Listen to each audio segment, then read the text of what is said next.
How we doing, beautiful people? How we doing? Hope you're well. Sorry, just a quick catch up with Dr. Himes there. With Himes, he's a darling and he's great. Oh, here she is, lazy bones herself. Look at her, Sarah P. Sarah P. I'm not sure if Sarah P's in the house, but if she's not, hello, Sarah P. Welcome everyone. Thanks for joining. Please hit that like button, subscribe to YouTube, and press that notification bell.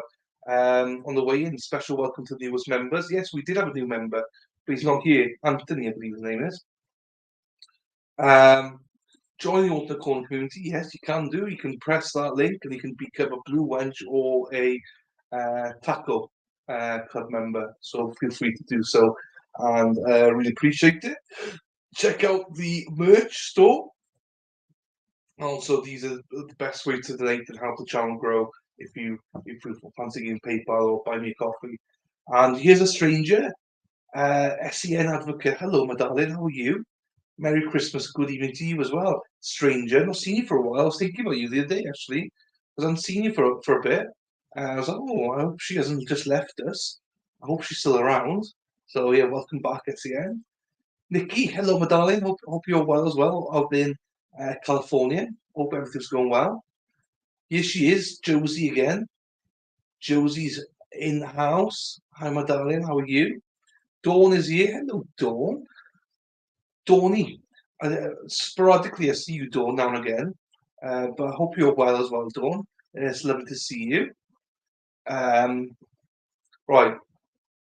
Bear with me. I've got to set this up now for Rittenhouse because I was all set up for Heard. Jeez. Right. Let me get Rittenhouse. Then we get straight into it.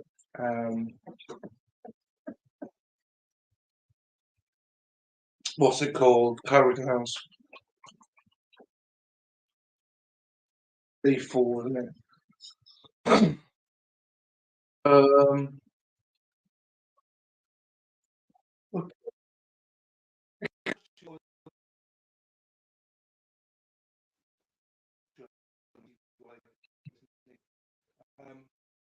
working. Oh, okay, yeah, of course, yeah, of course. For people struggle more people. Yeah, I get you. I got you. I got you. It's crap in it, but yeah, I got you. I'm fair play to you. Well done to you for giving up your time and obviously working with people like that. It's needed. Um, Corrosion. Yeah, I know. I know all about you. I know your home address. I know your number. I know your phone number. I know everything about you. I'm joking. I'm joking. I am joking. Right. I've got this already. Let me just present it then. I just come from the um, Johnny Depp stream, so I'm a little bit blah blah blah. I need to. So I'm not underprepared. I am. Hang on. Let me get this right. That's them standing, isn't it? That's roughly where they're starting from. So yeah, hope you're all well anyway, beautiful people. Hope you're all well. I'm not sure who is here. There's a few people here. Please make sure you like the video. Oh, half the people have liked the video. The other people haven't. Story of my life. But it is also nice to see the name Sarah P in here as well. So just in terms of Sarah P, Josie, Mexi, Emma, and obviously Mexi and Emma new mods, none of them expected to be here, so they give up the time. They don't have to be here. I don't expect them to be here at all. They have got lives, people. They've got family. They've got lives at home. So I do appreciate they do pop in though. Um, the story of my life. Cover the logo, save, update. Natalie Wisco. Yeah, I never watched it, so I didn't know. The first time I met, not met, but spoke to Natalie was when she was sending. What's that lawyer attorney name? I forget, Nicole. When she was sending Nicole my daily videos of to her, like I didn't know it. And it's only after the trial that Nicole said to me, "Oh, thanks. I was sending all your videos to Nicole every day." So I never knew that, and that's the first interaction I've had with with Natalie. So, for those that don't know, Natalie here is um, is now representing a appellate lawyer for Zachary Anderson.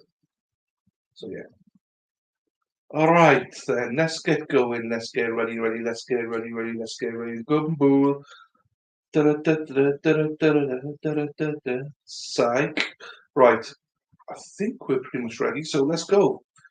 I will be dark now for a second now because I need to get some food, a little bit of food. But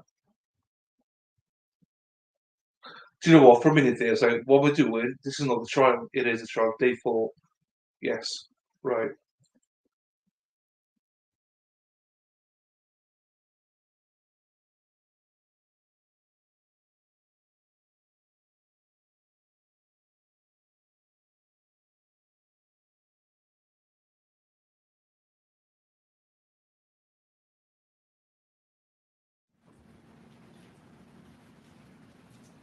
Good morning, everyone.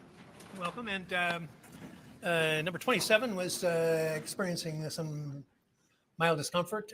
She's pregnant and requested to be dismissed, and I've granted that request with the consent of the attorney. So there's 18 of us, and I don't want to hear any sniffles or sneezing. Okay, let's begin. And Mr. Binger. Thank you, Your Honor. The state calls Jason Lakowski to the witness stand.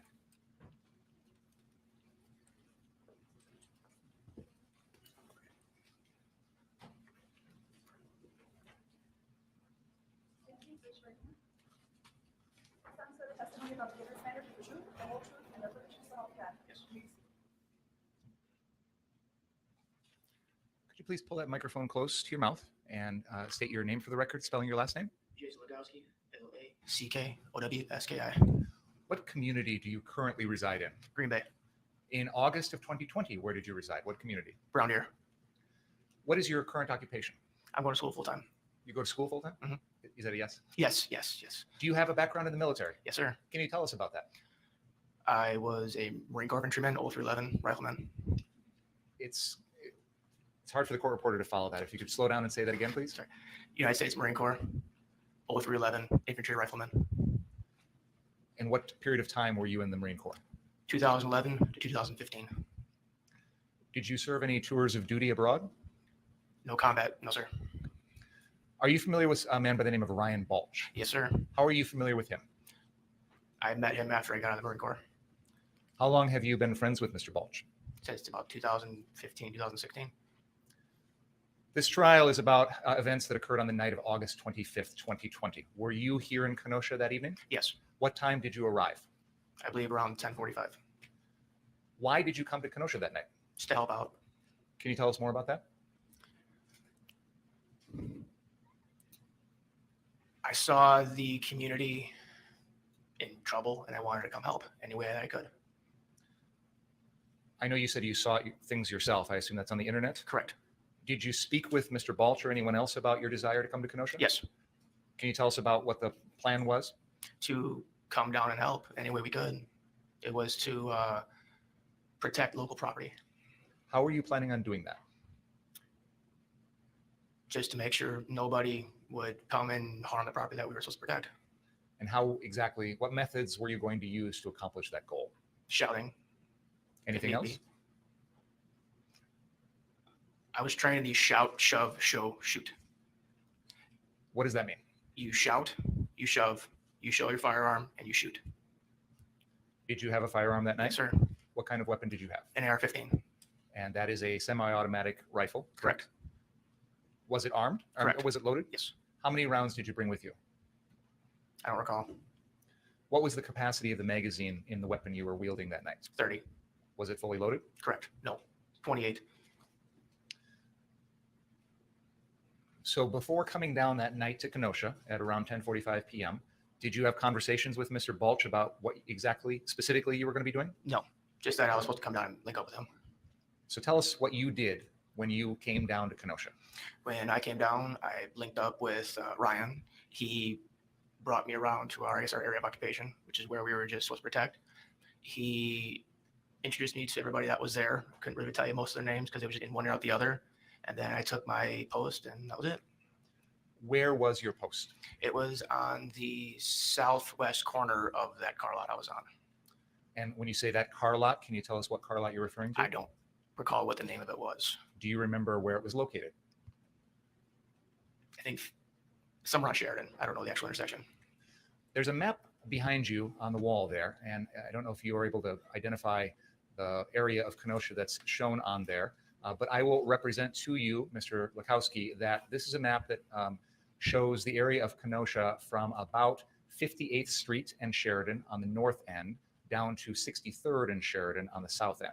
And there are 3 properties on there that are labeled Car Source. Are you familiar with the name Car Source? No, I am not. I'm going to represent to you, Mr. Lukowski, that we have videos and photos that show you at the Car Source location, which is at 59th and Sheridan. And I'm going to use this laser pointer to point to that location. Do you see where I'm pointing? Yes. That's my representation to you. Would you agree with that? Yes. That is the Car Source, the car lot that where your post was? Yes. Okay. Do you recall guarding any other properties that night? There was the property that was a few blocks south or north, sorry, south. There is another Car Source that I'm going to point out, which is at the intersection of 63rd and Sheridan. Do you see where I'm pointing? Yes, sir. Is that the other property you're referring to? Yes. Did you go down to that 63rd Street location and guard it at any point during that evening? I walked down there first to see what it was, walked back on up to physically guard it. No, I was not down there. Do you know what, if any, plan or understanding or anything like that there was between the folks that you were with to guard that other Car Source location at 63rd? No, sir. Is it fair to say that up until the time of the shootings, which we will get to in a moment, you, after visiting the 63rd Street location, came back and stayed at that 59th Street location? Yes, sir. Tell us about your experience at that 59th Street location. For the first little bit of me being there, it was pretty boring, just milling about, doing whatever. And then once the police started to push the protesters toward us, that's when things got a little chaotic. Everybody was screaming, running back toward us. There were a few people that were attempting to come into the car lot. I had yelled at them to stop. They went about their way. At one point, I know that there was an individual that I believe hurt her ankle, and then Kyle had helped her. There, for the most part, once that happened, there was a lot of actually polite conversations between myself and a lot of the protesters and everything like that. And at that point, that's really all that happened. I want to try and break that down a little bit. You said that there came a time in which the police pushed the protesters south past you. Correct. Do you remember approximately what time that was? I do not know. And you indicated it started to get, I think you said chaotic was the Correct. word? What made it chaotic? Can you describe that more specifically? The way that I see it is that you had the actual protesters and you had the a-holes that were trying to use the protest as their own gain. You're in court. I'm sorry. I apologize, Your Honor. There were protesters and then there were other people that were using this for what purpose in your mind? To cause havoc. Tell us more about the chaos that you observed. Because I had talked to a lot of individuals that were there to legitimately protest. And some of them were saying how there were people that were instigating a lot of things, that they weren't part of what was going on. And I had noticed that a lot, that there were people that were using that to, cause havoc. What specific types of havoc did you witness? People throwing things at police, people starting fires, people with malintent. Other than throwing things at police and starting fires, did you observe any other specific instances of, to use your word, havoc? There were some individuals that were to the west of us that they were trying to come onto the property to start one of the cars on fire, and we had stopped them. And then they had a lot of vulgar, they had a lot to say that was not nice. And they had said that they were going to come back and burn down this explicit terms. And then later on, maybe 5-10 minutes later, they started throwing rocks at us. Do you know who any of those people were? there's been some testimony in this case about someone who has been identified as Joseph Rosenbaum. As you sit here today, do you know who we're talking about? Yes, sir. On that night, and again, I'm going to ask you to try and put yourself back in the frame of mind that you were in that night and try and ignore anything you might have learned since then. At that time, that night on August 25th, when you were at the 59th Street car source, did you have any idea who Joseph Rosenbaum was? No, sir. The folks that you just mentioned that attempted to start a car on fire, was Joseph Rosenbaum one of those people? No, sir. So I'm going to come back to Mr. Rosenbaum, but let's continue talking about specific examples of, to use your word, havoc. I think you've mentioned that incident, throwing rocks at the police. Were there any other examples of things that you observed around that time period?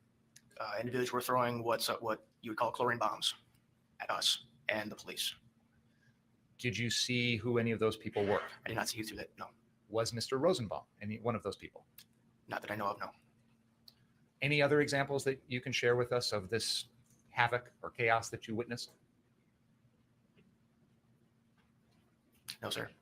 You mentioned someone had something with her, was a sprained ankle or I something? believe it was a sprained ankle because she was limping. And you indicated that you referred to Kyle. You're referring to the defendant, Kyle Rittenhouse? Correct. And for the record, can you point him out for us, please? Okay, that's the individual at the table with the sitting next to Attorney Girafasi. Yes, sir. No dispute. What did you observe what the defendant did to treat that person? No, I did not.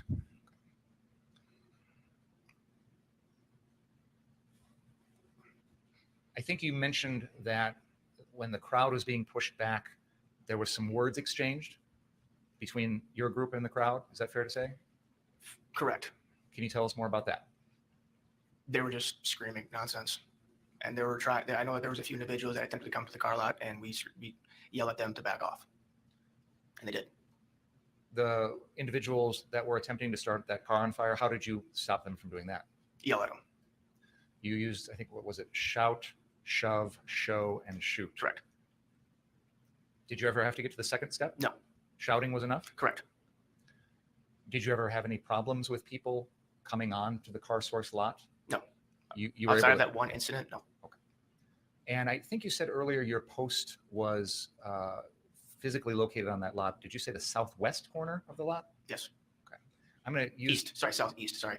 Okay. I want to make that clear. I'm going to use the pointer here as best I can. And would you agree with me that this, where I'm pointing, is the southeast corner of that lot? The other corner. I'm sorry, my directions are a little off. That's why I wanted to ask. The top, just for your benefit, the top of this map is north. Yes. So would you say then that you were in the northeast corner of the lot? Yes. Thank you. While you were observing the crowd and things going on, do you know personally where the defendant was? No, I couldn't tell you. Were you paying close attention to his movements or anything like that? No, sir.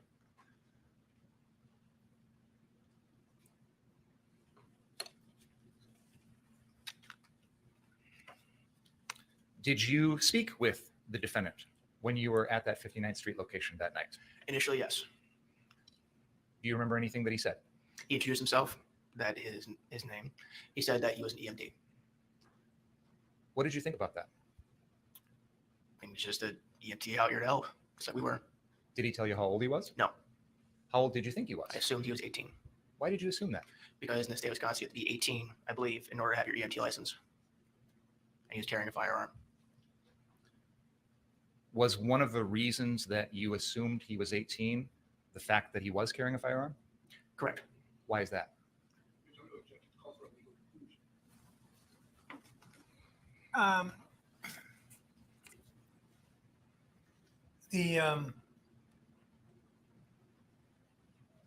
What he's testified to is his understanding of the law. It's not to be taken as a statement about what the law is. It's a statement of what the witness believes the law to be. So your objection's overruled.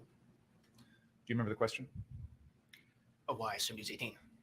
What did the gun have to do with it? The fact that he's possessing a gun, why did that make you think he was 18? Because you have to be 18 in order to buy a firearm, a long gun in Wisconsin.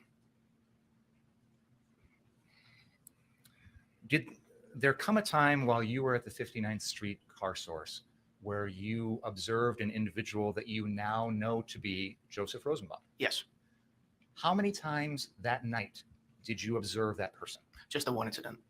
Can you tell us what you observed? He had been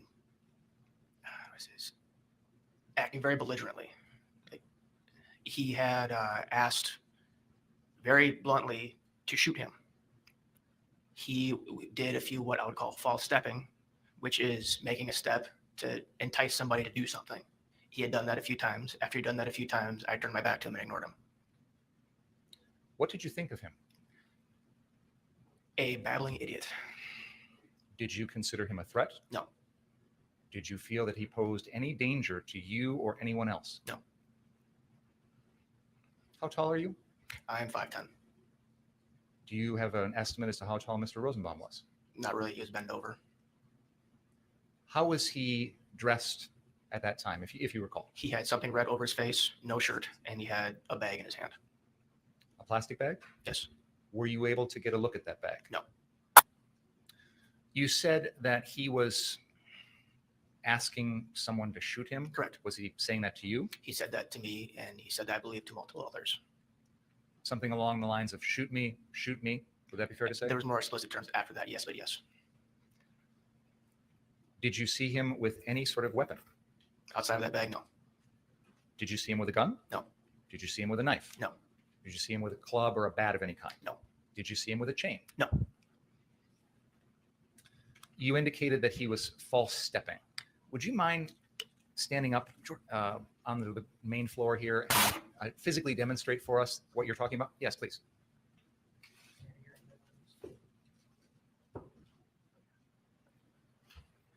For the record, if you allow me, I'll go ahead and see. I'm going to try and describe what you just demonstrated for us physically, so we've got a good record here. You're standing still and then sort of taking 1 foot, maybe 2 to 3 feet ahead, stepping forward with that foot and sort of almost pushing your chest out towards that other person, and then withdrawing that same foot again and repeating that a couple of times. Would that be a fair description of Yes. what you just did? When you said that this individual was doing that, was he doing it towards you? In my general direction. Was there anyone else around you that he was doing that to also? There was an individual to my right and to my left. I don't recall who they were. Do you know if those were other individuals that were guarding that car source location? They were, yes. Do you know if any of them was the defendant? I don't recall. At the time that you had this interaction with Mr. Rosenbaum, were you armed? Yes. Can you tell us how you were armed? I had my weapon slung and pointed to the ground. When you say your weapon, you mean your AR-15? Correct. Was there a sling around your body that the weapon was attached to? Yes. And when you say the gun was pointed to the ground, was that in such a way where the butt was maybe at the middle of your chest and then You'd be facing like this. at an angle? Correct. Okay. So the butt is sort of at an angle towards one of your shoulders, and the barrel is downward at maybe a 45-degree angle or thereabouts? Yes. Did you have any other weapons other than that AR-15 that night? I had my knife. Anything else? I had a CS gas canister. What is a CS gas canister? It is a deterrent. It's like pepper spray, but a lot more potent. Is that also commonly referred to as tear gas? Yes. Or is there a technical difference between There's a technical difference, but for the record, yes, tear gas. Where did you physically have that canister located on your body? In my dump pouch. Did you say dump? Yes. It's a pouch that you put on your opposite side to put empty magazines in. Was there ever a time in which you pulled that canister out to use it? When the protesters had started pushed my way and started causing a ruckus, I had put it on a car in front of me because I needed to use it. You put it in a place where you could get at it if you needed it. After you put it on that car, did you ever grab a hold of it with the intent of getting it ready to be I'm pretty used? sure it fell off the car. Where did that CS gas canister come from? An individual, I think his name's Dustin. I don't recall his actual name. It starts with a D. Is that one of the other individuals that was there at that location? Yes. So you had the AR-15, the knife, and this CS gas canister. Is Yes. that right? Yes. Did you have any other weapons on you? No. I know we've talked a little bit about the false stepping that Mr. Rosenbaum was doing, and you said there were 2 other individuals, one on either side of you. Is that right? Yes. Are you able to tell us if Mr. Rosenbaum was doing this directly at any one of the It 3 was of just in you? our general direction. How far away was he from you when that was going on? I want to say a max of 6 feet. Did he ever touch you? No. Did he ever threaten to harm you? Outside of his banter, no. When you say his banter, what specifically in his banter did you construe as a threat to harm you? I really didn't seem as a threat at all, to be honest with you, but it would be his false stepping and his banter saying, shoot me, explicit term. Did you interpret him saying, shoot me, as a threat to you? No. Did you interpret it as a threat to anyone else? No. How long did Mr. Rosenbaum continue this behavior before you turned your back on him and walked away? I'm not sure, but it wasn't very long. He had done it maybe 1 or 2 times, and I just ignored it.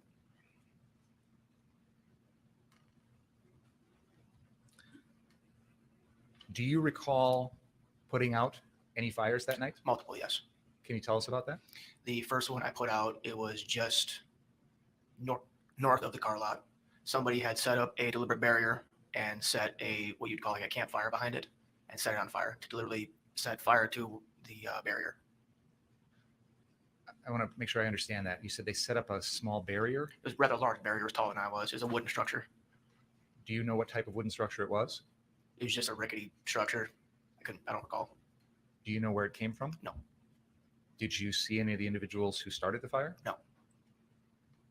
Do you recall where that was located in relation to the 59th Street car source lot? That was just in front of the church, or that the demolished church. There's actually a little laser pointer in front of you.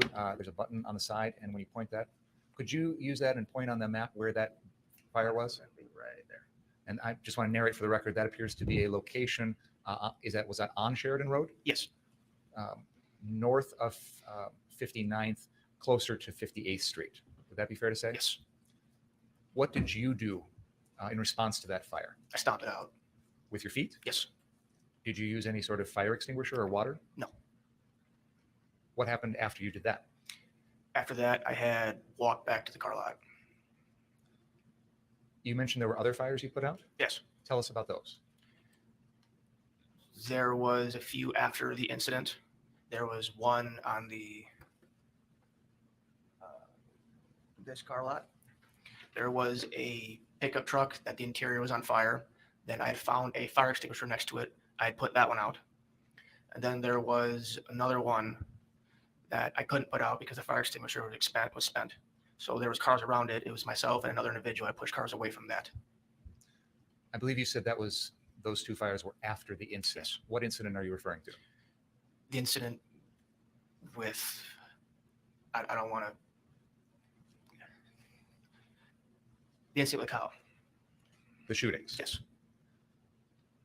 I want to try and keep this in chronological order as best we can. So if we just go back for a minute to the 59th Street car source. While you were at that location, other than the barrier in the street that you've described, did you put out any other fires around that area? No. Do you remember a time in which there was a dumpster on fire out in the street? I don't recall, no. And I believe you said other than the one interaction with the false stepping, you didn't have any observations or contact with Mr. Rosenbaum at any other time that night. Correct.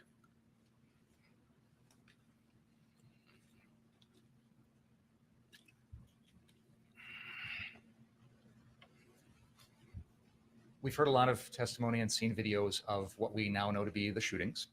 And I think everybody's got a good idea now with hindsight of the sequence of those events. But what I want to ask you is, on that particular night, do you remember hearing or observing those shootings? I remember hearing gunfire, yes. Where were you located when you heard that? At the car lot on 59th and Sheridan. The original one that we've been talking Yes. about. From what direction did you hear those shots coming From from? the south. What did you do, if anything? Ran toward them. That would be running, and I'm going to use the pointer here, that would be running in a direction from the car source at 59th and Sheridan, south on Sheridan Road. Correct. Do you remember encountering a line of armored police vehicles? I don't recall. Tell us what you remember. When you heard those gunshots and started running, tell us what you remember about that. There was myself and another individual. I believe his name is Dustin. I don't remember his actual name. Him and I ran down there. Once I got down there, I was by myself. I don't know where he went. And then I got to the corner of the lot, which there's an alleyway there, and in the lot there's a fence line. And then from there, Mr. Rittenhouse came up to me. He had said, I don't remember exactly what he had said. He had said something to me. And then I had told him to run toward the police, which he did. I had followed him a little ways, but then there was gunfire behind me. So I turned around to attempt to assess that. And then once again, there was gunfire behind me. And at that point, that is when, pretty sure I blacked out. I don't remember that, anything after that. You said you're pretty sure you blacked out. Yes, 'cause I don't remember anything. The next thing I remember is helping out with Gage. I'm going to try and break that down if we can. You indicated that at some point as you were running south on Sheridan, you encountered the defendant. Yes. Are you able to show us on that map where that encounter occurred? About right there. And you've pointed to a location which is on the west side of Sheridan Road. It appears to be right at the boundary between that 63rd Street car source and the property that is located just to the north of that on the Yes. west. Is that fair to say? Yes. How did the defendant appear to you? Frazzled, in shock. Did he have his weapon? Yes. Where do you know where he came from? He had ran from the car lot. Were you still running at that point? At that point, when I linked up to him, I stopped. When you stopped, did you come in close proximity with the defendant? Yes. Did you say anything to him, if you recall? I don't recall. And I think you indicated earlier you don't remember what he said to you. I do not. Now, do you remember after this night speaking with the FBI? Yes. And that conversation occurred about a week later? Yes. And do you remember telling them what the defendant had said to you? I remember telling them yes. If I showed you a copy of that statement, would that refresh your recollection? Yes. May I approach, Your Honor? Mr. Okowski, I'm going to hand you the statement, and there's a portion here that is marked, and I would like you to take a look at that. Take as much time as you need, and when you're done looking at it, please look up.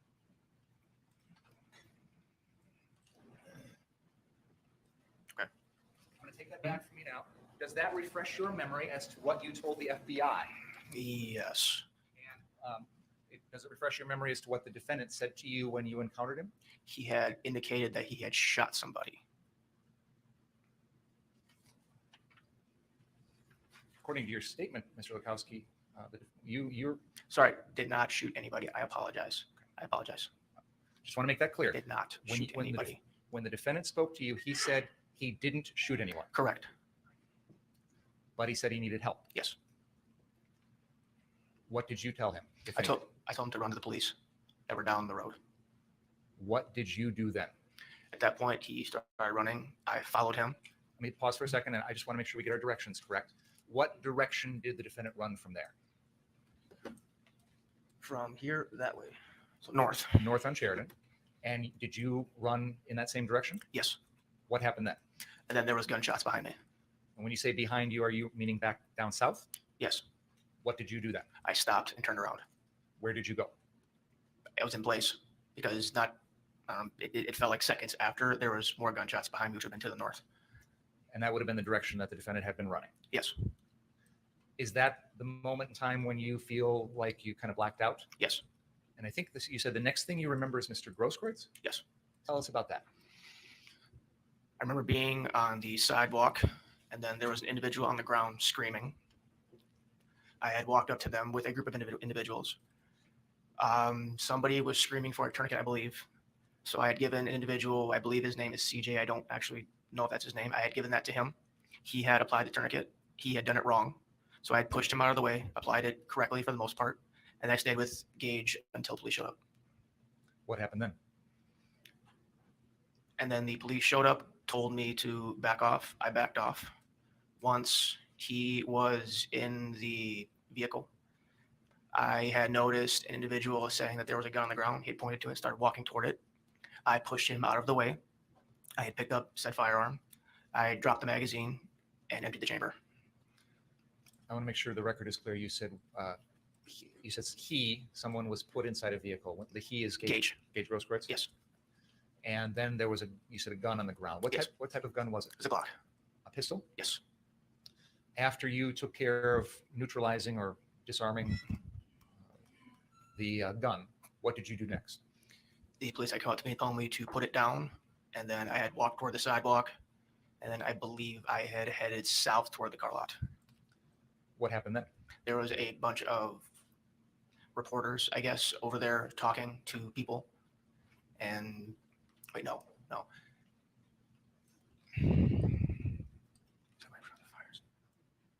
I don't recall. I don't want to mix up my story. Understood. You mentioned that you dealt with a fire in a truck Yes. at the car source location Yes. and found a fire extinguisher. Yes. Are you able to show us on the map where that occurred? Yes. About right there. You are pointing to a location that is on the 63rd Street car source lot near the northeast corner of that lot. Would that be fair to say? Yes. Where did you find the fire extinguisher? Laying right next to the truck. And the fire, you said, was inside the truck? Yes. Inside the passenger compartment? Yes. What did you do after putting that fire out, if you recall? I put that fire out. There was another fire that was just on the opposite side of the building. There was a car on fire, and then the fire extinguisher was spent, so I couldn't use that. But there were cars around it, so it was myself and another individual. I don't recall who that individual was. Had pushed, I believe, 2 vehicles away from it, so it didn't catch fire on those. In the sequence of events that you've just described, beginning with hearing the gunshots when you were at 59th Street, all the way down to where we just left off, did you encounter Ryan Balch at any time? Yes. Do you remember when and where that was? No. But I know that I did encounter with him.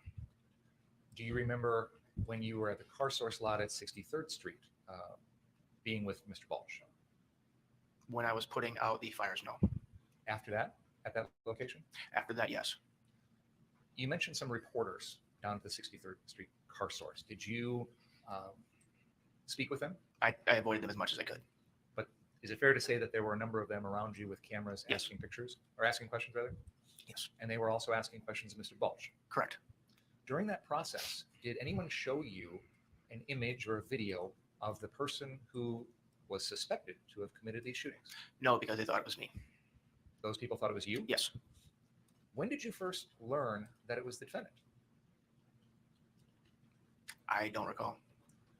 Was there a time when you were speaking with those reporters that you learned that the person who was suspected to have done these shootings was the defendant, Kyle Rittenhouse? Yes. Is it fair to say that those reporters were asking you who that person was? They were asking me if I was the one that had done it, because they were looking for a tall white individual with an AR-15 wearing a green shirt. And that's what I was wearing. There were also people that were saying that the shooter was with your group. Yes. At that time, when they were saying that to you, you knew that was true, correct? Yes. Is it fair to say that you didn't volunteer that information at that time? I did not. Were there police cars nearby at that moment in time? I believe there was a police blockade on the west side of, I think, 63rd Street. Did you ever approach any of the police that night and tell them what you knew? No. After dealing with the things that you dealt with at 63rd Street car source, where did you go? We had gotten, Brian and myself had gotten into my truck, and we drove toward the other car lot to pick up a firearm and I believe it's a cell phone that was inside the building. Whose property was that? That was I mean, the Cars. cell phone and the gun. Who did those belong to? Ryan. What happened when you got to the 59th Street car source? It was locked and there was nobody there.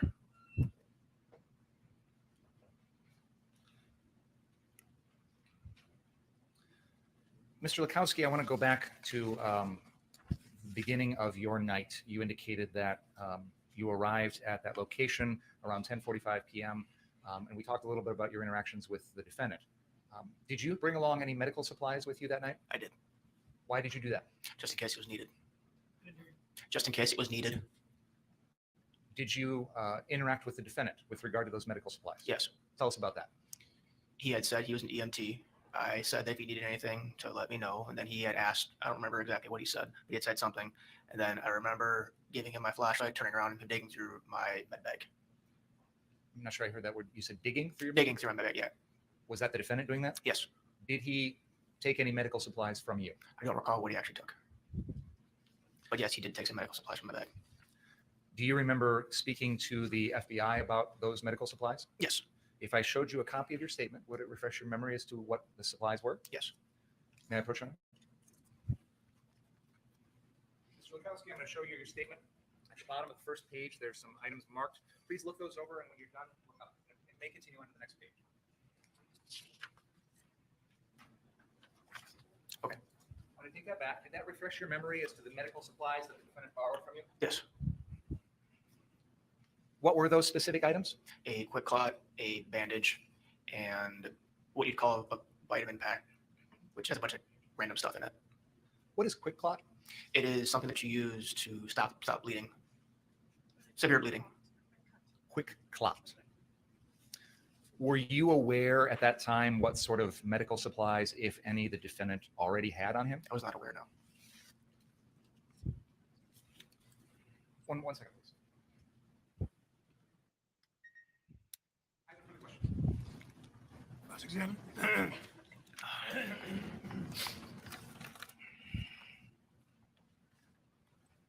Good morning. Good morning. Is it fair to say that prior to August 25th, you had never laid eyes on Kyle Rittenhouse? Correct. After August 25th, have you ever spoken to Kyle Rittenhouse? No. So you didn't know who he was when you got there, and you haven't talked to him since. Correct.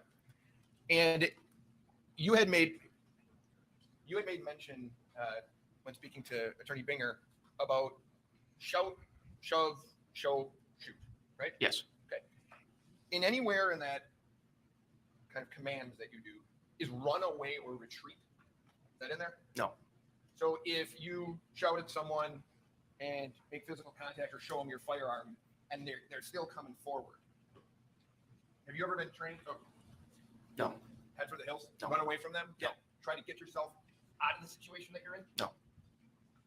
You watch the video. Have you watched the videos in this case?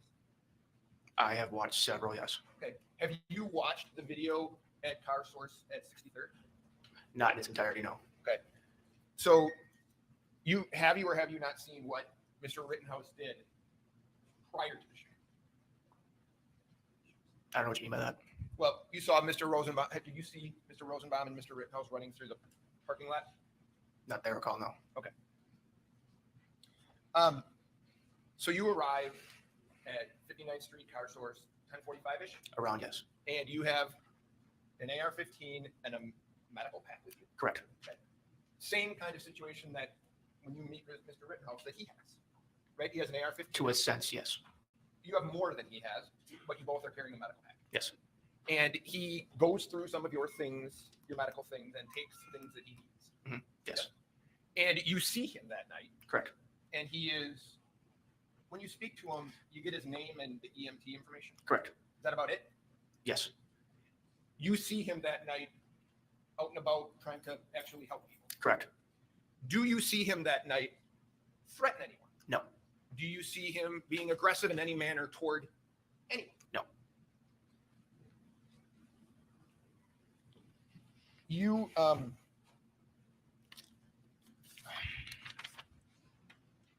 going to ask if you can take a peek at exhibit number 40. Can you tell me, you know who that is a picture of? Joseph Rosenbaum. Now, do you remember seeing him that evening? Yes. Okay. You didn't know his name, but was his behavior such that made you remember him? Yes. All right. So can you? Is that enough?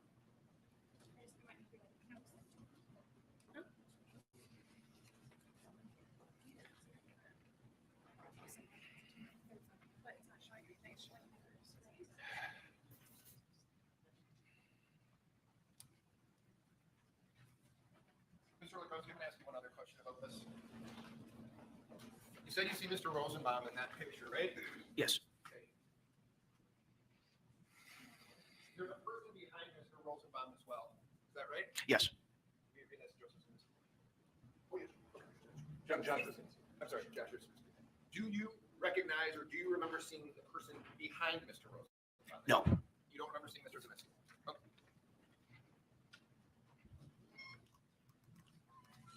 Now, you had said that Mr. Rosenbaum was yelling at you. Yes. Okay. And he's yelling in a crowd of people, right? We're talking about the Ultimate gas station. No, You remember seeing him at the Ultimate gas station or not? no. So where did you see him in particular? I saw him on the corner of 59th Sheridan. And when he was on, tell me if this is fair, when he's on the corner of 59th and Sheridan, he is yelling, shoot me, and then he uses the N-word. Yes. So he's saying, shoot me, N-word, shoot me, N-word. Yes. Right? Yes. And to set the backdrop here, he's saying this at a protest for an African-American man who was shot by police. Correct. And while he's saying, shoot me, N-word, do you remember people behind yelling or chanting, Black Lives Matter? I don't recall. Do you remember that night hearing people saying Black Lives Matter? Yes. Okay. Are people reacting to him? In a negative Hold on. manner. Are they reacting to him when he's screaming the N-word at a Jacob Blake protest?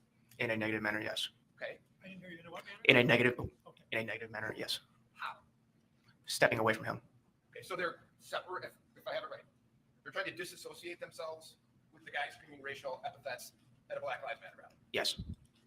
And you had said that he is, now I'll ask you this, at 59th Street, are there other people around? Yes. So it's not a situation, you had said that you didn't feel threatened. Correct. It wasn't a situation, though, where you were one-on-one with Mr. Rosenbaum, was it? It was not correct. Okay, so there's other people, are there other people that are protecting the business there as well? Yes. Okay, so you have support, for lack of a better term. Yes. And you had said that, let me ask you this. You said you didn't view him as a threat. Would that have changed at all if you were alone with him? No, You didn't view him as a threat? not at all. Did he ever threaten to kill you?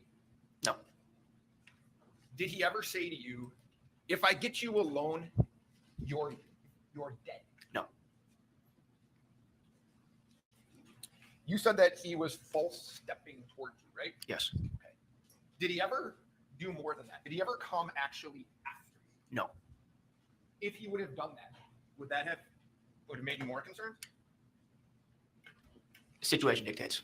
Okay. Well, if I'm false stepping on you, okay, would you be more concerned instead of me false stepping if I'm coming full speed right at you? Yes. Fair, right? I mean, Yes. I'm then in your personal space, and you have a gun too, right? Yes. So one of the things I could do is take that gun from you. Yes. Try to. Yes.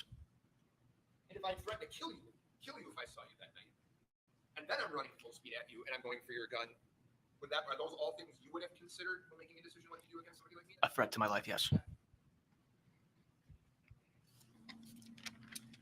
Now, you had mentioned that people were throwing chlorine gas bombs. Yes. I don't know if we've ever actually established what one of those is. It's a homemade device. Yes. And can you tell me what you saw that night in terms of these homemade gas bombs? A water bottle with substance in it. You shake it up, throw it, and then it gets to a point where it explodes. Because of chemical reaction. Okay, and then does it release some form of gas? Yes. And were you guys on 59th Street getting hit with those? Yes. And you were also getting hit with, you say rocks. There's been testimony that people were taking chunks of concrete or cement, breaking them on the ground and throwing those. Yes. Is that fair? Yes. Okay, so I know rocks come in different shapes and sizes, but we're talking about chunks of concrete, yes? Yes, sir. And I think you had mentioned in your statement to the FBI that Mr. Rosenbaum was one of the most aggressive people that you had encountered that night. Yes. And is that true? Are you Yes. has stood the test of time in terms Yes. of your recollections? Yes? Yes. Okay.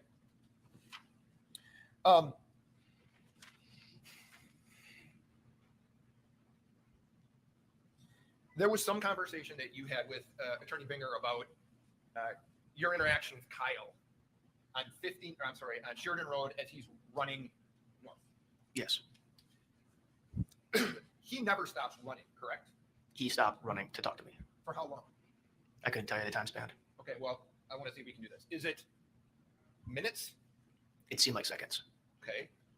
Are there people behind him running after him? I don't recall. Okay. Did you hear anything of people yelling? At one point, somebody did shout, "Get him." So I'm going to show you if I can, and it only works on this video. So, Judge, do you mind if he steps? Go ahead. If you can, well, if we can do it.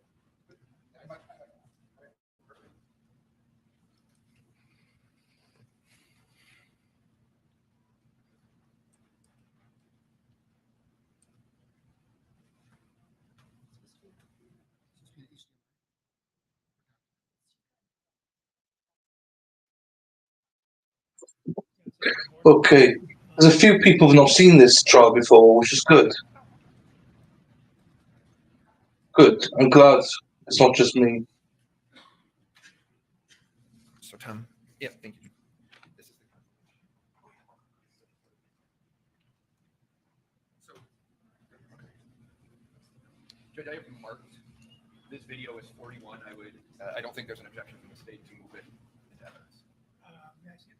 Yeah, this is just the front page of the. This is all I have. We're going to move the video eventually, but this is the. It's the identifying document for the video. Go ahead. Receive.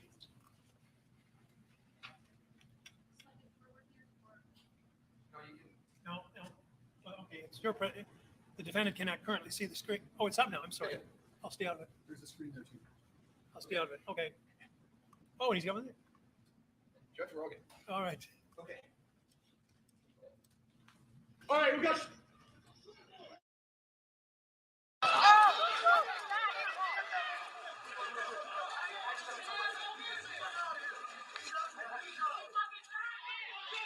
Take screenshots. That dude shot him. That nigga just shot that dude. Cranium that boy. He just shot a man. Are you in this video? Can you tell? I can't tell. Are you, from your recollection, are you walking south on Sheridan Road at that time? Yes. Okay. So, is this about the location where you made contact with Mr. Rittenhouse, if you remember? Approximately, yes. Okay. But can you play the video? Is that you right there? Yes. Okay, so you have a brief conversation with Mr. Rittenhouse, is that right? Yes. Okay, can you play it for one more second? Okay, and I'm not being critical. You keep walking then north on Sheridan? Yes. Okay. And you heard on the tape things like people saying cranium that boy, right? Cranium? Your head. Cranium that boy. On the tape, yes. Do you recall hearing that evening? No. Okay. Now, you had told the FBI that Mr. Rittenhouse said to you, I didn't shoot anybody, but I need help. Yes. Now, you'd agree, well, tell me if you'd agree. The statement that makes more sense is, I did shoot somebody and I need help, right? Why would he need help if he didn't shoot someone, right? Yes. Okay, so again, I'm not being critical. How certain are you that in fact he didn't say, I did shoot someone and I need help versus I didn't shoot someone, but I need help?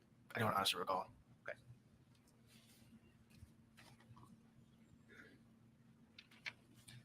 Are you after Mr. Rittenhouse leaves you and is running north on Sheridan Road, do you hear or see, if you recall, any of the people that are yelling at him and running toward him? Do you remember seeing and hearing that? Yes, there was some individuals running toward him. At least they were running to the north. Do you remember hearing them talking or yelling at him or not? Outside of an individual saying, get him, no. I'm sorry, I didn't hear you. Outside of an individual saying, get him, no. Okay, so you at least heard one person yell, get him. Yes. And is it at that point then that you kind of, I think you told Mr. Binger, at that point you had kind of blacked out? Yes. Okay, and can you tell us what that means to you? It's when you just go through the motions. I guess it's when your body just goes through the motions and you're kind of like the lights on, nobody's home kind of deal. It's when your body hits to a certain point of stress to where it just goes through the motions. Okay, so in high stressful situations, your recollection of events for you becomes difficult. Yes. At least in this situation. In this scenario, yes. And You you make, or then what you recall is making contact with Gage Grosskreutz. Yes. You have that photo. Sorry. Now, do you remember where you made contact with him? Are you on Sheridan Road? Yes. Okay. Do you remember the location? If you look at the map, does that help you? So this is 63rd, and that's 59th, up next from St. James Church. Do you remember where you are? Oh, just before the intersection. Okay. And that's a picture of Mr. Grosskreutz, right? Yes. Okay. And in that picture, he's holding a black pistol. Yes. Does that appear to be, or look, I can't say does it appear to look like the pistol that you located on the ground? Yes. All right. That pistol that you located on the ground, you had said, I think I'm going to use your term, you dumped the magazine. Right? I had dropped the magazine and cleared the chamber. Yes. So the magazine is the, for lack of a better term, if we see TV or whatever, it's the thing that goes into the grip of the gun that holds bullets, right? Correct. Okay. And there was a magazine with bullets in there, Correct. and then you said you cleared the chamber. What does Correct. that mean? It's when you take the top of the slide and rack it back. Okay, so like you'll see on television or whatever, they pull it back and then the bullet can fly out. Correct. Does there have to be a bullet in the chamber to fire the gun? Yes. Was there a bullet in that chamber? Yes. So, in your training and experience with firearms, was that gun ready to be fired? Yes.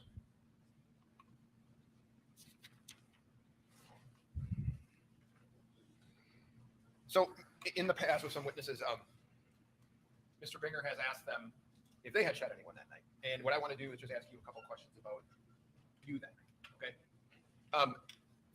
Fair to say, no one verbally threatened to kill you, did they? Not that I recall, no.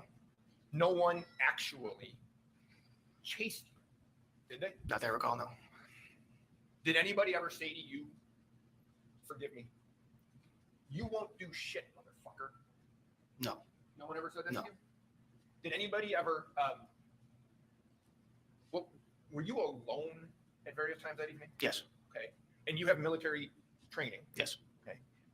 Did you ever feel there was a situation where somebody had kind of snuck up on you or ambushed you that night? No. Is it fair to say the reason that you didn't use your firearm that night is nobody had attacked you that night, There right? was no need for it.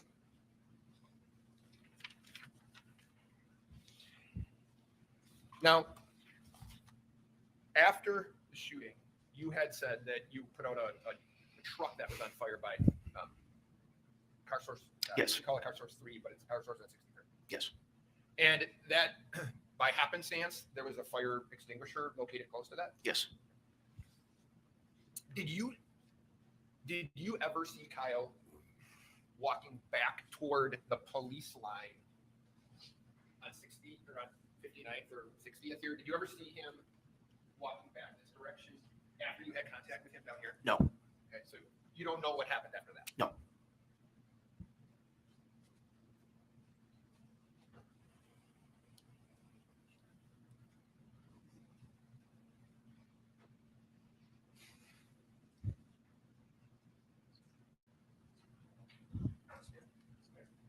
I just have one or two more questions for you. I just want to make sure that we're clear on your contact or interaction with Mr. Rosenbaum. Now, you had said that you had witnessed people pushing a lit dumpster in the road. Is that right? I did not know. You did not see that? No. Okay.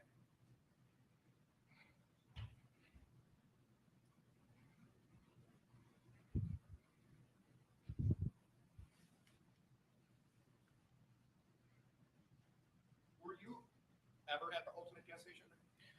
I walked past it, talked to some individuals there, and then just kept on my merry way. Okay, so the contact, when you heard Mr. Rittenhouse screaming, I'm sorry, Mr. Rosenbaum screaming the racial epithets and saying, shoot me, it wasn't at this location, No. it was at another location? Correct. Okay.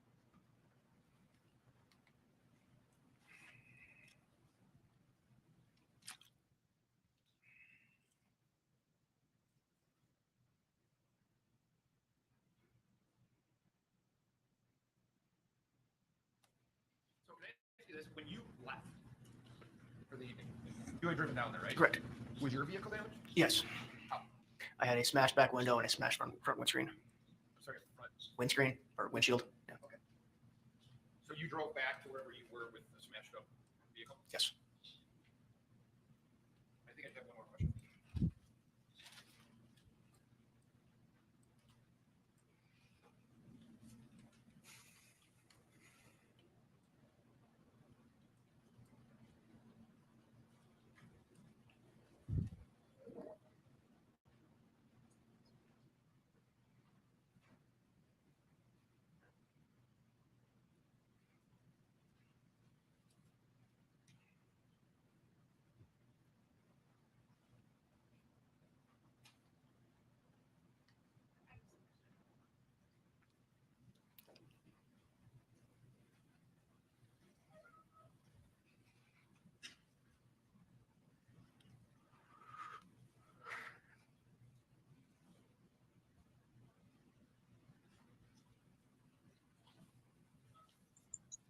Hi, Katie. Hi, Gilf. The Gilf. The Gilf. The Gilf is on fire. Hope you have a safe journey, Lady Law. I've been good to chat to you. I was chatting to you for ages now.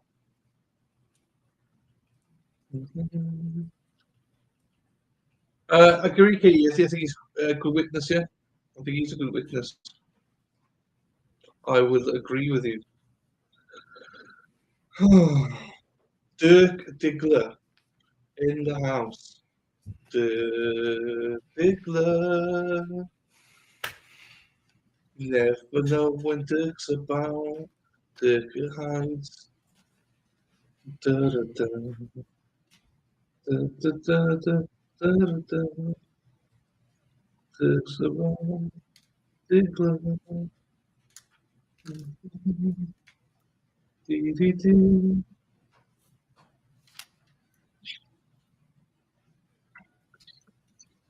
So if I can ask you this sort of question.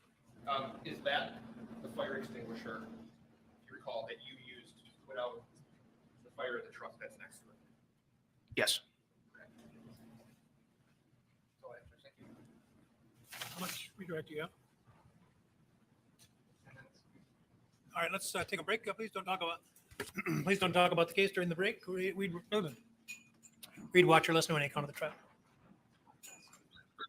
Josie, as if you need to promote to Lady Law when you go, hey, she loves me. Lady Law will do anything that we ask her to do. What the hell? Lady Law will definitely be listening to it, Josie. Oh. She's my fire, my only desire. Happened on the night of August 25th? Yes. She'll 100% watch it. Listen to it. You've probably. Oh, yeah, no, I've not chatted to you. Twiddly pip. Twiddly pip. I can't see the questions you pull. First option. I have watched this trial before and believe that Kyle is guilty. Is not guilty. Second, I have watched this trial before and believe that Kyle is guilty. And third choice was I have never seen this trial before.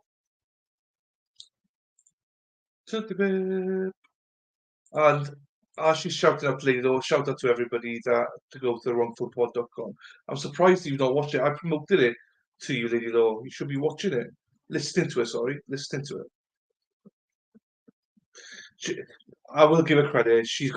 Lady Law's going to see a man for a little holiday, so she's a bit excited, you know.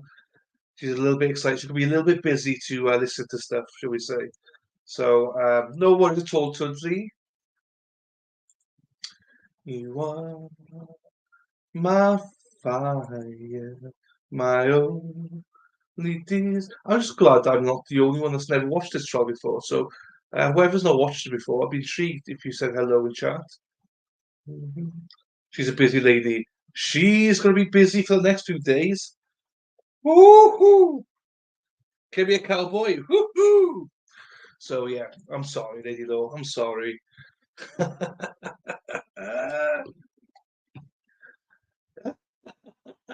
You know it. You know I got teasing. I've not seen you for ages, so giggity.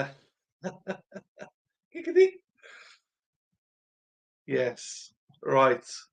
Let's get back to this then.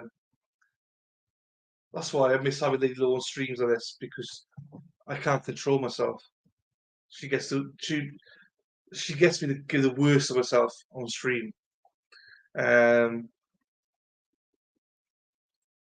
Here we go.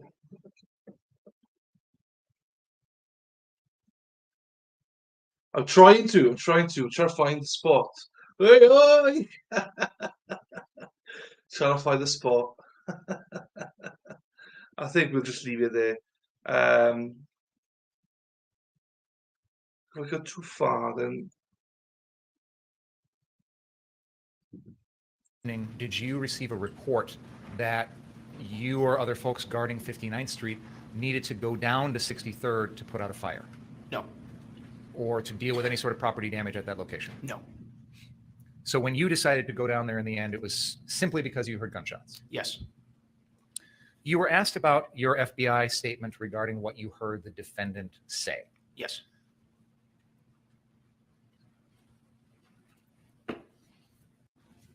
That was a statement that you gave to the FBI. Dave, you could say the same now. Then you want him. Happy days. On September 1st of 2020. Does that sound right? yes, That would have been about 6 or 7 days after the incident occurred. yes. Was your memory of what occurred on the night of August 25th fresher in your mind at the time you spoke to the interview than it is today? Correct. When you spoke with the FBI, did they identify themselves as law enforcement agents? Yes, Did you understand that they were there to ask you about what had happened on the night of August 25th? yes, At that time, did you know that 2 people had been killed that night? yes, Did you feel that you had a responsibility to cooperate with the investigation? yes, Did you feel like you wanted to be as open and honest with the FBI agents as possible? yes, Did you feel like you wanted to give them as much information as you could about the events of that night? yes, When you spoke to them, did you tell them the truth? yes, Did you understand that if you lied to law enforcement, that that would potentially be criminal activity? yes, And when you spoke to the FBI, you were clear with them about what the defendant had said to you when you met him on the street. Is that right? At that point, what I recollected, yes. The reason I ask that is because Explain. when Attorney Chirafisi was asking you, I think you said you weren't sure, as you sit here today, what the defendant said. Is that fair to say? Yes. Is that because over the last 14 months, some of the details are no longer as clear to you as they were when you spoke to the FBI on September 1st, 2020? Yes, Your statement to the FBI, where you told them Rittenhouse's face was pale white, and he stated that he didn't shoot anyone but needed help. That was accurate, correct? yes, Was it accurate that he stated that, or that was accurate as the fact? Do it you was understand? accurate that I had stated that at that point in time, yes. And was that, in fact, what the defendant had said to you? From what I recollect at that point in time, yes. You characterized Mr. Rosenbaum and the way people around him were reacting to him, and I think you used the word they were disassociating from him. Is that fair to say? Yes. Did you see anyone else that appeared to be friendly towards Mr. Rosenbaum or somebody that he was in association with or accompanying that night? Not that I recall, no. Did he appear to be solo? Not that I recall.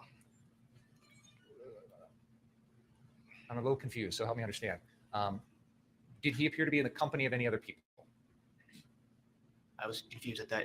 There was people around him, but I'm not sure if they were associated with him. Did you see anyone that you felt was associated with him or accompanying him or anything like that? Not that I recall, no. You were shown a photograph, which has been marked exhibit number 14, and you were asked to identify Mr. Rosenbaum, and you were asked about this person behind him. Do you have any idea who that was? No, sir. Do you recall seeing that person at any point on the night of August 25th? No. Could we please show an excerpt from Exhibit 18?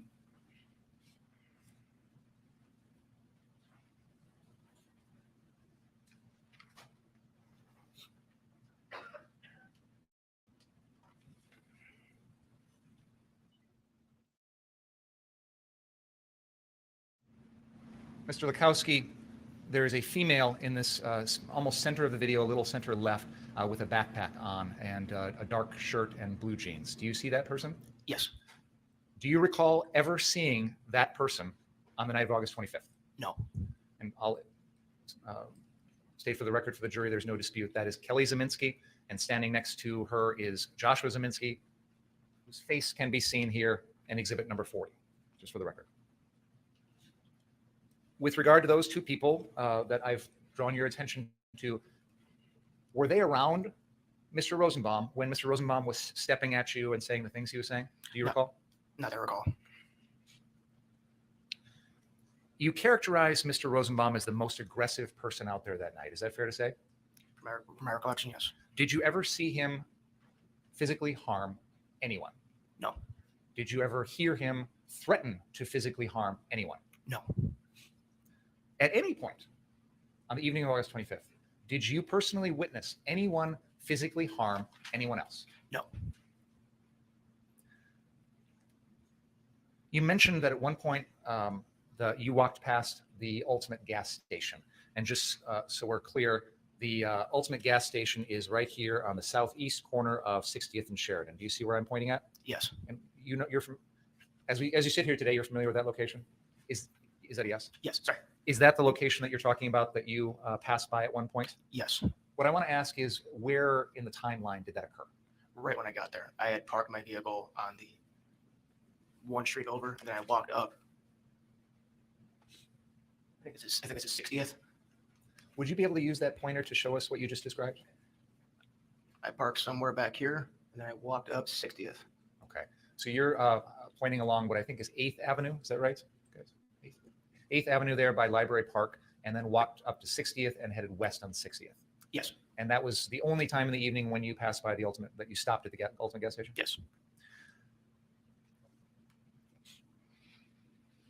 The final thing I want to inquire about is the folks that were shouting as you encountered Mr. Rittenhouse, and Mr. Rittenhouse was running north on Sheridan. I think the one thing that you've described hearing is the words "get him." Is Yes. that right?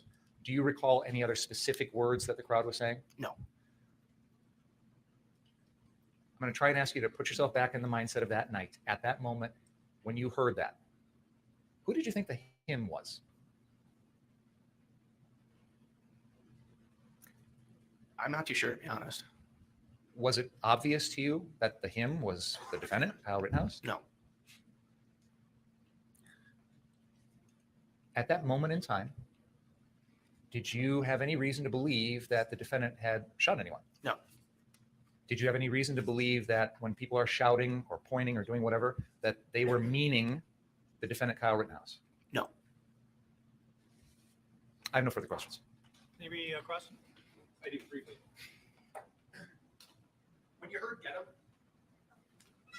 you didn't know that Mr. Rittenhouse had shot Mr. Rosenbaum, right? Correct. Okay. Would it be fair to say, though, whoever they were yelling "get him" to, that person had something to be concerned about? Yes. And Mr. Binger asked you, did you see Mr. Rosenbaum yell at anyone or threaten anyone, right? Correct. Okay. Did you hear anybody else demanding to be shot that evening other than Mr. Rosenbaum? No. Did you hear any other white people using racial epithets in the way that Mr. Rosenbaum was using them that evening? Not that I can recall, no. Now, I just want to clarify your statement to the FBI. Okay, when Kyle made contact with you, was that in the portion of your statement or your testimony where you don't have a good recollection of it? You said you blacked out. Was that during After the meeting with that little meeting, I guess I had with Kyle, and then I had followed him down, and I heard gunshots behind me, and then I had heard gunshots behind me once again. At that point, the next thing I remember is seeing Gage. Okay, so I'm not being critical about this, but you hear what you believe to be a rifle shots fired near 63rd and Sheridan. Yes. You see Kyle Rittenhouse running in your direction. Yes. You hear people yelling, "Get him." Yes. He tells you, whether he says, "I just shot somebody" or "I didn't shoot somebody, but I need help." At that point, you don't suspect that he may have been the person who shot someone. It didn't cross my mind, no. Is that in part because he wasn't aggressive during the night? I'm going to object. Correct. This is beyond scope. Even if it is, I generally do not adhere strictly to that rule. So Is that part you wouldn't have a reason to believe he shot someone because he wasn't acting aggressive when I say he, meaning Mr. Rittenhouse. Correct. My final question is this. As you sit here now and think about that statement, does it make more logical sense to you that he would have said that he shot somebody and he needs help versus he didn't shoot somebody but needs help? I'm going to object, Your Honor. This is beyond the scope. It's been asked and answered, and the record is clear that this witness has testified to what the defendant has said.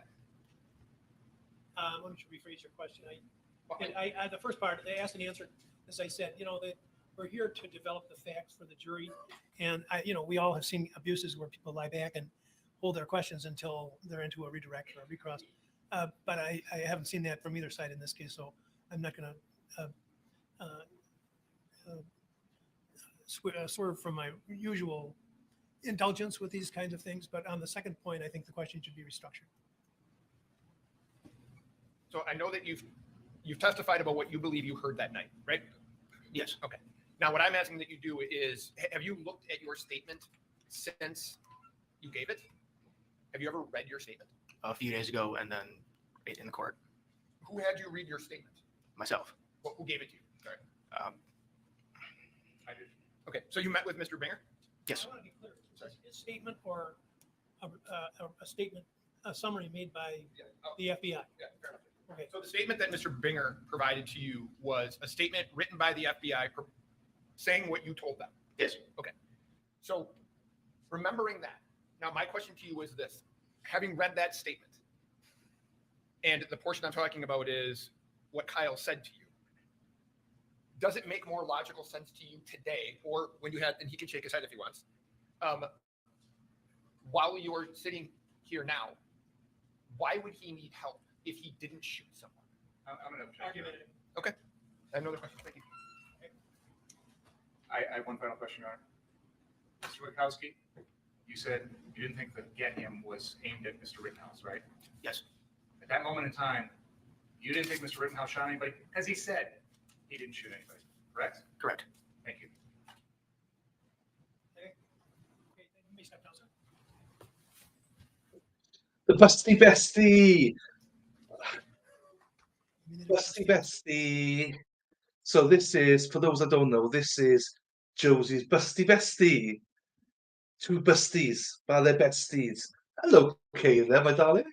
Not seen you for ages. Lovely to see you. It's lovely to see you because you can keep Josie in order. You know what Josie's like. She can get a bit lippy sometimes. But I've not seen you. But congratulations on the Wrongful Pod. It is a great podcast. So well done, you, and to all the ladies working on it. We love it here. I honestly thought that you were the voice of it. I couldn't believe Josie's the voice. I thought no way was she the voice of it. You guys rock. You guys rock. So we'll try our best to always promote you guys. You wanted to go more wild. You go, girl. I told you what she said. Okay. Oh, so yeah, lovely to see you. Long time no see. No, she wouldn't take all the credit. She'll get credit for the voice, but I know how hard all of you work, guys. So we appreciate all of you for your contribution. Josie would want you to have contribution as well. She'd want her bestie busty to get acknowledgement as well. Yes, we're here to suffer with everyone. Oh, I know. I'm lost now with everyone's talking about. Right, it's my first time watching this. I've never seen this trial before. Or SEN has never seen this trial before.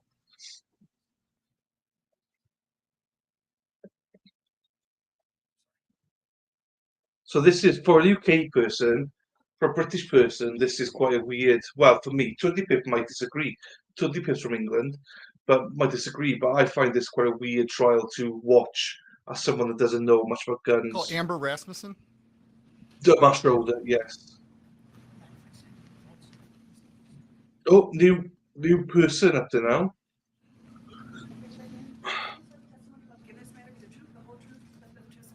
Love this trial.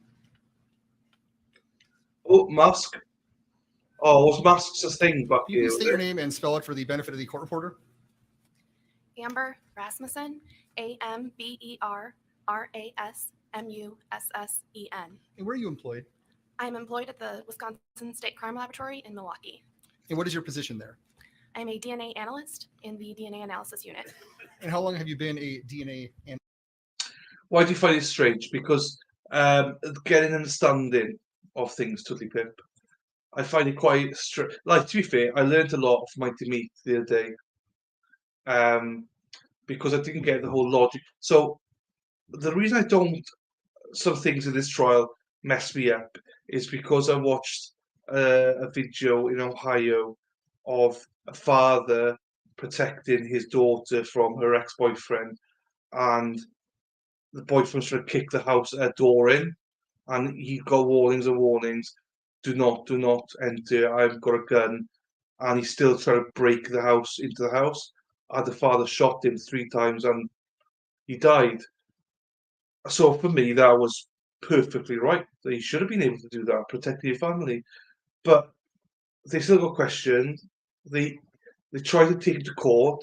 There could have been. There wasn't a trial, but there could have been a trial. So that messed me up. Going, if there's going to be a trial based on that, when it's clearly self-defense, then I don't understand the laws or anything. And I didn't understand how it was lawful to be out there protecting businesses, but then I found out it's not. So that made sense then. And just a few other bits of bobs, as we go along. But I am learning, just find it a little bit strange. Because I've tried to contemplate, every time I see a gun, I try to think of a knife. Because it's the same logic, whether it's a knife or a gun, doesn't matter, it's a weapon. So that's why I try and reverse it. So when someone says he had a gun with him, I'm going, oh, he had a knife with him. What would I think then? So that's what I feel strange with it, about some of the laws around it.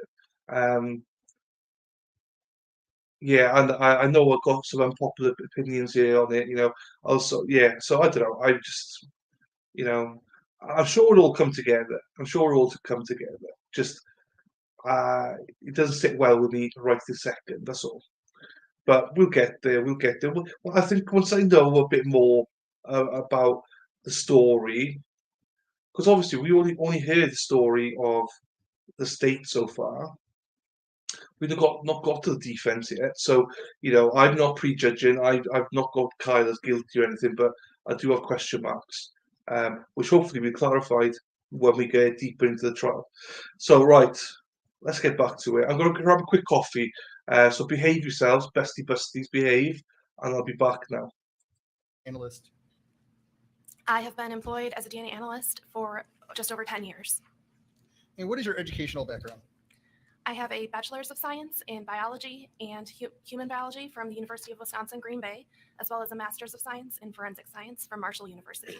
And what are your primary duties as a forensic scientist in DNA analysis? As a DNA analyst, we will receive evidence, analyze that evidence for any possible biological materials, attempt to develop a DNA profile from that evidence, make any comparisons to known individuals, write a report on our findings, and testify to those findings in court if needed. And have you received any specialized training in the areas of DNA analysis? Yes, in addition to my education, I also received approximately 9 months of on-the-job training prior to being signed off as a full DNA analyst. I also undergo annual training and review current literature. And are you a member of any professional organizations related to forensic science? Yes, I am a member of both the Midwest Association of Forensic Science as well as the American Academy of Forensic Sciences. And is your laboratory accredited by any organization? Yes, we are accredited by ANAB, which is an acronym for another acronym, but it is American National Accreditation Board, ANSI, ASQ, National Accreditation Board. And is there any sort of proficiency testing or peer reviewing that you participate at your laboratory? Yes, we participate in both proficiency testing and peer review. Proficiency testing is when an external company provides us a test with known results, and we work that test as if it were a case and send our results back to them, and they verify that we obtain the correct results on that case. Peer review or technical review is when another analyst evaluates our work and the work we did on a case, and they review every case. Another trained analyst will review every case that we work within the lab. And what actually is what people commonly refer to as DNA? What actually is it? DNA is often referred to as the building block of life. It is present in all living things. It is the same throughout your body. It is unique to each individual except for identical twins, and it's what makes you who you are. It's what makes you a human. It's what determines your genetic characteristics. And how do you test for DNA, or what's the process you use? So for forensic testing, we look at areas of DNA that aren't typically associated with physical characteristics. They are areas often referred to as junk DNA, but we have found these areas that vary from individual to individual, and one individual may have the same DNA type at a location as another, but when we look at multiple types, that will vary from person to person, and we can use that totality of DNA types within an individual's DNA profile to differentiate between DNA from different people. Now, when I read these reports, there's something called an STR. What is an STR? An STR is a specific reference to the type of DNA we look at. STR stands for short tandem repeat, which is the small repeated sequences of DNA that we use for our analysis. And is that kind of analysis a commonly or generally accepted procedure in forensic science? Yes, it is. And how do you go about doing a STR DNA analysis?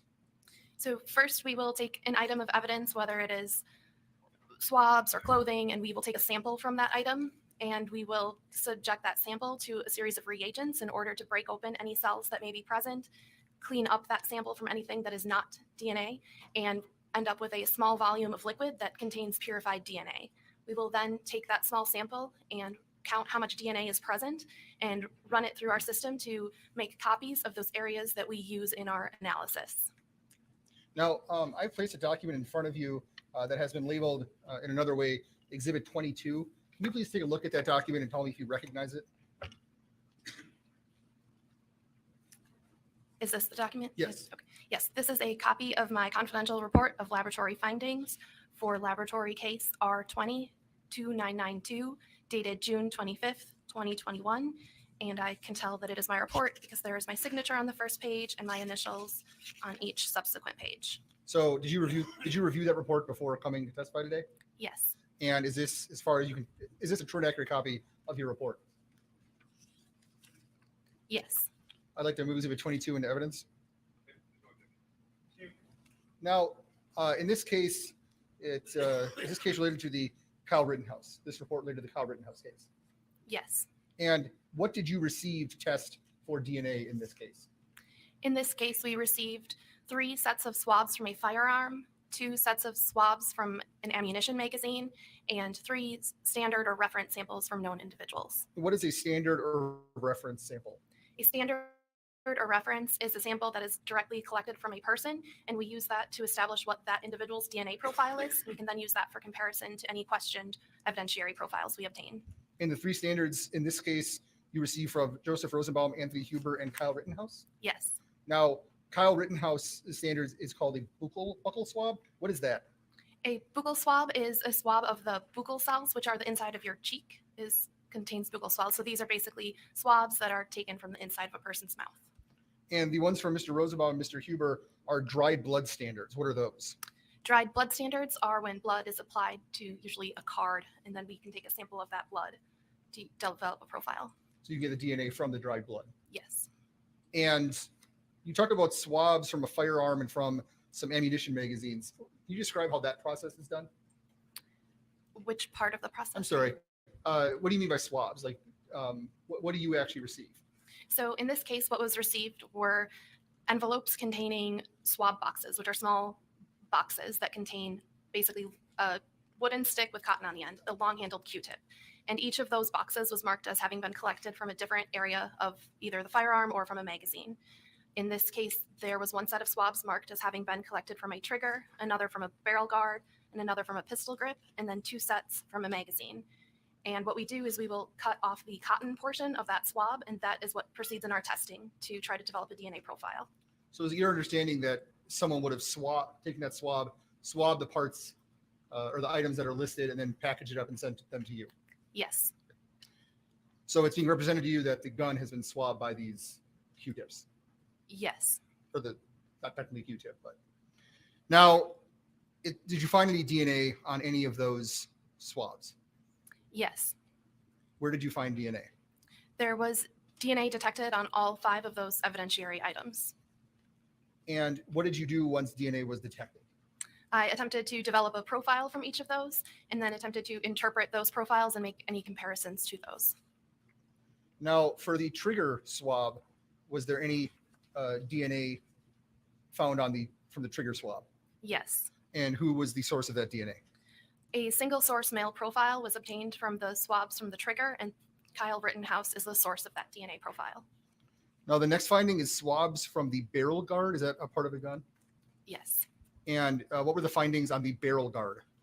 The barrel guard contained a mixture of DNA, so there was DNA present from at least 2 people. This contained DNA from at least 1 male.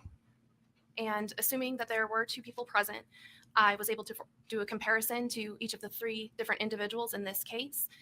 Would you like me to read those results as well? Let me ask you one question before you do that. You said you used a process or a procedure called STR mix. Just briefly, what is that? STR Mix is a software program that helps us to interpret DNA and analyze DNA profiles, and it also helps to perform comparisons to the DNA profiles. Is this the standard you use when there are potential mixtures? It is most often used for mixtures, yes. Is it the only thing your lab uses for mixtures now? We do, in certain cases, we do have, we can not use this software and we can do a manual interpretation. Now, what were your findings on the barrel guard? For the barrel guard, this was a 2-person mixture, and assuming there are 2 people present, we compared 2 different hypotheses or propositions or explanations for the data. The first explanation is that this DNA profile came from the person of interest in an unknown individual, and the second is it came from 2 unknown individuals. So in this case, there were 3 different persons of interest, which were each compared separately to that mixture profile. There was strong support for exclusion for Joseph D. Rosenbaum. It is at least 70,000 times more likely to observe the DNA profile if it is a mixture from 2 unknown individuals than it is a mixture resulting from Joseph Rosenbaum and an unknown individual. There is very strong support for exclusion for Anthony M. Huber in this mixture. It is at least 2 billion times more likely to observe this DNA profile if it is a mixture resulting from 2 unknown individuals than Anthony M. Huber and another unknown individual. And there is very strong support for inclusion for Kyle H. Rittenhouse. It is at least 1 quadrillion times more likely to observe this DNA profile if it is a mixture resulting from Kyle Rittenhouse and an unknown individual than if it is a mixture resulting from 2 unknown individuals. So am I understanding that there's strong support to exclude Joseph Rosenbaum and Anthony Huber on that DNA swap, on that DNA analysis, but very strong support to include Kyle Rittenhouse? Yes. Now, were the next item is the swabs from the pistol grip. What were the results from that? Was that also with the STR mix? This was also a 2-person mixture, including at least 1 male, and it was also interpreted using the StarMix software. So what were the findings on that? Hi, Ashley. Because this was a 2-person mixture, How are we doing, Ashley? Another stranger danger here. Not seen Ashley for ages as well. How are you doing, my darling? Hope you're well as well. Jesus Christ, they're all coming out of the woodworks. Kayla, Ashley, what the fuck's going on? I feel like I've done something wrong here. Welcome, ladies. Lovely to see you both. Lovely, lovely, lovely to see you. our possible explanations are the same. We have either the person of interest in an unknown or 2 unknown individuals. And for the pistol grip, there is strong support for exclusion for Joseph D. Rosenbaum. It is at least 657,000 times more likely to observe this profile if it is a mixture resulting from 2 unknown individuals than if it is a mixture resulting from Joseph D. Rosenbaum and another unknown individual. There is strong support for exclusion for Anthony M. Huber. It is at least 13,000 times more likely to observe this profile if it is a mixture from 2 unknown individuals than if it is a mixture from Anthony M. Huber and another unknown individual. And there is very strong support for inclusion for Kyle H. Rittenhouse. It is at least 1 quadrillion times more likely to observe this DNA profile if it is a mixture resulting from Kyle Rittenhouse and an unknown than if it is a mixture from 2 unknown individuals. Is it fair to say that's essentially the same findings as the swabs from the barrel guard, but the numbers and the likelihoods are different? They are similar conclusions, yes. Now, the next item is the magazine swabs. What were your findings from the magazine swabs? There were 2 sets of magazine swabs submitted in this case. The first set was a low-level 2-person mixture that contained DNA from at least 1 male. And this was also interpreted with star mix. And what were the results? There is moderate support for exclusion for Joseph D. Rosenbaum. It is at least 2,670 times more likely to observe this DNA profile if it is a mixture from 2 unknown individuals than if it is a mixture from Joseph D. Rosenbaum and an unknown individual. The conclusion was uninformative for Anthony M. Huber. The statistical value generated for his comparison has been seen for both individuals known to be included in a mixture and known not to be included. So our laboratory will not make a conclusion in this statistical range. There is very strong support for inclusion for Kyle H. Rittenhouse. It is at least 1 quadrillion times more likely to observe this DNA profile if it is a mixture resulting from Kyle Rittenhouse and an unknown than if it is a mixture resulting from 2 unknown individuals. Now, so in terms of Mr. Huber, you cannot either exclude or include him. Correct. The amount of DNA present from the second contributor, and this is a low-level mixture, there was less information present, so we are less able to make a definitive answer one way or another. What is a low-level mixture? Low level just means that there isn't much DNA present, or not our ideal amount of DNA for performing an interpretation. So there is less DNA than a full profile from all of the contributors to the mixture. Does there have to be a certain amount or a certain quality of DNA present in order for your laboratory to continue with testing? We have a threshold where, so we count how, I mentioned earlier, we count how much DNA is in a sample, and we have a threshold where we have determined we may get results. Anything below that does not continue in our laboratory process. But as far as once results are generated, we will see if we can make comparisons. Sometimes there isn't enough data to make comparisons. Now, the last item here is the second set of magazine swabs. What were the findings there? This was also a low-level 2-person mixture with at least 1 male present, and this was also interpreted using the StarMix software. And again, what were the findings? The presence of Joseph D. Rosenbaum's DNA within this mixture was uninformative. Statistical values in this range have been observed for both individuals known to be included in a mixture and known to not be included in a mixture. So we will not make a conclusion regarding his presence of DNA in the mixture. Anthony M. Huber was also uninformative. Statistical values such as those obtained for his profile are inconclusive, and we will not make a conclusion. And Kyle H. Rittenhouse, there was strong support for inclusion of his profile within the mixture. It is at least 874,000 times more likely to observe the DNA profile if it is a mixture resulting from Kyle Rittenhouse and an unknown individual than if it is a mixture resulting from 2 unknown individuals. What is touch DNA?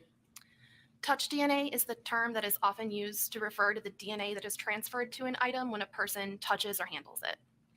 And is it more or less likely to transfer DNA in a touch DNA situation than, say, if bleeding onto an item?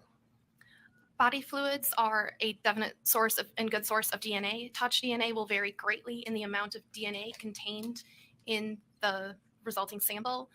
It will vary based on how long the object was handled, how much friction or pressure was involved, how recently that individual had washed their hands, if they had touched their face prior to touching the item. There are quite a number of factors. So touch DNA has much more variance in the quality of DNA obtained.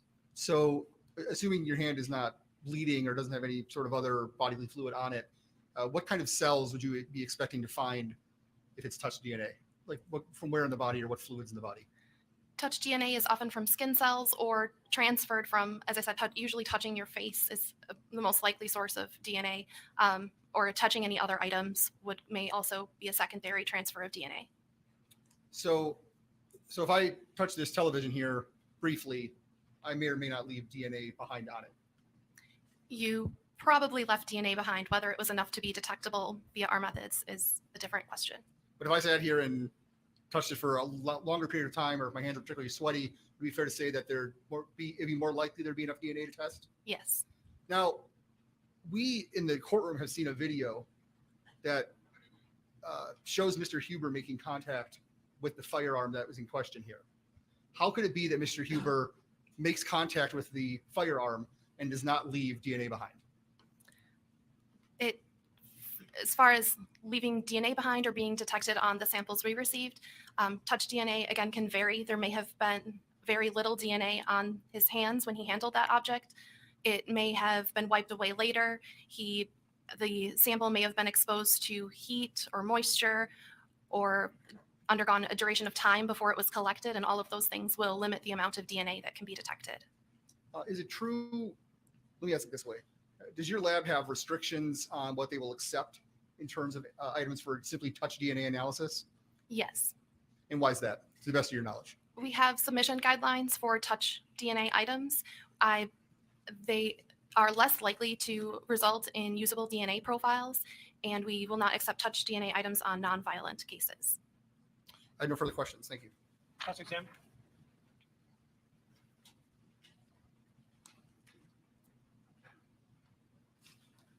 Can I ask you, Ms. Rasmussen, when you get a sample to be tested, who tells you what area, in this case, so there's a firearm, right? You test, The DNA unit did not receive the firearm itself in this case. what did you receive? We received swabs that were collected from a firearm. Okay. And so when law enforcement sends those to you, they tell you this swab was taken from this area of the firearm or this area of the firearm, and we'd like you to test it. Is that right? Yes. Okay. Would you agree that you never got swabs from the barrel of that gun? The barrel guard was the closest, to my knowledge, that was obtained from the barrel of the gun. Do you know what a barrel guard is? I do not. You'd agree, however, it's listed barrel guard. There's nothing on here listing barrel of gun. Correct. So if, for example, Joseph Rosenbaum touched the barrel of that gun, we'll never know that, right? I have no way of determining it. Because it wasn't sent to you for analysis, right? Yes. Now,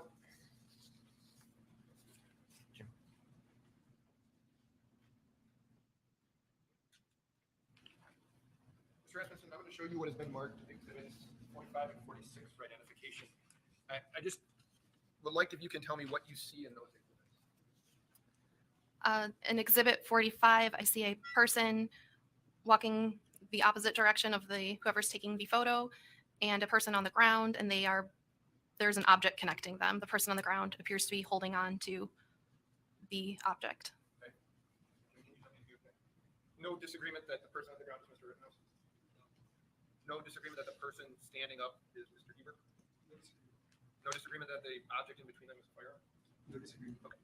So, Mr. Rasmussen, if I told you that person standing there is Anthony Huber, okay, that we agree on that, you agree that it appears Anthony Huber is touching that, and we agree that's a gun. You'd agree that Anthony Huber is touching that gun, right? Appears to be he's touching that gun? It appears to be. Okay. Now, in the areas, so the fact there's no DNA present in the areas you were asked to look at doesn't mean that the person didn't actually touch the firearm. We see it, right? Correct. Okay. The DNA, yeah, correct. Okay. You do the other one, please. So if I told you that's a different angle, that's Mr. Rittenhouse on the ground, that's Mr. Huber holding skateboard, and that's a firearm, you'd agree it appears that Mr. Huber is touching that firearm. Do you agree with that? That appears to be the case. Okay. And so the fact that, I don't know where that is on the gun, but the fact that the DNA isn't there, and everybody thinks the DNA is this thing that proves everything, you'd agree that we can see he's actually touching the firearm.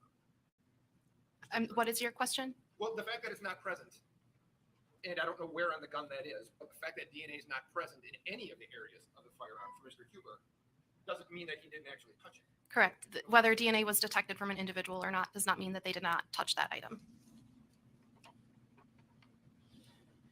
And I think you said, and tell me if I have this right, the shorter amount of time someone touches something, the less likely there'll be DNA which you can compare or find. Yes, the less an item is handled, the less I would expect there'd be an opportunity for DNA to transfer.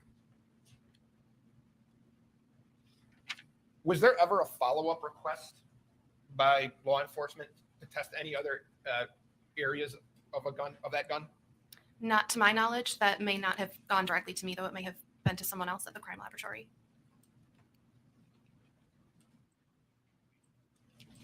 Your Honor, I'm sorry, I don't remember the numbers. I'd move 46, 45, and 46. Right? Yes. I'd move 45 and 46, if there's no objection. No.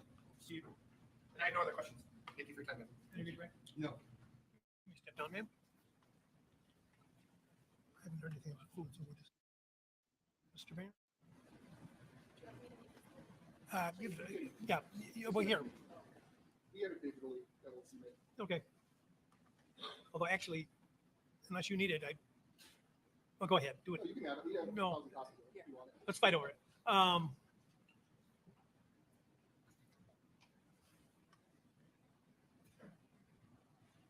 Shall we continue? Please. Still called Susan Hughes this thing?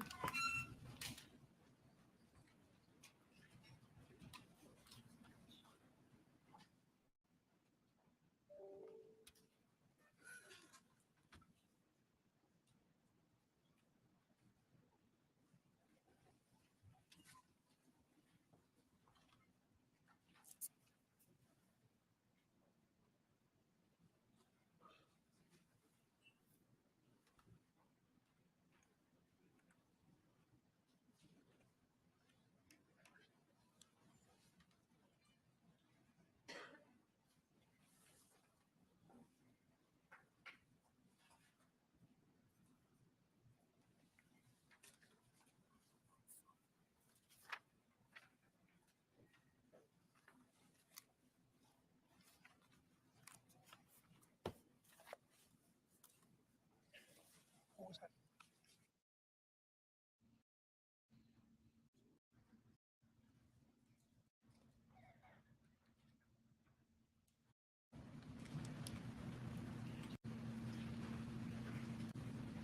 Just push that mic aside.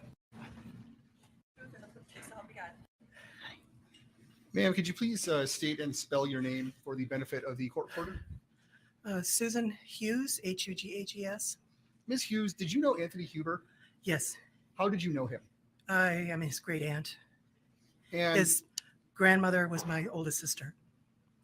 and how did you come to know Anthony? Well, my niece is his mother.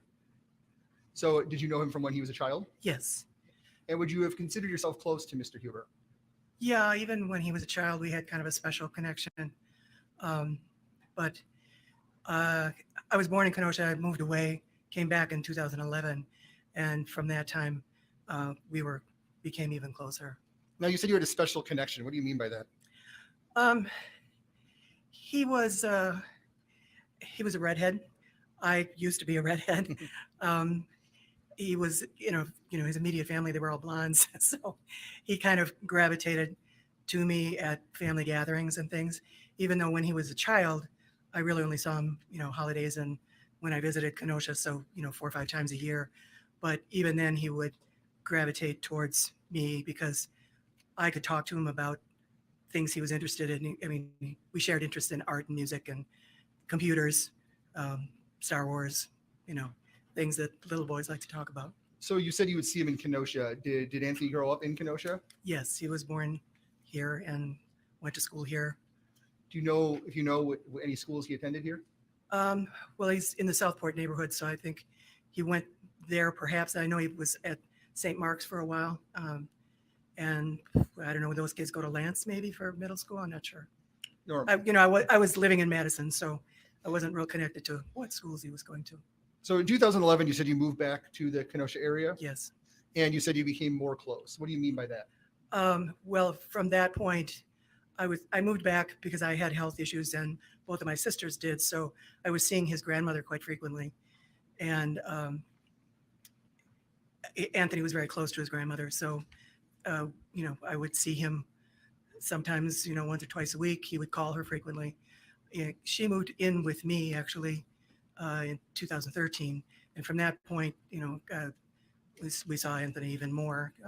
He frequently needed rides to jobs and things, and when she wasn't able to take him, I would take him. And about how old would Anthony be in this time period?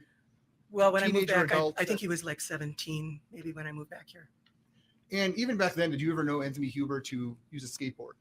Always, always. The skateboard, I must confess, was kind of an annoyance to me because he would, when I first moved back here in 2011, we had a family gathering. We had a dinner in the winter, and I lived close to Penoyer Park. And Anthony arrived in a car. There was a foot of snow on the ground. He walked into my house with a skateboard and was going to, skate on my laminated floors. And I said, you can't skate in the house. And where are you going to skate anyway? Because there's snow on the ground. And he, picked up a skateboard. He went out and he found a place to skate in the snow. I mean, he always, even shortly before he died, when I would take him somewhere, he would know I was picking him up in a car. He was going to go home in a car. He would still have the skateboard in case there was a chance, there was an interesting parking lot somewhere and he could go out and skate. To the best of your knowledge, was that his main mode of transportation if he wasn't getting rides from Yes. you or someone else? Yes, he skated sometimes to jobs if I wasn't available to take him there, or one of his friends. He would skate home frequently, quite long distances. Some of the temp jobs that he had were out by Jelly Belly and out by I-94, and if people don't know where that is. Anton's, that's like Cooper Road or something. And so miles he would go on a skateboard. And was this a hobby of his? Would he compete in skateboarding events to the extent you know? That I don't know. I was sometimes supporter of his habit. Okay. So he would talk to me a lot about it. He would send me videos and things, but I really didn't follow whether he was competing. I know when he was younger, meaning, 18, 19, he was actively looking for sponsors and things. I mean, that was something he was interested in, but that never materialized. No, were you finished? I'm sorry. Oh, and I know that as he got older, one of his pipe dreams he had told me was that he had a vision for an indoor skate park downtown Kenosha, and So skateboarding was central to his character. Is that yes, sort of thing? yes. Now I'd like to draw your attention or bring you to late August of 2020. Were you living in Kenosha at that time? Yes, And are you aware of the shooting of Jacob Blake and the events that followed that shooting? yes. And during that time frame, did Mr. Huber contact you? Yes. And when's the first time did you guys have a daily contact, or how did this come about? Well, that whole weekend, a few days before, and then certainly after Jacob was shot, we had frequent contact during that period. And did Mr. Huber have any special interest in the Jacob Blake shooting or the events that followed? Yes. And what was that special interest? He told me that he knew Jacob. We had Anthony would sometimes want to go with me out to Petrifying Springs. There's a memorial bench there that is dedicated to my son who Right. passed away. And after Jacob was shot, Anthony wanted to go out there with me. And while we were there, he told me he had known Jacob. I frankly don't recall how well he knew him. I mean, it just sticks in my memory that he said he knew him. That was the reason why we went out that day. He knew that Jacob had children. He knew, I remember him mentioning a few things about Jacob's life. Let me ask you a question. Sure. Did you know Jacob Blake? I did not. Now, so what day did you go to this? You said a memorial bench for your son. Mhm. And was that someone that Anthony Huber was close to? Yes. And what day did you go to this memorial bench? I believe it was Monday. And that's what he told you about, that he knew Jacob Blake, and you Yeah. discussed his feelings about the protests and all that. Yes. Do you know if he had gone out on any night to engage in a protest? I know he had gone. He had taken his phone. He told me he was just wanting to take some videos. Now, it's been established that Anthony died on the late night of August 25th. Did you see him anytime that day? Yes. Why did you see him? He stopped with Hannah late in the afternoon, maybe 3:30, 4 o'clock. They were on their way to do a lot of errands, and he stopped to, I think I gave him some mail, and he was on his way to a cell phone store. I gave him some cash because he needed to resolve some things with his cell phone. Now, is this something that you would do? Would you occasionally give him money? Mhm.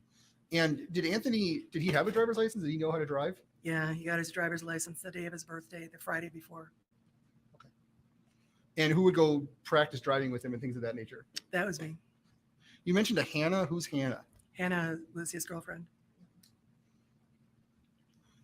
So, do you recall approximately what time of day that you saw Anthony that on August 25th? Like I said, I think 3:30, 4 o'clock. I remember it being later in the afternoon because we had a conversation about the traffic, and I reminded him he needed to get back in town before curfew. And then with that, did they depart? Yeah. And was Well, Hannah, no, excuse me. Was that the?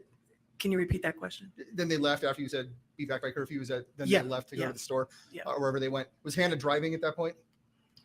I think it was Hannah's car, but Anthony was driving. Now, we've seen video here, and you may have seen video as well, that Anthony Huber ran towards Kyle Rittenhouse while Kyle Rittenhouse was armed. Were you surprised when you heard about that? Were you surprised by his actions?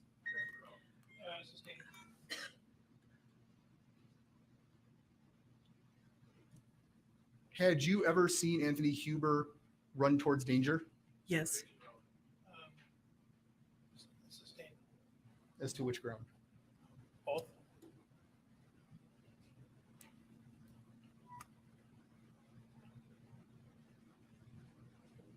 Well, maybe certainly on the second round. Having a custom. We've heard nothing about having a custom evidence in this case. Pardon me? We've heard nothing but having a custom evidence. I think I can rehabilitate. Well, first off, you don't need to comment on the ruling. Secondly, they're different rules. And we've been talking about this all along. They're different rules. Let's take a break. Please don't talk about the case. Lunch is here. And read, watch, or listen to any account of the trial. And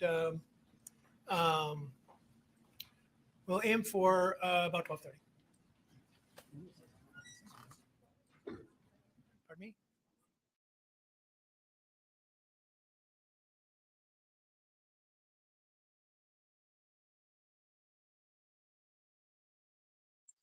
His phone keeps going off, doesn't it? Let's see what happens here then. Oh, they're discussing some stuff. Okay.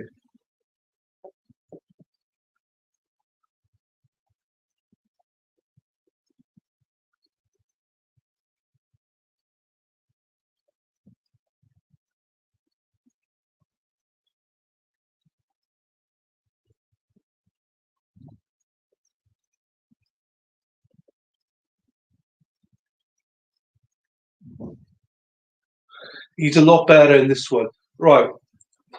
Just because Kayla busty besties here, or why did I pause it there? I don't know.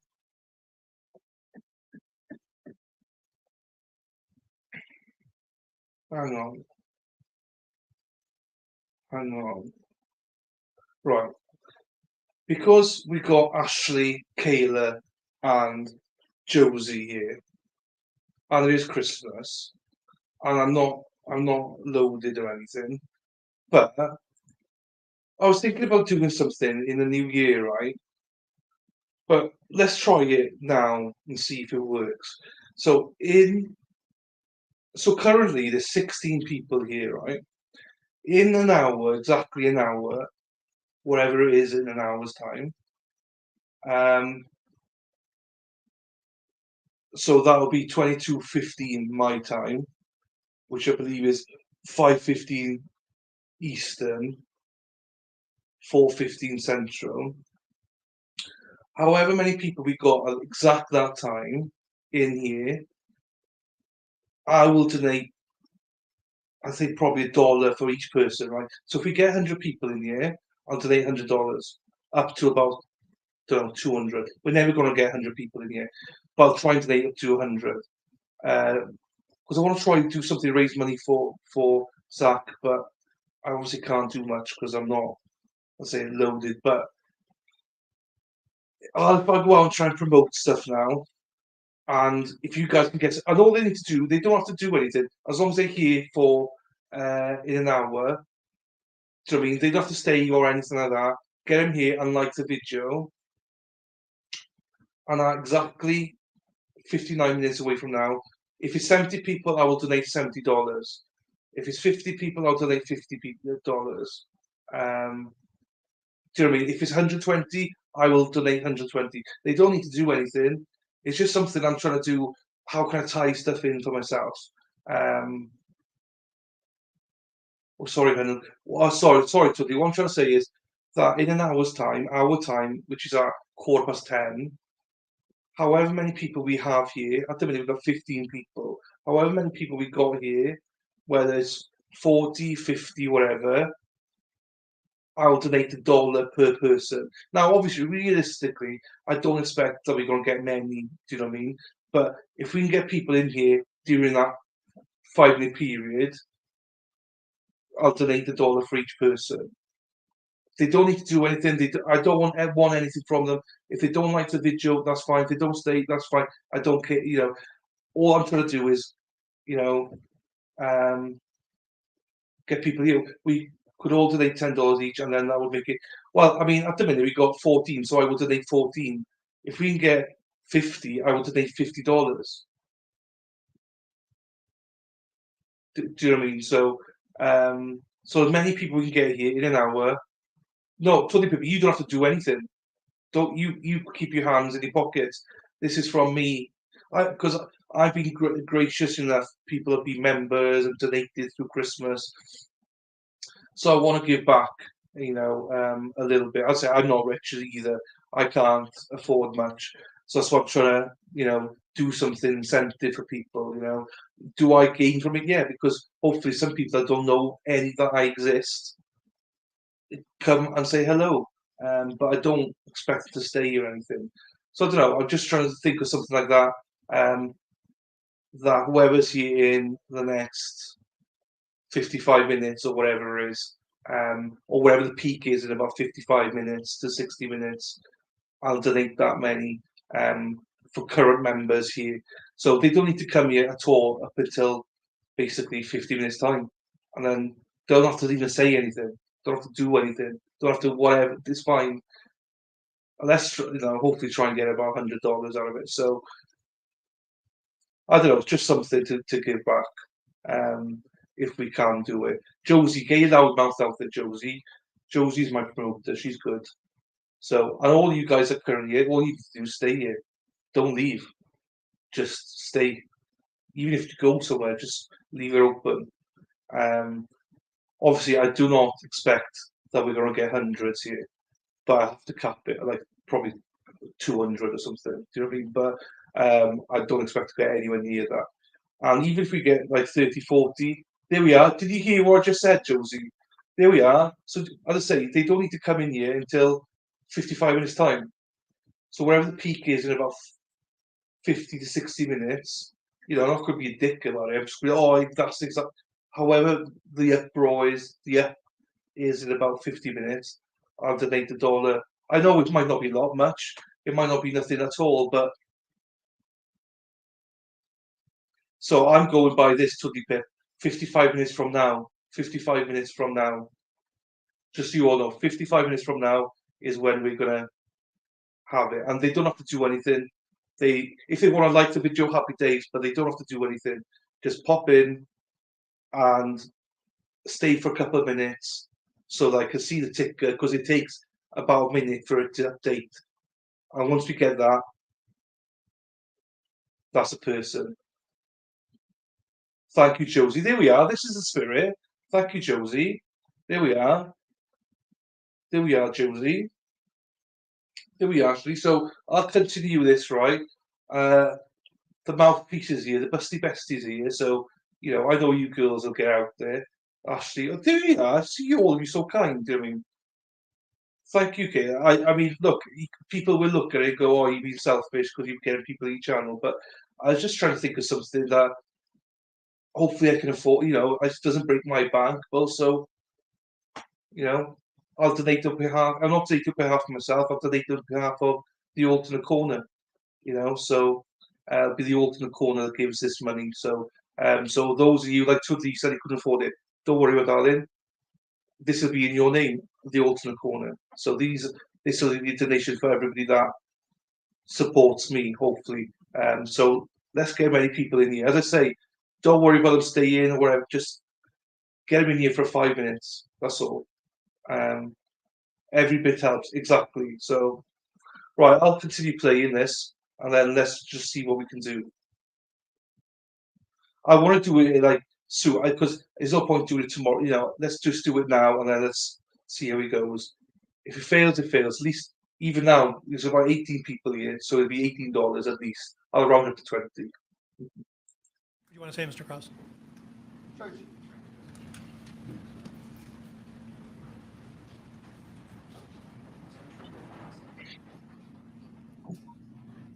Hi, Jen. Judge, I'd like to direct your attention to 90404 sub B. The Busty Besties probably told you, yeah? Busty Besties probably told you.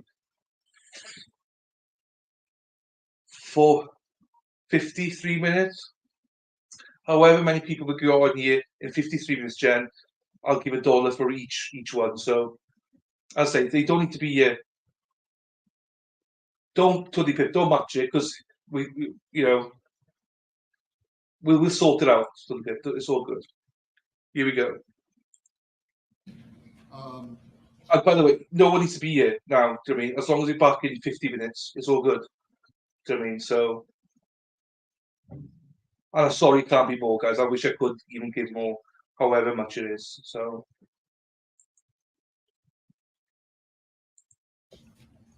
The character of the victim, offered by an accused or by prosecution to rebut the same, or evidence of a character trait of peacefulness of the victim, offered by the prosecution in a homicide case to rebut evidence that the victim was the first aggressor.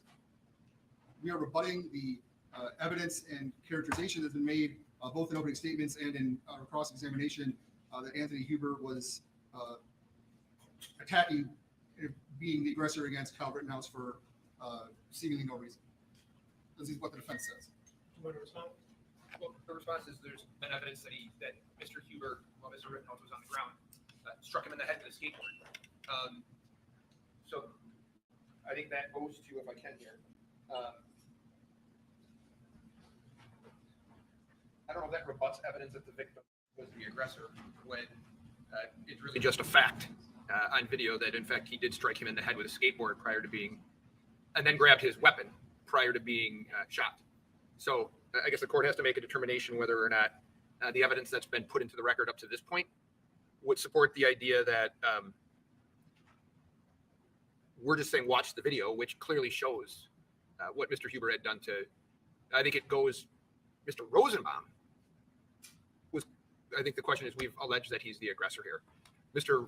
Huber, his acts speak for themselves in terms of what he did.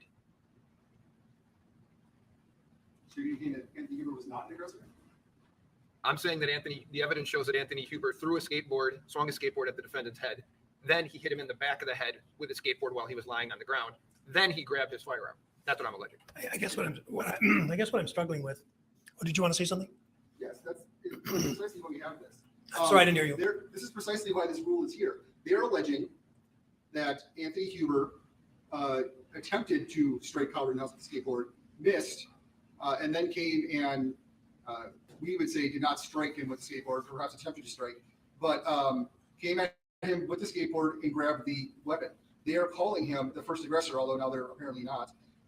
So we can rebut that evidence. And our theory, as we've laid out, is that these people were going to stop an active shooter, that they were provoked by Kyle Rittenhouse, by his actions with Mr. Rosenbaum, that his actions there were of such provocation as they believed he was an active shooter. He was a danger to all of them. The state, frankly, views that Mr. Huber is a hero, and that we can present evidence of conduct to rebut this claim that he is aggressively pursuing Kyle Rittenhouse with no basis, which is exactly what they're saying. Mr. Trusty just laid out the evidence that they have called Mr. Huber the first aggressor against Mr. Rittenhouse. Okay. They can rebut that. Okay. With respect to Mr. Rosenbaum, the defense has definitely suggested and presented evidence that Mr. Rosenbaum was a turbulent personality and was acting in an aggressive manner, and that is certainly a pertinent trait of character in terms of the question as to who was the first aggressor in the incident between them. I didn't hear a similar attack on Mr. Huber, as I think Mr. Sharafi has just stated. What the defense has offered with respect to Mr. Sharafi is direct evidence that Mr. Huber did actions that the jury actually has the unique benefit in this case that we wouldn't see in 1 in 100 cases, or even that, where they can actually see the action. So the evidence that you're offering now is character type evidence, which is really not directly rebutting the physical acts which the jury has been able to observe, as opposed to the case of the Rosenbaum evidence, where they've not seen the act and there was evidence introduced as to turbulent character. So it's rebuttive. Is that a word? Rebuttive? I don't believe so. Well, let's call it rebuttalistic. As to the I think that's twice now. but you know what I'm going to do? I'm going to think about it during the break and read what Judge Weinstein and other commentators have to say. And then it's an interesting point. But my initial suspicion is that this doesn't rebut with the acts which the jury is able to see. Because the statute makes reference to and offered by the prosecution. Where is it here? Offered by the prosecution in a homicide case to rebut evidence that the victim was the first aggressor. That's precisely what they presented. If they want to stipulate that Mr. Huber was not the first aggressor in terms of his interaction with Mr. Rittenhouse, I think we'll gladly accept that stipulation. What did they show? What has the defense offered? In the opening, in argument or in either an argument here during the case or an opening or in the evidence, what did they offer on the subject of aggression by Mr. Huber other than the act with respect to the skateboard and any effort he may have made to de-weaponize the accused? In terms, all we know, and I can be corrected if I'm wrong, the only interaction that I'm aware of between Mr. Huber and Mr. Rittenhouse that night, there may be some pictures where they're sort of seen in close proximity, but the only interaction that I'm aware of between the two is you see Mr. Huber, I believe this was an opening, sort of focuses attention on Mr. Rittenhouse, begin running that way. He either swings and loses his grip on the skateboard or throws the skateboard at Mr. Rittenhouse. It goes to the other side of the road. He then goes and retrieves the skateboard and then goes back towards Mr. Rittenhouse. So I don't see how that is not the defense calling him the first aggressor. It doesn't have to go back all through the night like they've been allowed to do with Mr. Rosenbaum. They are saying, unless they are agreeing that Mr. Rittenhouse was the first aggressor, they are saying he was the first aggressor by throwing a skateboard at him and trying to hit him with a skateboard. Okay. So we can rebut that. Or in the statute. It's plain language in the statute. Well, I'm gonna see what the commentaries say. We'll take a look. Why don't you come back about 12:25 if you can? Oh, all right, 12:30. 12:30. Aren't you a light eater like me? Judge, do you mind if I take this out of your courtroom? You may take it, as long as you promise to return it. Characteristically a peaceful person. So you're responding to something that hasn't been. So I've heard about the Mendes. I've never seen it, Katie. His phone keeps going off, actually. Let me tell you, it's a bloody nightmare. Texting. Probably texting gravely. Dinner tonight? Your place or mine?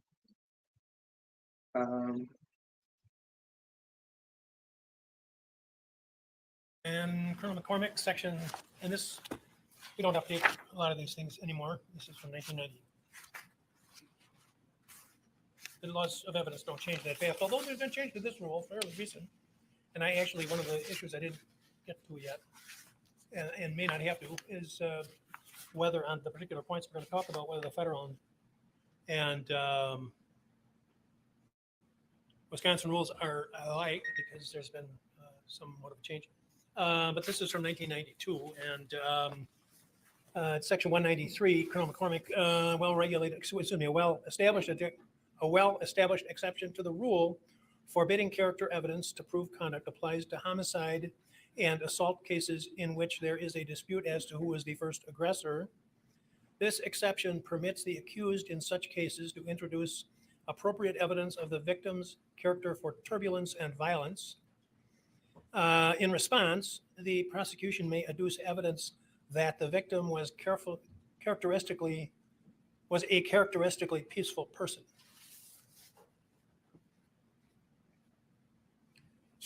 So it says that the accused can offer evidence of the defendant's character, of Mr. Huber's character for turbulence and violence. They haven't done that. They've introduced evidence of specific acts of Mr. Huber. And that sentence, the second sentence I read, is in response, the prosecution may adduce evidence that the victim was characteristically a peaceful person. So you're responding to something that hasn't been offered. High hand. Evidence about Mr. Huber. Now, if I read to the revision from 1974 of the federal rule, evidence of a pertinent trait of character of the victim of the crime offered by the accused or by the prosecution to rebut the same. And again, rebut would be in reference to the evidence of a pertinent trait of character, which has not been offered by the defense. Or character trait of peacefulness of the victim offered by the prosecution in a homicide case to rebut evidence that the defendant was the first aggressor. So it says evidence, it doesn't say character. So that second phrase seems to suggest that the prosecution can offer evidence in a homicide case to rebut evidence that the defendant was the first aggressor. Wait a minute. Let me look at that again. In response. Or evidence of a character trait of peacefulness of the victim offered by the prosecution in a homicide case to rebut evidence that the defendant was the first aggressor. So I hope so, because I read it the first time and I questioned whether I had. Let's see. Or evidence of the character trait of peacefulness of Mr. Huber offered by the state in a homicide case to rebut evidence that Mr. Rittenhouse was the first aggressor. I have picked it was the first aggressor. Well, I'm reading from, and I'll try one more time. Here, wait. It's victim. What? We agree that it's victim was the first aggressor. And I'm going to offer as an exhibit here, just to say that my eyes are not failing that badly. Yeah, you can look at it yourself. It says defendant. So, so much for that book. You can look at it yourself. It's there. All right. No wonder we didn't renew that book. I agree. You could make a big mistake with that. Let's read from my favorite, which is Judge Weinstein, who says, and this is at 701(3)(c) that we've talked about before. When the defendant offers evidence of the alleged victim's character, then the prosecution is entitled not only to offer rebutting evidence about the victim's character, but also introduce evidence that the defendant has the same character trait. And so it starts off when the defendant offers evidence of the alleged victim's character, which hasn't been done. That's the first part of it. Actually, not the second. Well, the second part, if we're talking about this, I'm talking about 2B, which is going to be one, when they do these transpositions of the numbers. What are you offering it under? You tell me the statute you're offering it under. I'm I offering thought it was 1B. 90404 1B, but there's two provisions in there. I know there are. Okay, we're talking about the second, which is the character trait of peacefulness of the victim offered by the prosecution in a homicide case to rebut evidence that the victim was the first aggressor. Right. And that is a more sweeping statement than the older material before. I think it's a 1974 revision.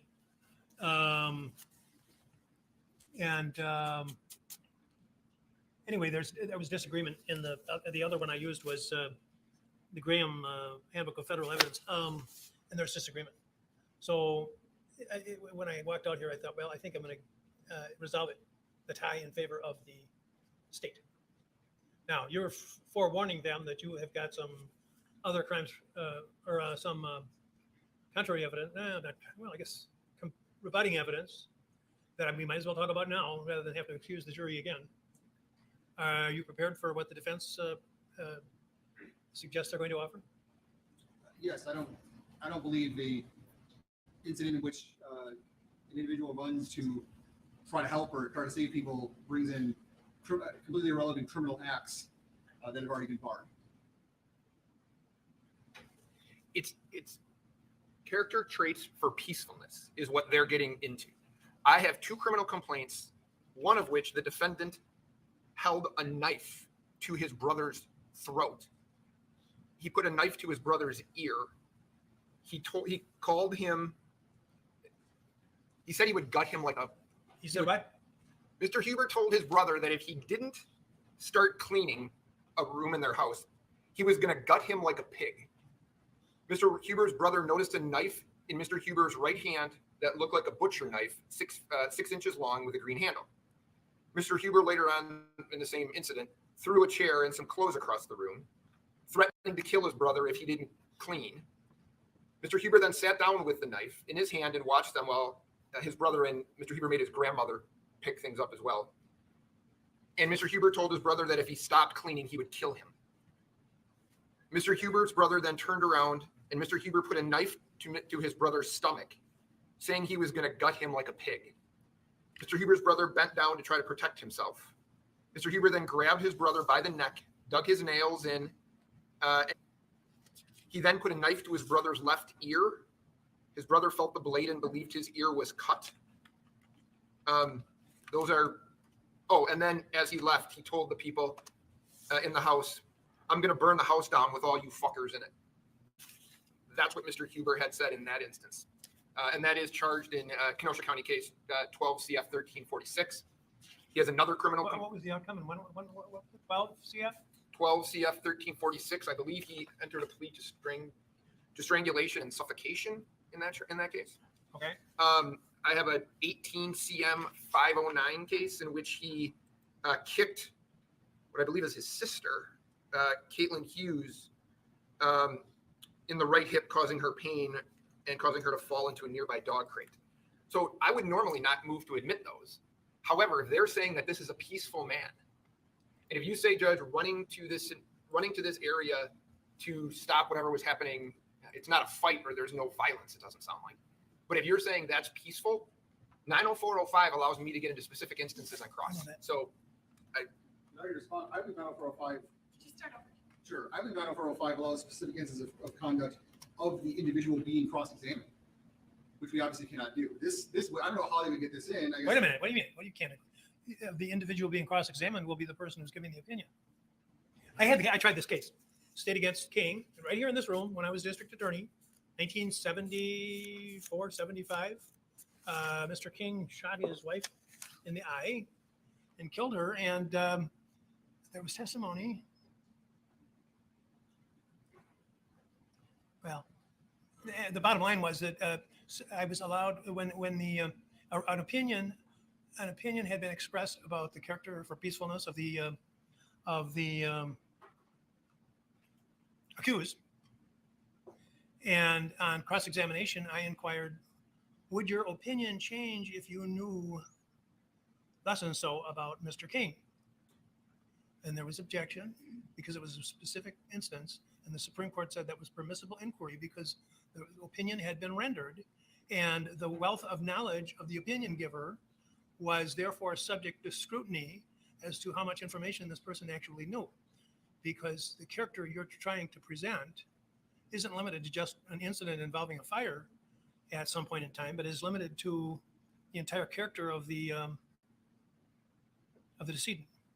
So my initial inclination would be this is probably admissible. Probably. And if you go ahead with the evidence, and you're welcome to do so, although the defense has also pointed out correctly that the character is for peaceableness, and what you were talking about was more heroism. So, but I think I'll give you that much. But you're forewarned. I'm going to be taking another look at that King case because it's been a long time. But this sounds like something that he'll be allowed to go into.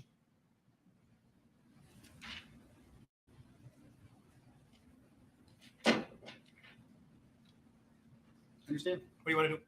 I will not submit the evidence. You what? I will withdraw that question and not submit the evidence. You'll withdraw that question and? I'm not going to elicit that testimony. Okay. Do you want Mrs. Hughes back on the stand? Yes, there's still a couple Okay. more questions. They obviously have to cross-examine her. Okay. Are we ready for the jury? Okay, there we are. Jesus, I'll be honest with you. Watching this, I've not disagreed with many of his rulings. Could you come down, please? Yes. Mr. So Johnson, is- what? This guy's a different judge, honestly.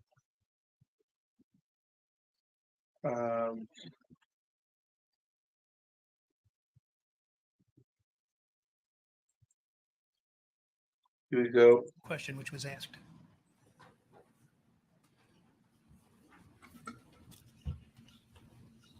He's pissed though.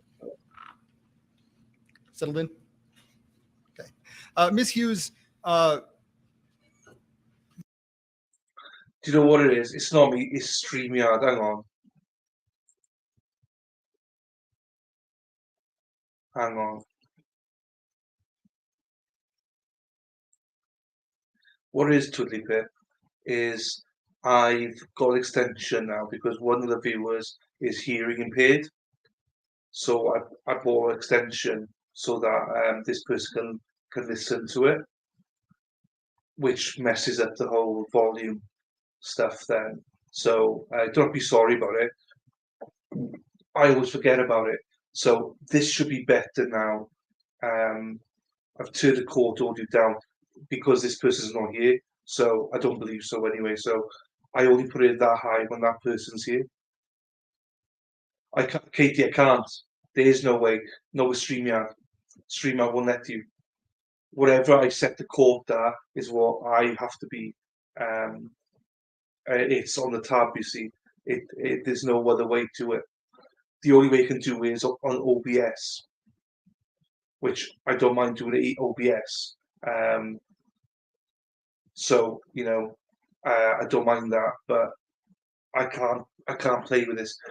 You usually have a hard time hearing the calling stream. It's at max. I put it at max. I put it low now, but I usually put it at max. Not with StreamYard, they're not. I guarantee you, Katie, no StreamYard because I've got all the setup for it.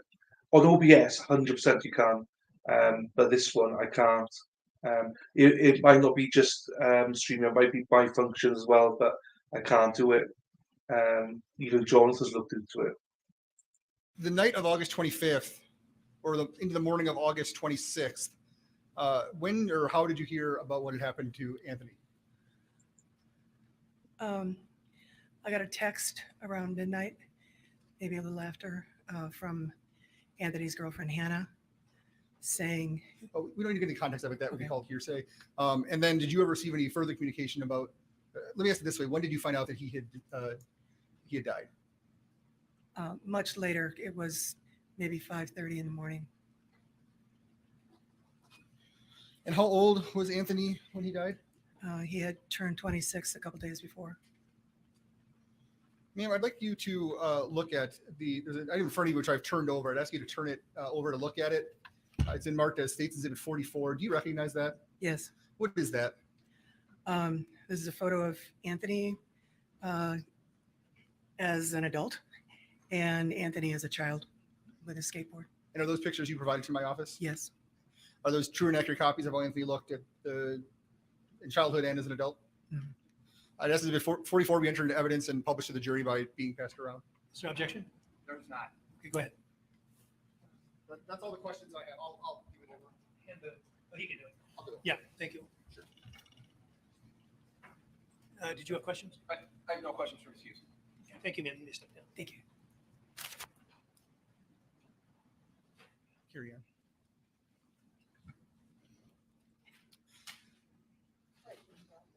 Oh, Oh.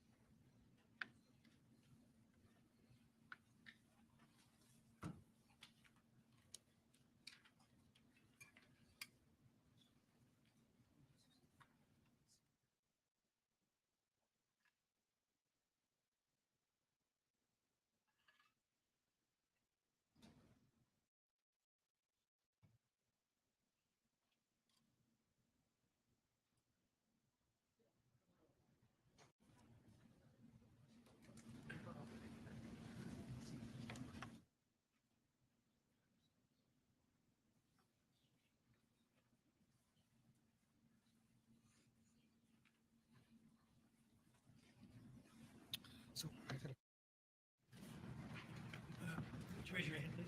Do you solemnly swear the testimony you are about to give in this matter will be the truth, the whole truth, and nothing but the truth, so help you God? Yes, I do. Please be seated.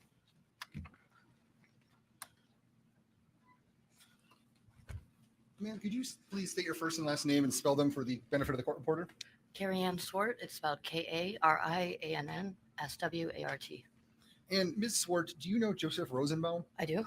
How do you know Mr. Rosenbaum? He's my fiance. And is Mr. Rosenbaum still living? No. Okay. And did he die on August 25th, 2020? His date of death is considered August 26th. And before that date, how long had you known Mr. Rosenbaum? Since August 3rd of 2019. And after you met, how long did it take you started a romantic relationship? About maybe 3 days. And had you known him before? You never met him before August 3rd? No. And where are you from? I grew up in Illinois.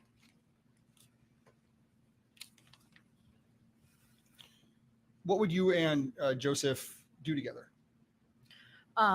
When Joseph and I were together at the beginning, we were homeless. We just spent a lot of time talking, getting to know one another, and laughing and joking around. He was a very animated person like that.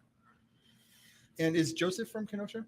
No, he is from Waco, Texas. And do you know why he moved up here? He moved up here to be with his girlfriend at the time and their child. So does he has a child living in Kenosha? Correct. I would like to bring your attention to the day of August 25th, 2020. Did you see Joseph on that day? I did. And where did you see Joseph? I saw him at the motel that we were living at, Was it in the motel or outside the motel? outside the motel. And had you seen, do you know where Joseph had been in the days prior to that? Correct. I'm sorry. Do you know where he had been in the days prior to August 25th? In the day or two prior? Yes. Where was he? He was at a hospital in Milwaukee.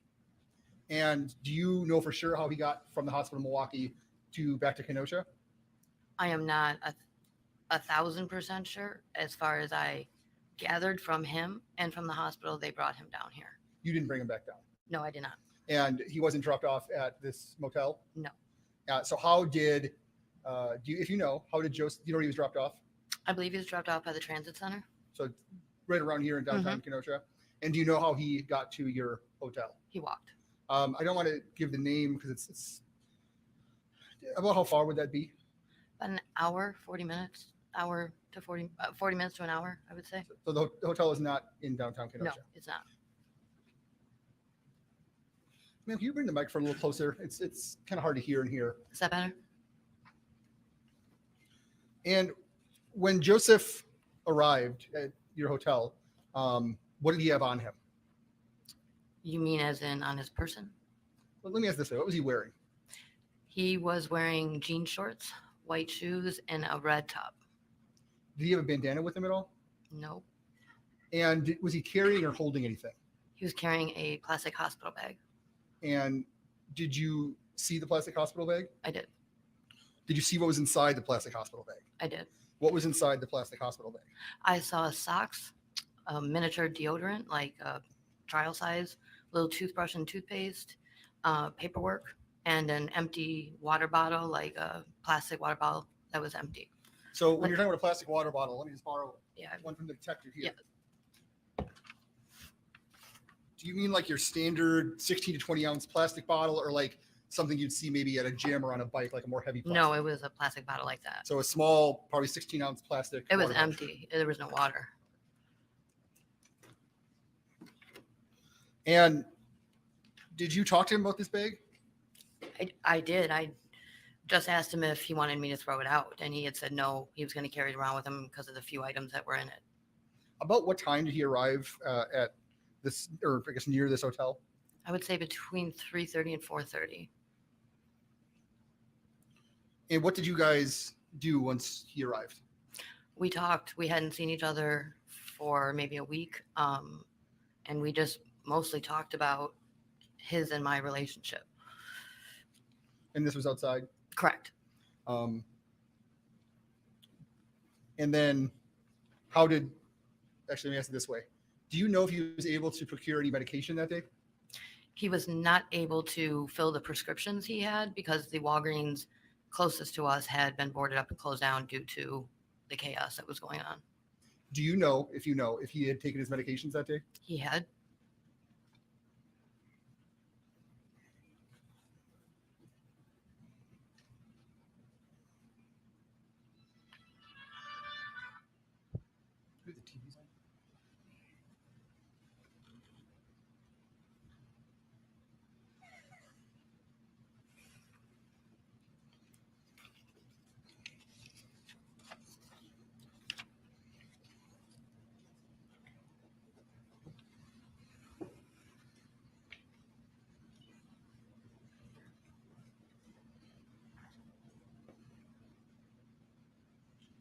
This is where I'd like to show you what is marked as Exhibit 26. Do you recognize that? I do.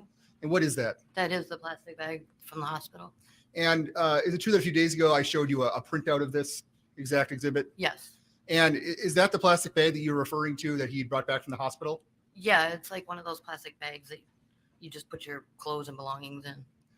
And in looking at the screen, does it seem like there's more items or fewer items or the same items, if you can tell, that he had when he was at your residence? It appears to be the same as when I saw it. Can you make out anything in this photograph? I can make out. I think he might have had an extra shirt in there. That might be. And it looks like the water bottle on the side. Shirt. Sure.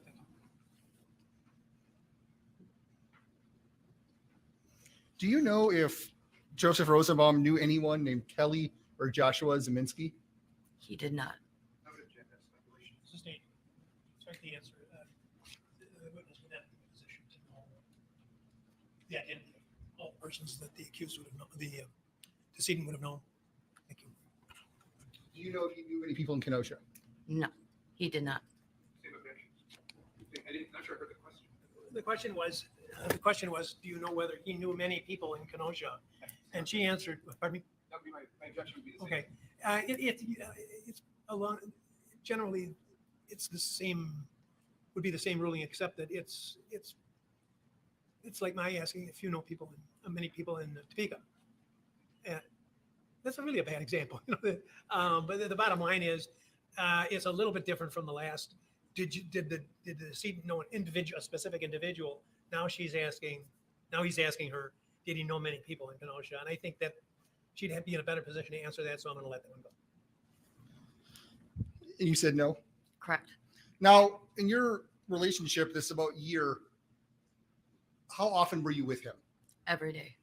And were there times he would go out on his own? No, Were you together all the time?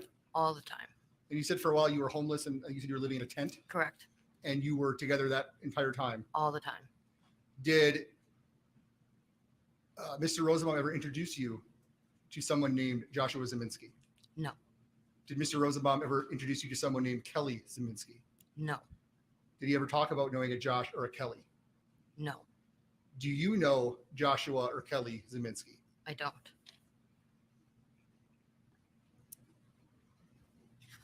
How tall was Joseph? 5'3", How tall are you? 5'3". And was Joseph a larger individual build-wise? Was he bigger frame, smaller frame, medium frame? He was medium, smaller frame.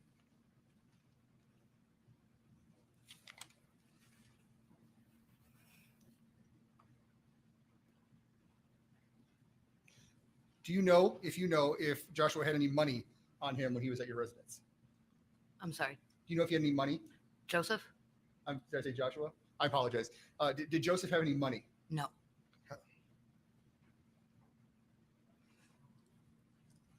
Now, did Joseph spend the night there, or how did he end up leaving? Or what? Let me ask this way: did Joshua leave? Did Joseph leave? Yes, he did. About what time? He left at exactly 9:38 because I looked at my clock, You looked at your clock. my watch. And how was your parting? How did you part ways? It was really good. We were talking about things we were going to work on in the relationship. He was extremely excited to work on himself, work on some of the things he needed to work on. And when he left, he said he said that he would see me in the morning, and he was all excited and I love you. It was a pleasant visit. So, question for those that watched this before: we're talking about Joshua, John, whatever his name is. Is this the guy that got alleviated that we watched yesterday? And if so, well, actually, is that the same guy who's got shot yesterday, grabbing the barrel of the gun, or is this a different guy? If it's a different guy, then fine. If it's the same guy, I've got questions. So anyone chat if you know if it's the same guy from yesterday or if this is a different guy. It actually might be a different guy, to be fair. I don't remember the guy who likes children. I don't remember his name.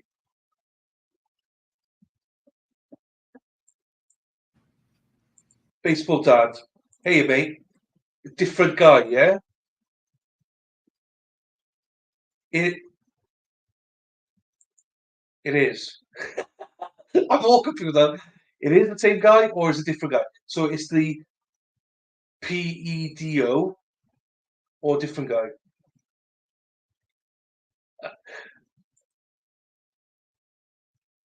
Because if it's the guy that grabbed the barrel yesterday, she said that she's always with him. Well, that's a lie. Also, did he just come out of a mental health hospital? He got caught with kids. So it's the same guy then. Okay. But he's just come out of a mental health hospital. So they spend every day together. Lies. Why is he leaving in the evening? They're always together. Lies. That's what I don't get. Lies. That, liar, liar, pants on fire. Okay, thanks, guys. Thank you very much, Baseball Dada. And hey, Dunya! Dunya! How are you doing, my darling? Hope you're well done. And thank you to you as well, Ash.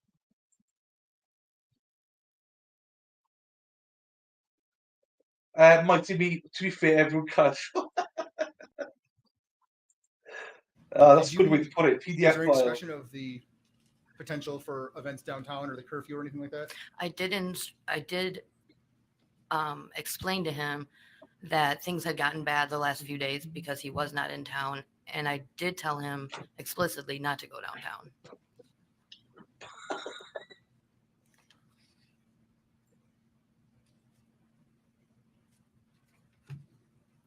And what is the next thing that you remember happening that night in That's relation to Joseph? I got a phone call at 4 a.m. from the medical examiner. And is that when you discovered that Joseph was deceased. Correct. Gladstone, yeah. Did Joseph own any guns? No, Did he have an interest or a hobby involving guns that you're aware of? not at all. You never saw him reading magazines or articles or having a knowledge about guns? No, he did not like guns. What do you mean? Question based upon the court's prior ruling, motion and eliminate in this subject regarding firearms. Sustained.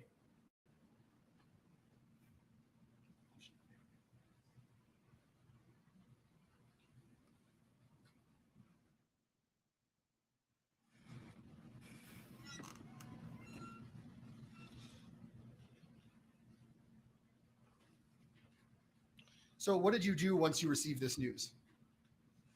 I fell to my knees and cried. And then what, if anything, did you do? I went on my phone and looked up on the Facebook Kenosha scanner page to see what the police call might have been about that night. And there was a video link, and I clicked that, and that's when I saw the video of Joe dying. So you watched one of the videos of the shooting? Correct. And that evening, had you been watching, we've heard a lot of people are out there live streaming or filming or the news. Had you been watching any of that? Nothing. All right, so you had no idea that anything, you didn't know what was happening in downtown Kenosha until 4 o'clock. Till in the morning. 4 in the morning. Once you saw that video, what did you do? I broke down, and I can't get that image out of my head. So, yeah, Did you go down to downtown Kenosha at all? I did the following morning.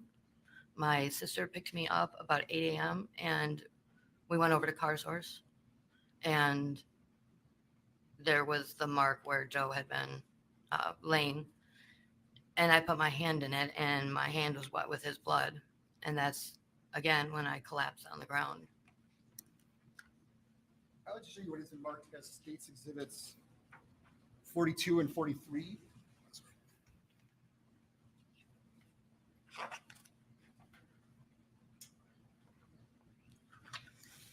I'm here to look at it in order, okay?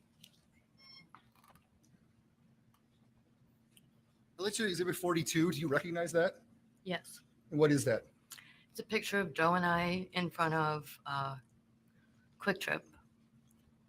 And is that a true and accurate copy of a photo of you two together? Yes, If you know, do you know when in relation to August 25th that was taken? I would say, in relation to when, probably a year prior. Oh, so probably closer to when you first met. Yes. I would like to move Exhibit 42 into evidence. Objection. I don't. Receive.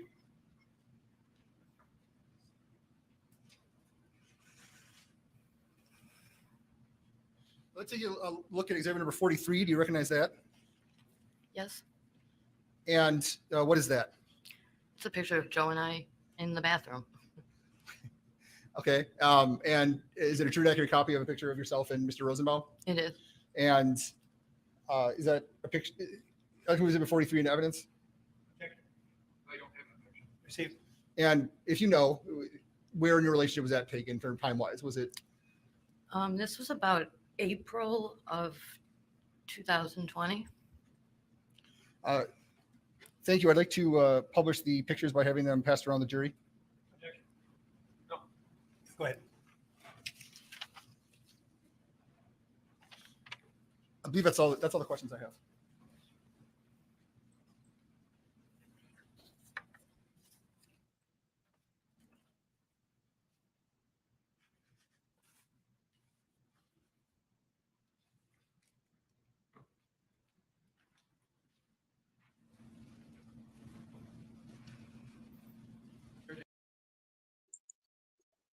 Okay, so just a shout out about 10 minutes. Make sure you don't leave. You've got 10 minutes. Give or take a couple of minutes either way. However many people are here, I will donate to Zach's fund. So $1 for every person here, but don't leave.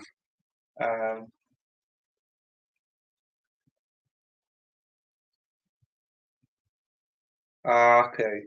Thanks, Facebook Dan. I know you don't want us to approach, but based on our earlier conversation, I'd like to have a conversation about specific areas of inquiry.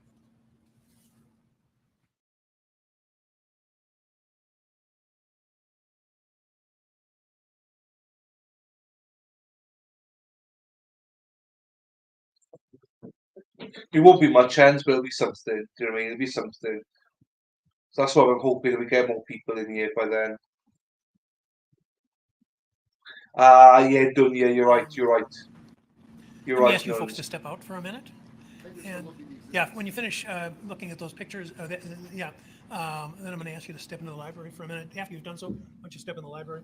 And I don't think this will be lengthy. That's a fair point, done. Yeah. So at the minute, we got 21 people here. We got 21 people to go. We got 21 people to go. We got 21 people to go. That's $21. I think a couple said they would do match as well. So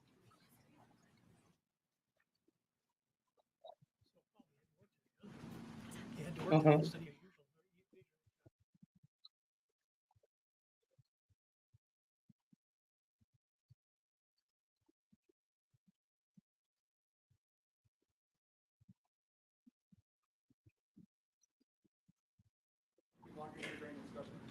I beg your pardon? hi, Myra. She can step out for a few minutes, but I assume this isn't going to be lengthy. So good, Myra. So good. If you're more comfortable, You have walking around, opinion, though, that's it's okay, fine. But it's going to be just a matter of minutes, I hope. Mr. Rittenhouse. So Judge, Wait, we too had talked about this after openings, and I didn't want to step on any pretrial ruling. In the opening statement, there was a statement about Mr. Rosenbaum being in the hospital in Milwaukee. That was addressed with Ms. Ward on direct examination. I am of the opinion that simply stating he was in a hospital is a misrepresentation as to what actually was going on. Most people are in hospitals for physical ailments, to recover from whatever's going on. And I think if we're going to give the jury a clear picture of the hospital he was in, I think we have to be able to at least, I think it's appropriate now based on their questioning, and the questioning is evidence. So that in fact that he had been released from Aurora Hi, mental Ernst. health wing, or their mental health. Why is that not- Ernst. I'm not saying it's not part of the hospital, but I think it's reasonable to say that the majority of people believe that you're at a hospital for physical ailments. Well, of course, we get to do because we deal with a larger percentage of people who are hospitalized who are there for Good point, done. mental Yeah. or emotional disorders. So Good point. you're not selling this, sir. Well, the other area that she had mentioned, or that was talked about on cross-examination, was did he take his medications that day? Yeah, that's another. So it's irrelevant, I suppose, if he takes blood pressure medication or medication like that. I'm assuming, and she can come in and do this outside the presence of the jury. I'm assuming there's testimony about him taking his medications for mental health ailments. And I would ask, I don't have to go into it too deep, but I think it's relevant that I ask her what those medications were that he took that day. It could be, but what if she names a medication? Do we know why it was prescribed, what its pharmacological properties are, what the possible side effects are, what it's generally used for? There's all kinds of things, and I'm not going to invite the jury to speculate on that by just dropping in front of them while he was taking liquid penicillin. It means nothing to the jury. So I'm just depositing something for them to speculate about, and so I'm hostile to that. If she knows what it's for. Well, I'm going to let you have your voir dire to determine the extent of her knowledge. Okay. It is fair game because you did bring up about medication. That's all I can ask. So Okay. Did you want to say anything?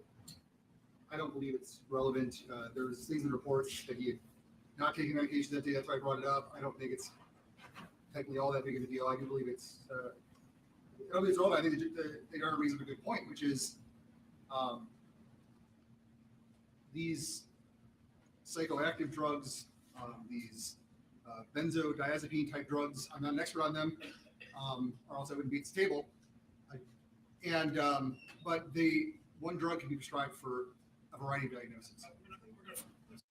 Because for the very reasons I've said, I'm not just going to give them something that means nothing to them and then ask them to try to speculate as to what it's for. So ask her to come in and she can be examined. I go straight.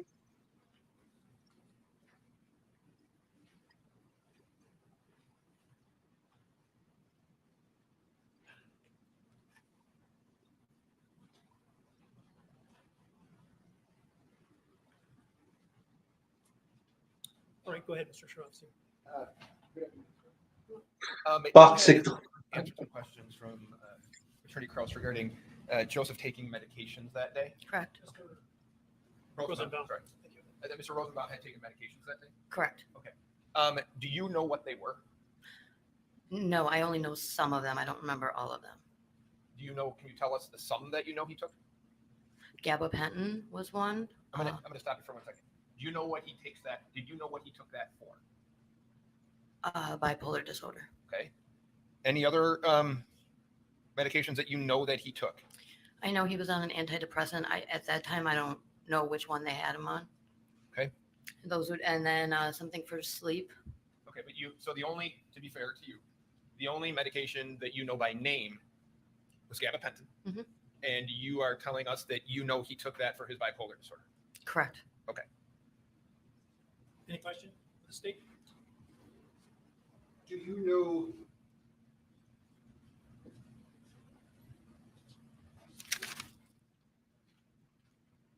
Do you know when?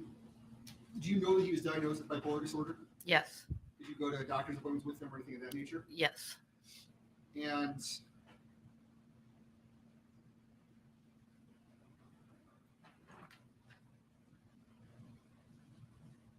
how do you know that gabapentin was prescribed for that reason? I was his emergency contact at the hospital, so they really called me and asked me what kind of medications I've worked in the past for him. And I told them, and they were in contact with me, letting me know what medications he was on, just like they called me that morning to say they were going to be letting him go, but that he had had his medication. So the hospital told you that day or the night before that they were going to, they say they were prescribing it, or did they just ask you what they should prescribe?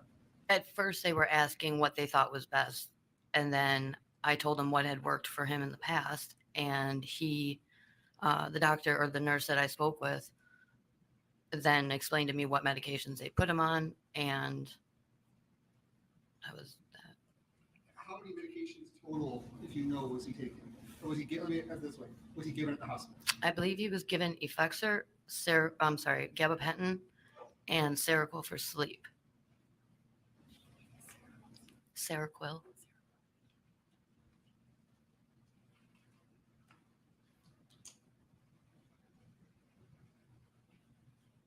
Sorry, I'm just trying to look up these drugs. I'm not familiar with them.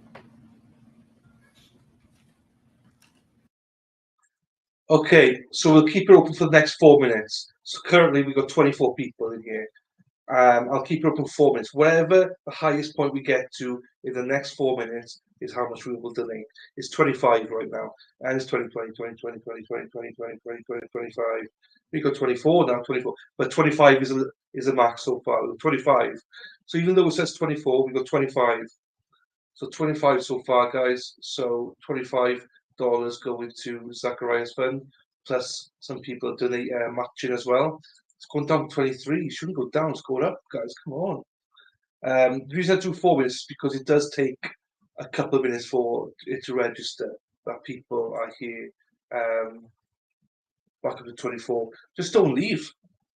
Basically, don't leave and just grab somebody and say, "Hey." Literally, they just need to hop on. Don't have to say anything. Don't have to do anything. They don't have to like it. They don't have to do anything. 25, 5, 5, 5, 5, 5, 5, 5, 5, 5, 5, 5. Any more than 25 goes straight. Any more than 25, 5, 5, 5, 5, 5, 5, 5, 5, 5, 5, 5, 5, 5, 5. You got 25, 5, 5, 5, 5, 5, 5, 5, 5, 5, 5, 5, 5. And 20, 20, 20, 25, 5, 5, 5, 5.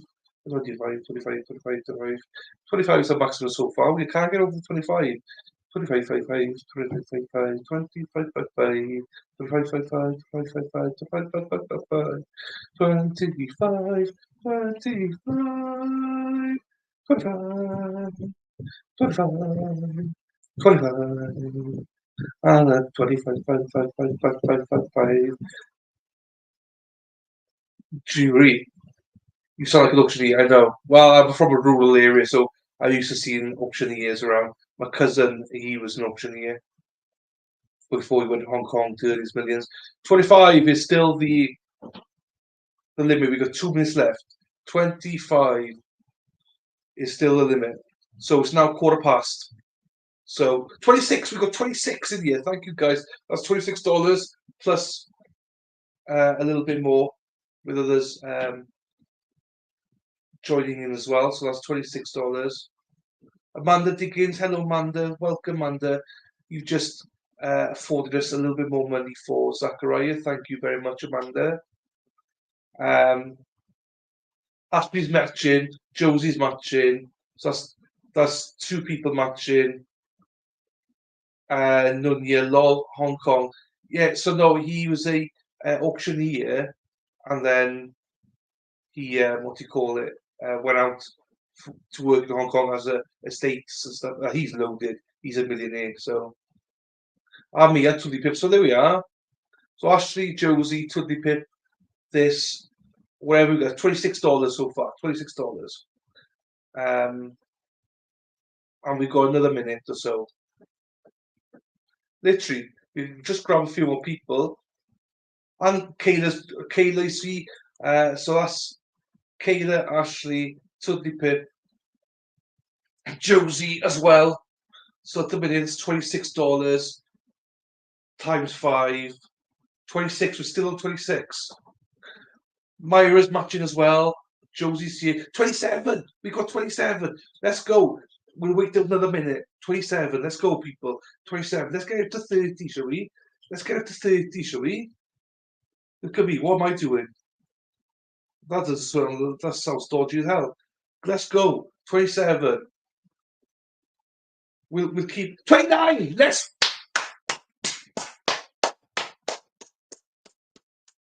Nando, thank you, Nando's man bun. Thank you for coming. 30.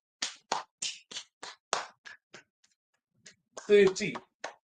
I got 30 as well. We got 30. I think we still got like 30 seconds left or something. But I think we've gone down to 28. So I think we just call it a 30, don't we? I think that's what we do. We call it a 30. Let's call it a 30. Let's not get greedy. We'll call it a 30, guys. Thank you so much for everybody that was here. That's $30. So I believe, yeah, that's enough. That's good. We've got overtime now.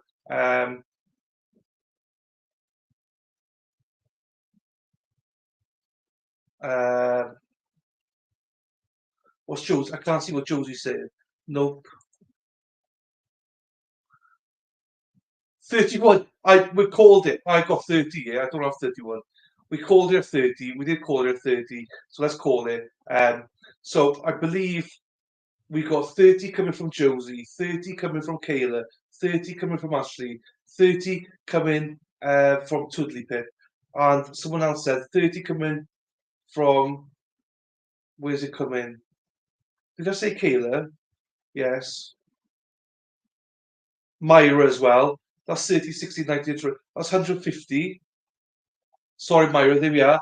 Plus 30 from me, 180. Plus the alternate quarters giving 30, and now I'll give 30. So that's 60. So that's 30, 60, 19, 20, 50, 180, $210. And Moonflower. Hey, Moonflower. So I presume Moonflower, are you saying that you're giving 30 as well? So that's 30, 60, 19, 20, 150, 180, 210, $240. So, because I'm giving 30, there we are, $270. Ahern's doing it. So that's $270 now. There we go. I think that's $270 now. I think $270. Hey, just for simplistic bloody thing, wouldn't it? We'll do another one of these at some point, you know. But $270, guys. Well, you should be proud of yourselves. So I'm going to take 60 as the alternate corner. I'll do it right now. So it's out of the way. So there's 60 from the alternate corner. I can't do that. Other security is free. I'm going to donate that. Okay. Charge on that.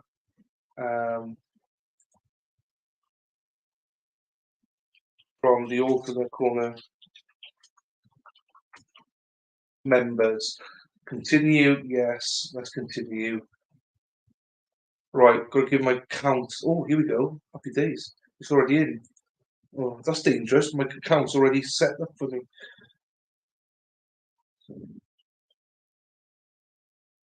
Okay, give. Thank you.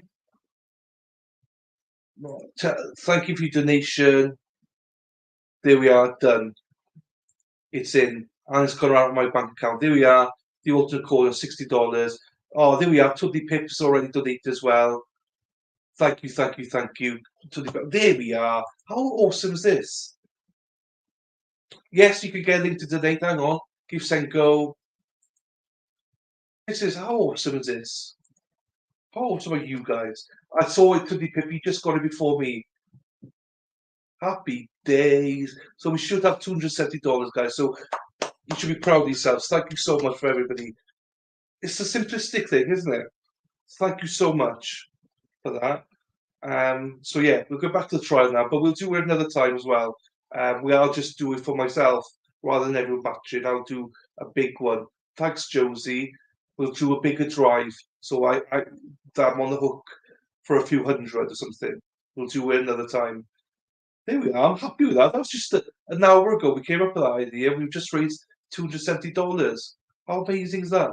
Thank you to everybody. Really do. Thank you, everybody. And whilst people here, just in case you don't know, wrongfulpod.com. That's where you need to go. Wrongfulpod.com and have a look at that. Thank you so much. I'm chuffed. This gives me happiness that there's lots of good people in this world, and you guys are the best. Yes, let's free Zachary Anderson. You're the best.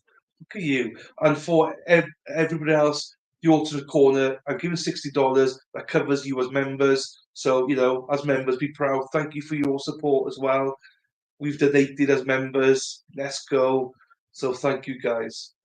Ashley here as well. Thank you, Ashley. Oh, look at this. Amazing. Thank you guys. $270. Check us out, eh? Amazing. Right. Let's get back to trial. Otherwise, people are going to kill me and tell me to shut up. But thank you, thank you, thank you. Right.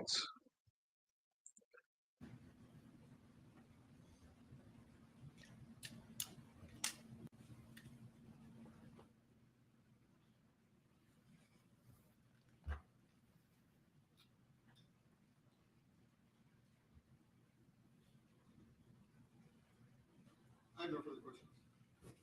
All right. Yeah, I think there's enough information that it's admissible. So and the state did open the door. So ask the jury to come back in, please.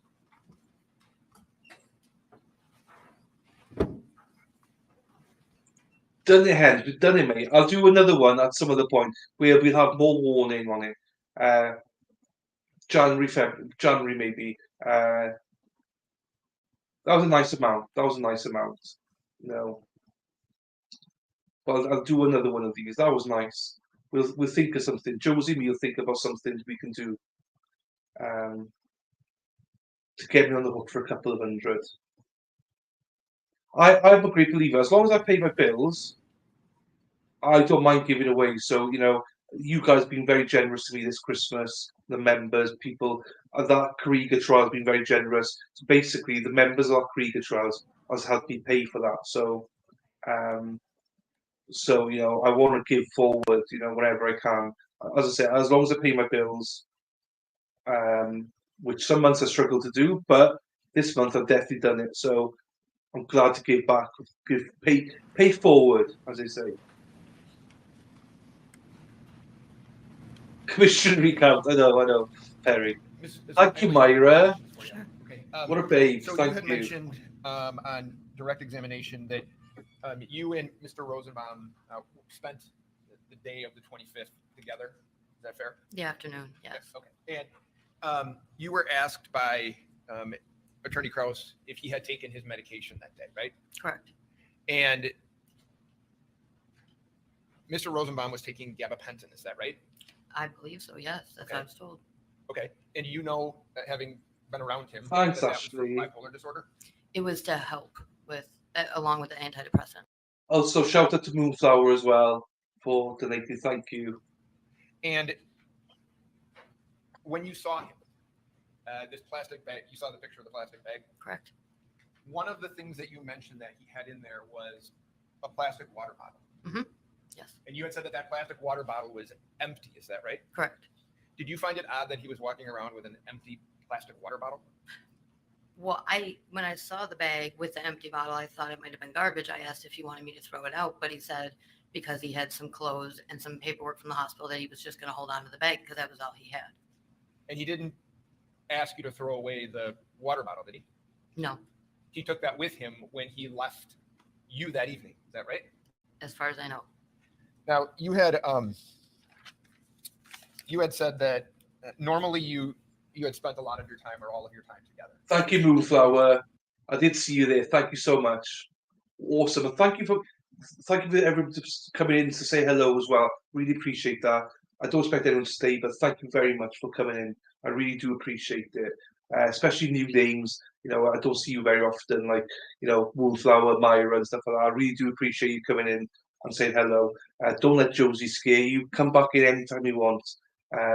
You know, it can be a bit rowdy when we got Kayla as well, the Busty Besties, but they're a great bunch here. Okay, done. Thank you, Kayla. I'm chuffed to bits, guys.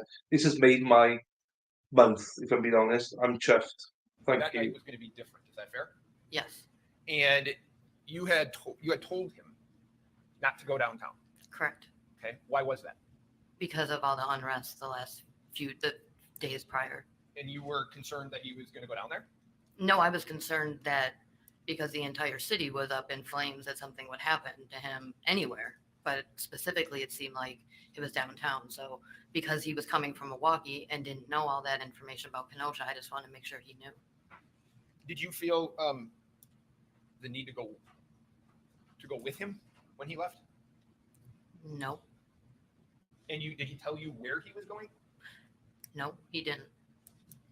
Did he, to your knowledge, did he have anywhere else to stay? No, he did not. So it was either with you or no other designated kind of place to go. Correct.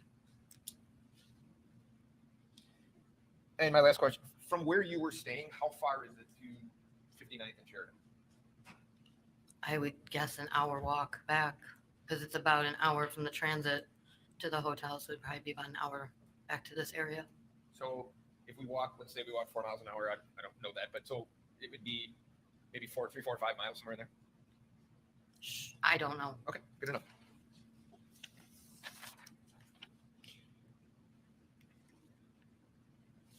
Ma'am, I don't have any other questions for you. Thank you for your time. Any question? Yes, please. Ms. Swart, did the hospital he was at, did they consult with you on medications he was going to receive? Yes.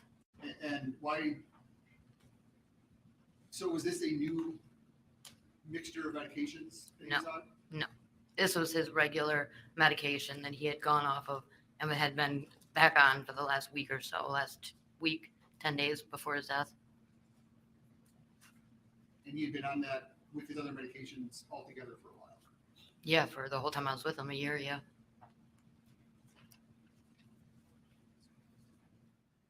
Nothing further. I have no follow-up questions. You may step down, ma'am.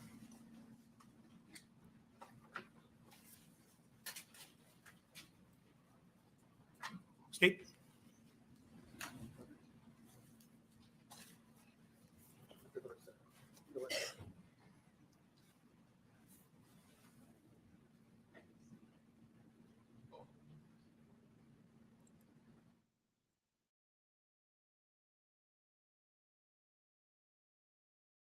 Okay.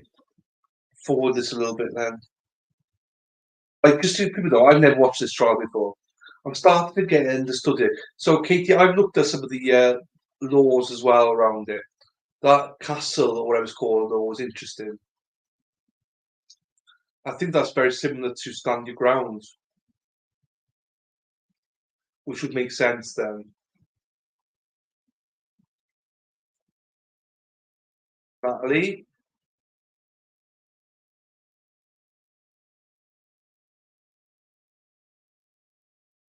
Oh, here we go, right.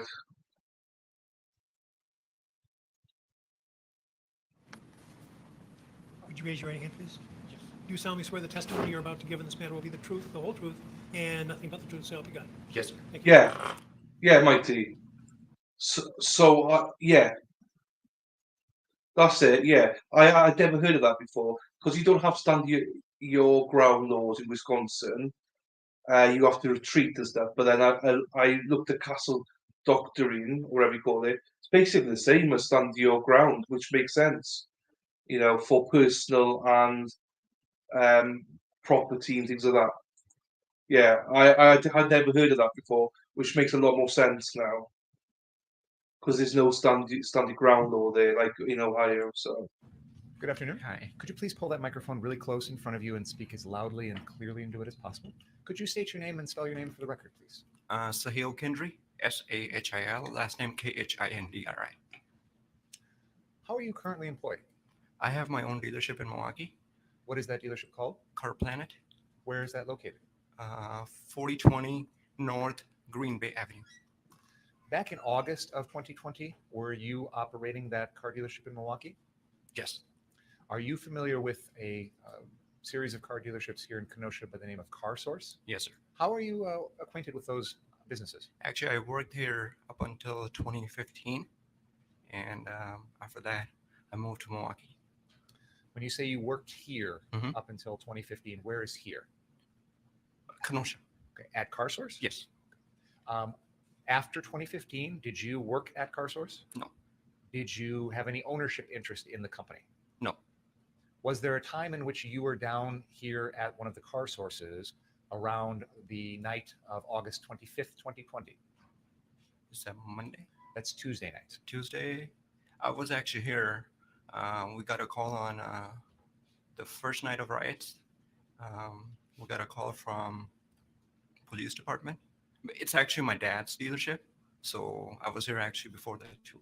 What is your father's name? Anil Kendry, How do you spell that? Anil, last name. Oh, same last name. Sorry.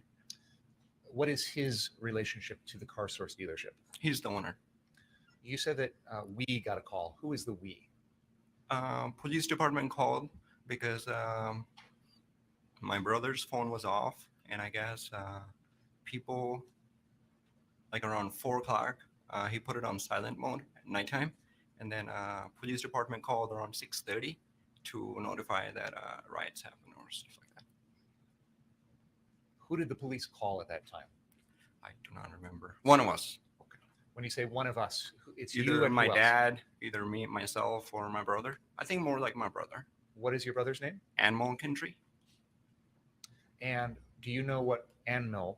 Can you spell that for us, please? ANMOL. What is Anmol's relationship to Car Source? He's basically an inventory manager. For example, cars come from the auction, give it to mechanics, repairs, and then once they are detailed, put it on the lot. That's it. Back in August of 2020, was your brother Anmol the head of the inventory for Car Source? Yes. You said there was a phone call around 6:30 p.m. Do you remember which night that was? 6:30 a.m. on Monday morning. Monday morning, yes. Okay, I misunderstood. What, if anything, did you personally do after that with regard to the issue of the phone call? Did you come down here? Yeah. Okay. Where do you normally live? We were on a KR, like That's 20 minutes away. And when you say we were on KR, do you mean just We live in the same house. you, your brother, and your dad? Yes. Okay. So did the three of you come down at that point? Actually, 4 of us, my mom too. Okay. Did you all come down at that point? Mhm. Is that a yes? Yes, sorry. And what did you observe about the Car Source properties at that time? A lot of cars were burned. The building, a lot of glass was broken. So, and then the police had a caution tape around it. I've got a map up on the wall behind you there. There is a, next to the, in front of you, that bottle of hand sanitizer, there's a device laying next to it that's a pointer. Yes, right there. It's a laser pointer. And would you please, using that map, point out the location that you've just described as having burnt out cars and police tape around it?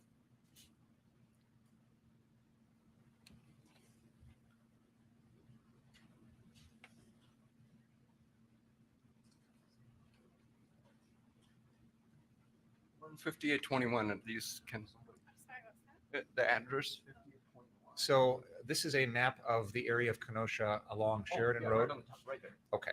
And And you're pointing to the car source location, which is on the northeast corner of the intersection of 59th Street and Sheridan Road. Is that fair to say? Yes, right there. Okay. In addition to that location, there are two other car source locations close by on Sheridan Road. Is that right? No, there's 63rd Street as a second car source. Okay. There's also a location kitty corner from the one you just mentioned. Are you aware of that one? You mean car doctor? Okay, that's what. Yeah, yeah, that's the repair center. Yes. Okay. So if you could point out the one we were just talking about that you mentioned earlier. Okay. And then kitty corner across the street from that, to the southwest corner, we have it labeled as car source, but do you see what I'm talking about? Oh, right here. Yes. Yes. What is that location? Car doctor. What is that? It's our repair center that's owned by my mom. Okay. When you were originally describing a location that had burnt out cars, that was the first one. Yes. Okay. You said you came down there at that point? Yes. This time in the morning? Which morning was it that you came down? Do you recall which day it was? Monday morning. Monday morning? So this was after Sunday night into Monday morning? Yes. What, if anything, did you do after that? Cried. Okay. What was the condition of the location that you've now described as car doctor? Mm-hmm. What was the condition of that location? That was fine. Did you see any damage to any property at that location? No. These locations that you've talked about, the car source at 59th and at 63rd, and then the car doctor, at that time in August of 2020, did you work for any of them? No. Do you go by the name Sam? Sal. Sal? Yes. Okay. Did there come a time on that Monday or maybe the following day in which you spoke to anyone, and I'm asking you personally, spoke to anyone about protecting those properties? No. There's an individual in the court who's been identified as Kyle Rittenhouse. Yeah. Do you see him here in court today? Yes. Have you ever personally spoken to that person? No. Have you ever personally texted or called or spoken No. on the phone with that person? No. Okay. At any point during that Monday or Tuesday process, did you ever speak with anyone about protecting any of those locations? No. Okay. I actually don't even work there. Okay. All right. So I have no further questions.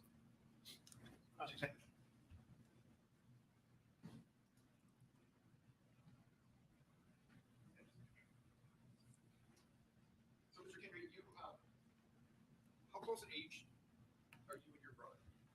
2 years apart. Okay, and you go by Sal. Does he Yes. go by Sam? Yes. Okay.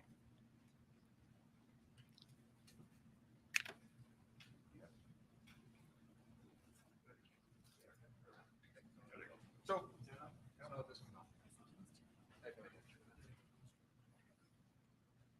Eddie, can you just turn around for a second? That picture. Yes. Okay. Is that you? Yes. That is you? Yes. Okay.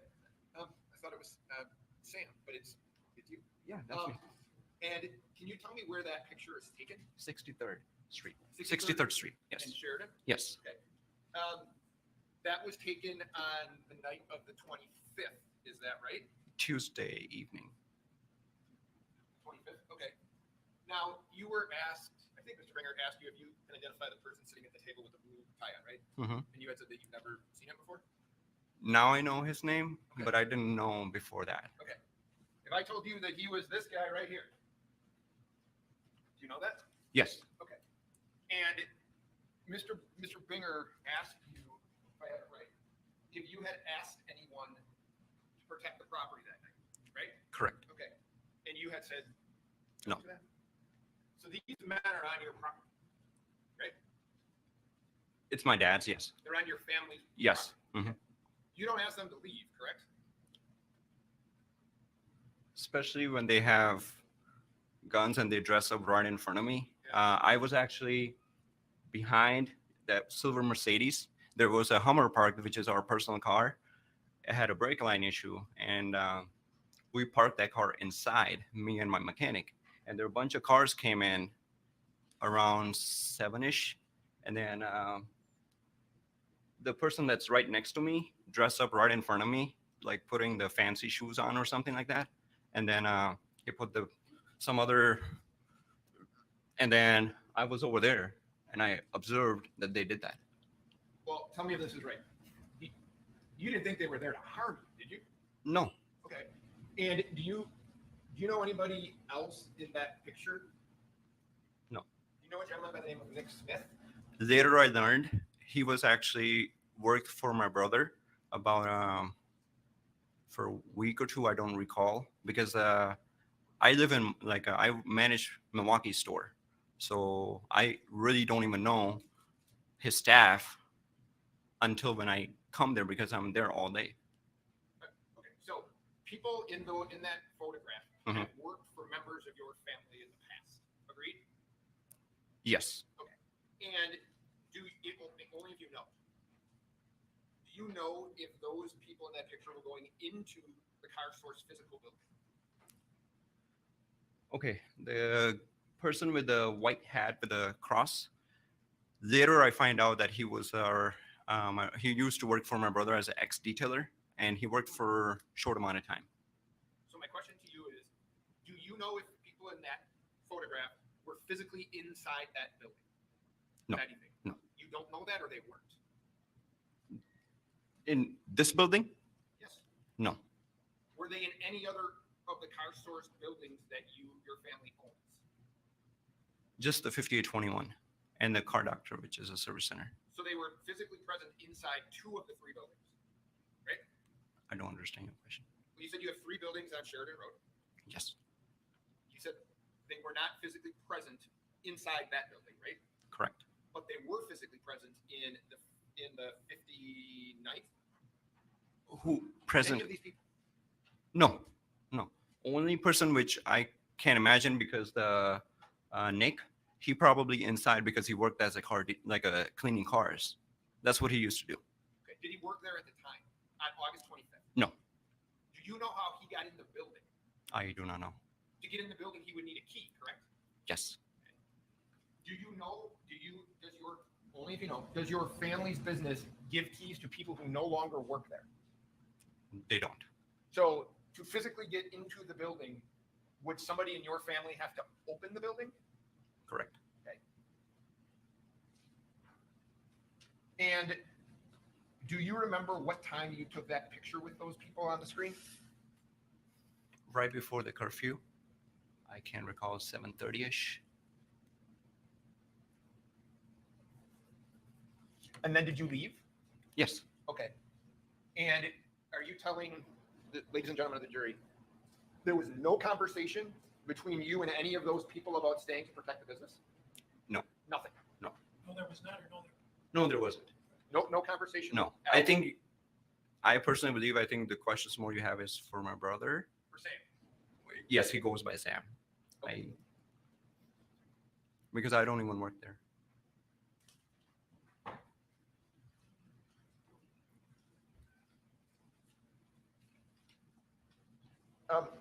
Sal, do you have a BMW?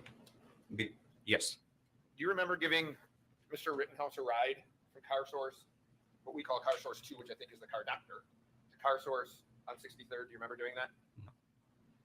You don't remember doing No. that day? No. But you do have a BMW? yeah, I have 10 more cars. Okay. All right. 10 more cars. Sir, thank you for your time. Yep. I don't have any other questions. Mr. Mayor?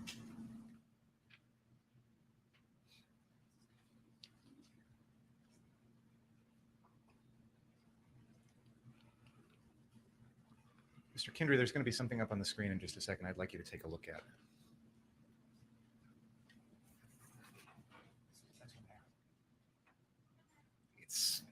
Is there a way to text?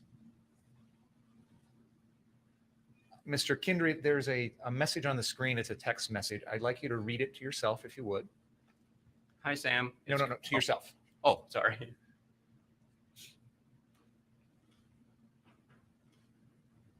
Yes. Have you ever seen that message before? Yes. When did you see it? The first time? I think Thursday or Friday. My brother showed it to me. Thursday or Friday of what week? The same week. Of the week of August 25th, 2020, when Yes. all this was happening? Mhm. Is that a yes? Yes, sorry. Is it fair to say then that this was a message that was sent or received by your brother, not by you? Correct. Okay, that's all I have about that. Put up the photo.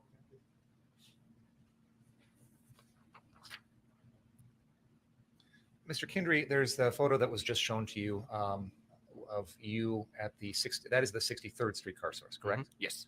And there's a group of people there.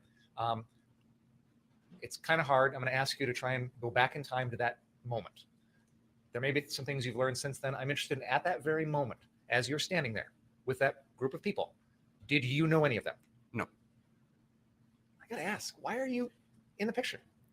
I saw the guy right to the right of me dressing up, and I was so impressed.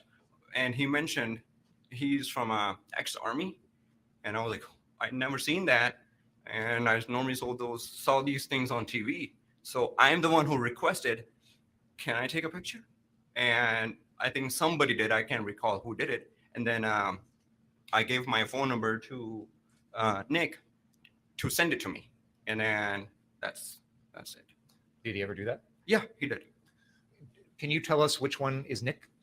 The guy with the white hat. Okay, that's the With white hat with the X's. red cross? Yes. And I assume before this night, you knew who he was? No, because I always work in Milwaukee, and my brother runs the Kenosha stores. Let's put aside Nick for a second. Did you know anyone else in that picture? No, sir. What was your understanding at that moment in time, what those people were doing there? Did you have an understanding? A lot of cars came, I think 3 or 4, I can't recall which ones, and me and my technician parking our Hummer inside the shop because the brake lines were leaked, and I saw these people were dressing up and this, and I went over there and I observed that they're dressing up. For me, that was really impressive. But again, my question is, what was your understanding of why they were there? Did you have an understanding of why they were at your place? They were saying that they were here to protect Kenosha because and community service, and I was like, okay. Did you hear any of them say they were specifically there for car stores? No. You mentioned that there was a Hummer that you parked inside a shop. Was it this building shown in the picture? Yes. Okay. All the way to the end. Okay. We know this is the 63rd Street car source. I'd like you to take a look at the people in that photograph there. Obviously, you're next to them at 63rd Street. My question is, were you with any of those people anywhere else that night? No. Were you with any of those people at the Car Doctor location on the southwest corner of 59th and Sheridan at any point that night? I recalled there were a lot of, right across the street from a Car Doctor, a lot of people were walking by. I observed some people over there, yes. Which of those people in the photograph did you observe by the Car Doctor? The one I'm going to use, you're calling it the Car Doctor. We actually haven't heard that up until today, but either way, it's that car source location on the southwest corner, or the Car Doctor location on the southwest corner of 59th and Sheridan. You know which location I'm talking about? Right across the street from the main lot, right? Yes. Which of the people in that photograph did you see or were you with at that Car Doctor location? No one. No one in that photograph? No. I saw a lot of people, like from a Car Doctor, if I'm standing over there across the street, they were passing. And then, yeah, I saw that. But that wasn't anybody in this photograph? Not that I recall. Okay, thank you. Cross-examination? Recross?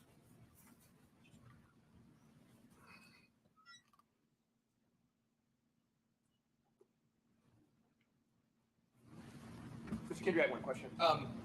Are you aware that the people in that picture were at all 3 of your family businesses that evening? No. You were unaware of that? No. Okay. And No, I was not aware of it. Or Yeah, no, I'm not aware of it. and you, at a little before curfew, you had left for the night, and that was your involvement on the 24th, correct? Is it Tuesday? I'm sorry, 25th. Was it Tuesday? Yes. Yeah, that day, that's the last thing I did was took the picture. And then my brother came in with our mechanic because we heard people chanting over by the courthouse. And then my brother came with the mechanic. He dropped him off. And we're like, okay, let's go. We just left. I don't have anything else. Thank you. Any redirect? You may step down, sir. What time? Let's see. Start at 12:30. Or we can start at 1 o'clock. Yeah. Okay. Yeah, we were haggling.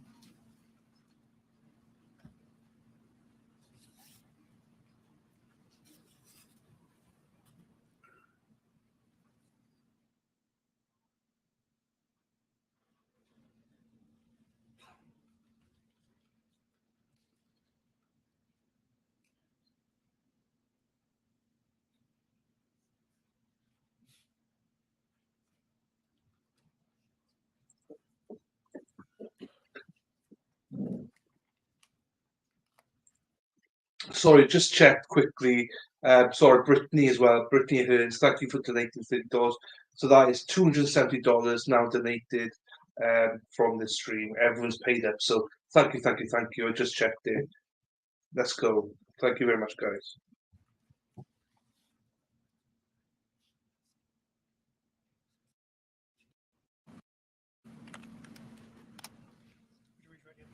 You solemnly swear the testimony you're about to give in this matter will be the truth, the whole truth, and nothing but the truth, so help you God. I do.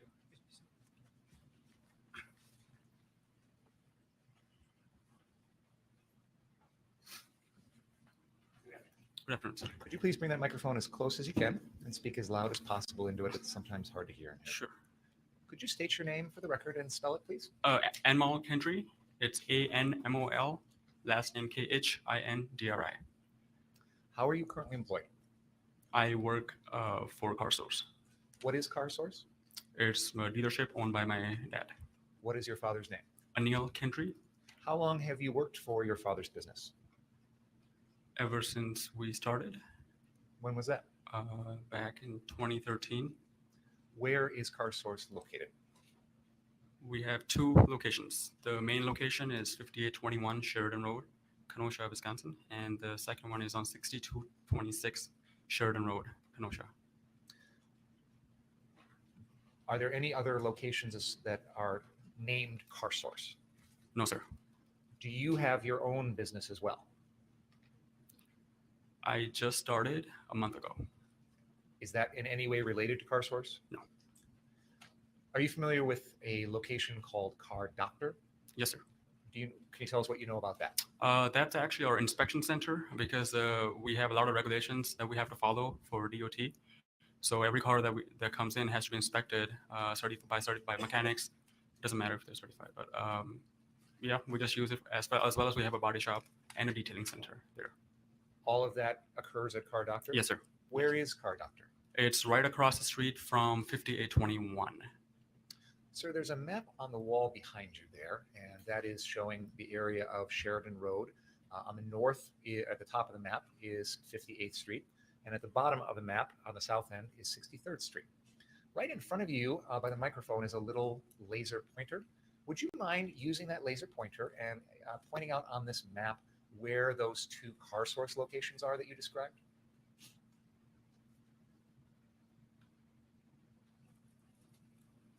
I can't see that far. Do you need, if you need to get up and walk over there, Yeah, feel no, free. please, thank you.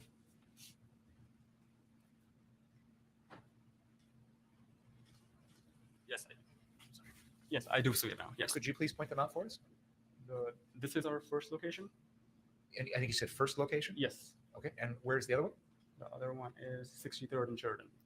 And then could you please point out the location that you have identified as Car Doctor? Yes, it is right here. And for the record, that is labeled on the map Car Source. It is located at the southwest corner of 59th Street and Sheridan Road. Is that accurate? 5912 Sheridan. Yeah, that's correct. At any point around August of 2020, Mhm. were you employed by or an owner of any of those locations? Sorry, could you repeat that question? Yeah. We're going to be talking about the night of August 25th, 2020. Sure. That was a Tuesday night, 2 days after Jacob Blake was shot. Okay. Do you remember that time period? Yes. You've identified the two Car Source locations. Yes. On August 25th, 2020, did you work for those locations? Yes. What was your job there? Move inventory. What does that mean exactly? You just say move? Move. Yes. We moved all our inventory to our storage units. Where, you don't need to give me an address, but where were your storage? Illinois. Illinois? Illinois. Yes. Let me back up a second just so Sure. I can make sure we're on the same page here. We've heard a lot of testimony and we've seen videos of the, I think you call the first location Yes. at in the 5800 block of Sheridan Road. Sure. The cars were damaged. There was fire that burned almost all of them up. Yes, Correct? That's correct. Do you remember what night that happened? That happened. They say it's Sunday night, but it was very early Monday morning. You just described moving your inventory to a storage location. Why did you do that? Because my dad asked me to, and we did have quite a few inventory. The main lot that got burned down, the 63rd location, was as well as jam-packed with full of cars. Is it fair to say, sir, that after you had a large number of your cars destroyed at the first location, you decided to make sure that you got all of the other cars off the other location? That's correct. And that's why you were moving them? Yes. By the way, do you go by the name Sam? Yes, I do. Now, I just asked you what your job was at Mhm. those two car sources, and I think you told me it was to move inventory. Inventory management, in terms of buying vehicles from the auctions, getting them ready, get them transported, all that. Yes. Were you employed by that other location that you call Car Doctor also? I am not employed by a car doctor, but I manage. Basically, we get our inventory ready via car doctor.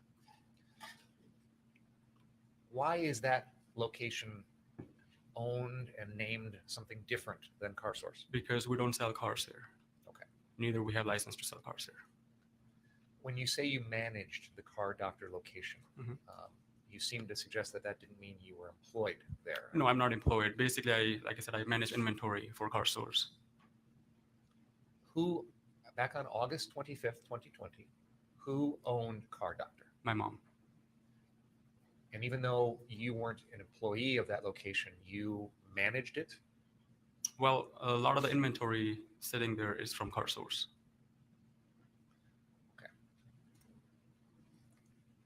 On the day of August 25th, 2020, which was a Tuesday, were you there at either one of the Car Source locations or at Car Doctor at any point?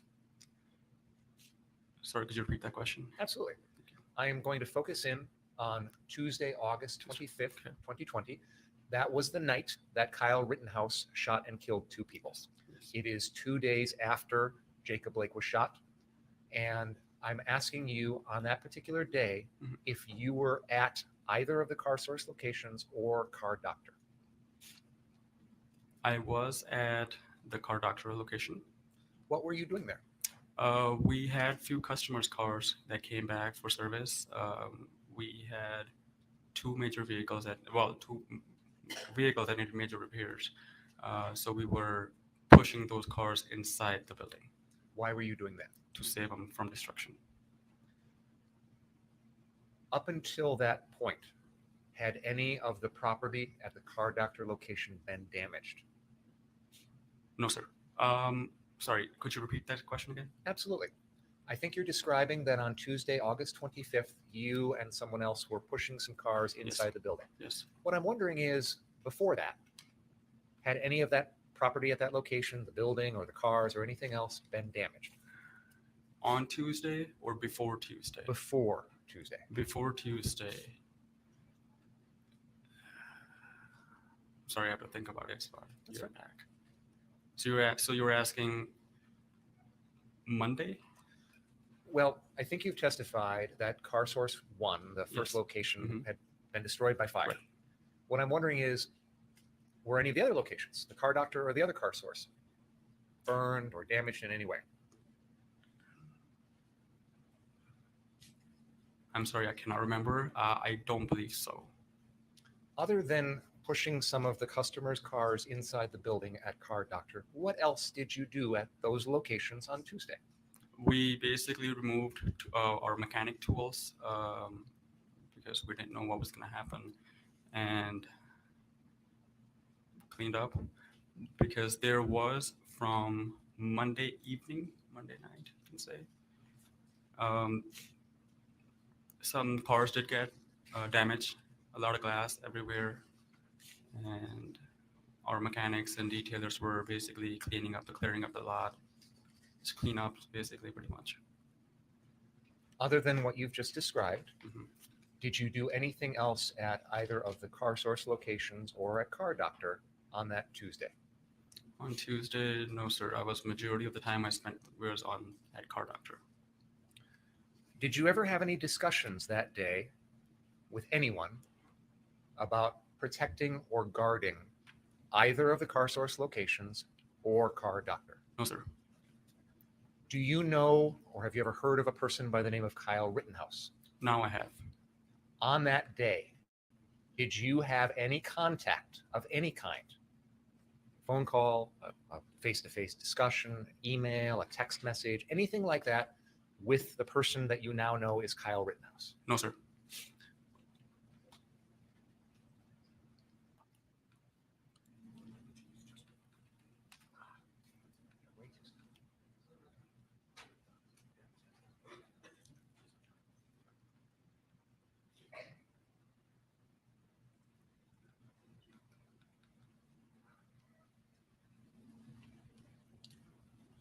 Sir, I have a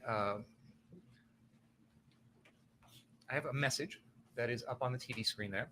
I would like you to please read it to yourself.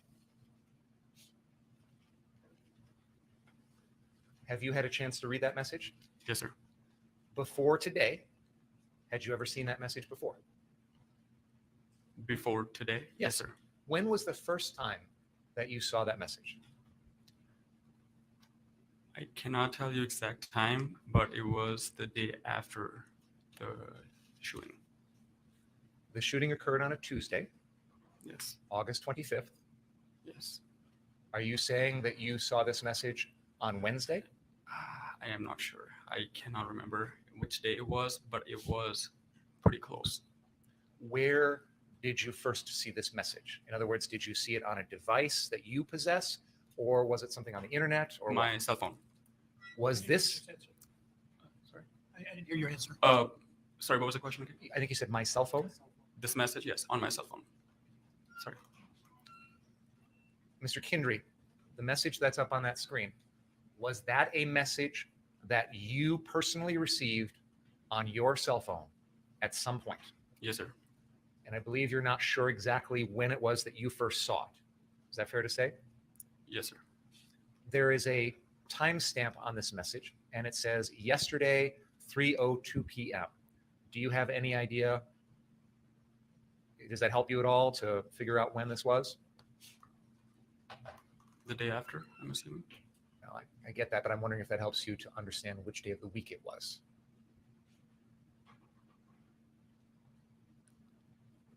Wednesday? Which would mean that this message came in on Tuesday? Yes. The message appears to be from someone who identifies themselves as Kyle. Do you know who that is? I do not. Someone sent this to your personal cell phone, fair? Yes. Do you have any idea how that person got your cell phone number? Well, ever since Monday morning and Tuesday, I've given out my cell phone number, maybe hundreds of thousands of people, media, general public, my customers. I actually came by for condolences and stuff. Do you remember giving them out, giving your personal cell phone out? And I'll just point out, the defendant, Kyle Rittenhouse, is here in court. There is going to be a photograph that I'm going to show you on the screen. Let me just ask first, Mr. Kindry, have you ever seen that photo before? Yes, I have. Were you there at the time that that photo was taken? I was not. Do you recognize anyone in that photograph? My brother? Other than your brother, do you recognize anyone else? My ex-detailer? What is that person's name? Nick. Can you identify him in that photo? He's wearing a hat with a cross. He is the gentleman with the white hat with the red cross on it? Yes, sir. Other than your brother and the detailer, Nick, do you know or recognize anyone else in that photograph? No, sir. The individual who is the second from the right, he is a male with a green shirt, a black long gun, and wearing a backwards baseball cap. There is an orange device or some sort of case right in front of him on the ground. Do you understand who I'm referring to? Yes. That is the defendant, Kyle Rittenhouse, as he looked on the night of Tuesday, August 25th. On that night, or at any point on that day, Tuesday, August 25th, do you remember having any contact with that person?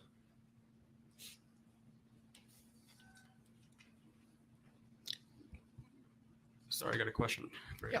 While he's armed? No.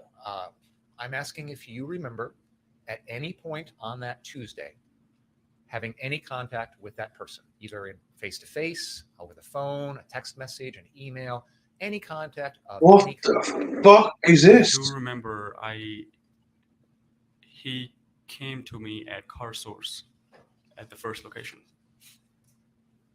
When you say the first location, is that the one in the 5800 block that had been Yes, sir. damaged by the Yes, sir. fires? Tell us what you remember about him coming to you at that location.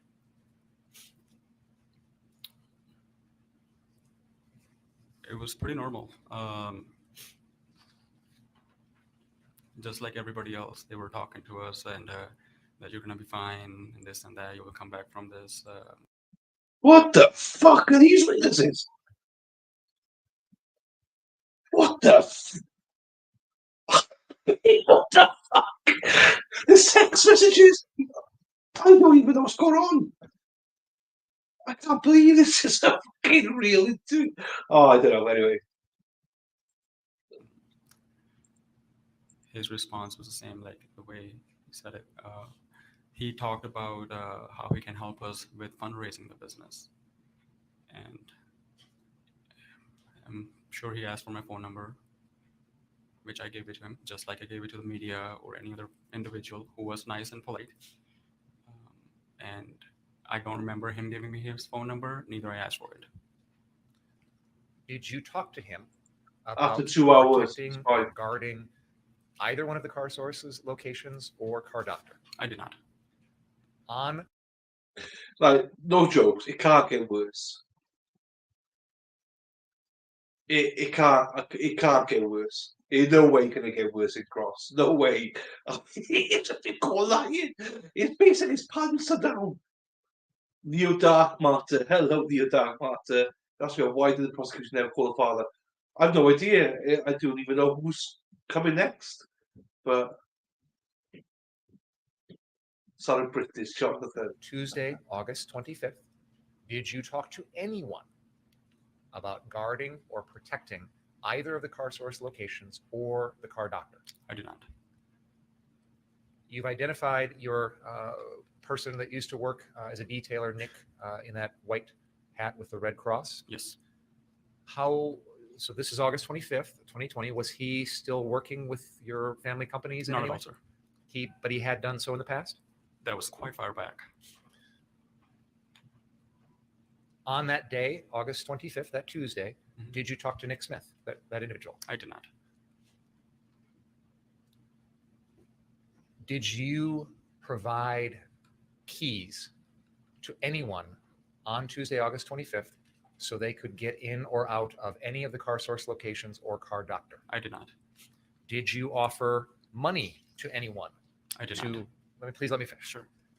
Did you offer money to anyone in exchange for them guarding or protecting either of the Car Source locations or Car Doctor? I did not.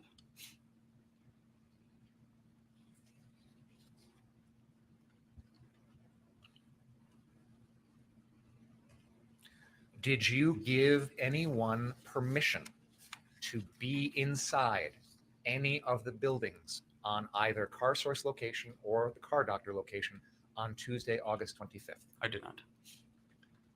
Did you give anyone permission to guard or protect any of those three properties?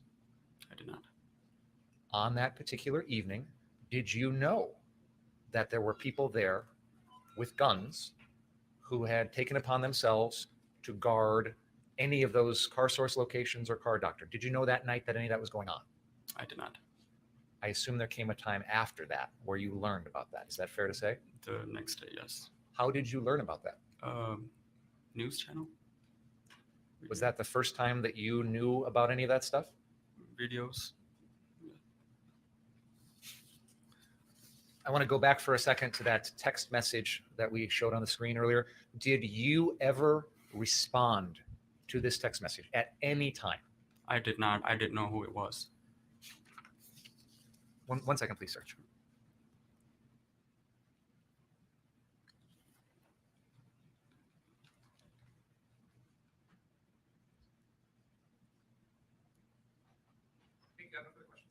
Let's take a break, folks. Please don't talk about the case. Read what you're listening on the account of the trial. We'll see you in about 15 minutes.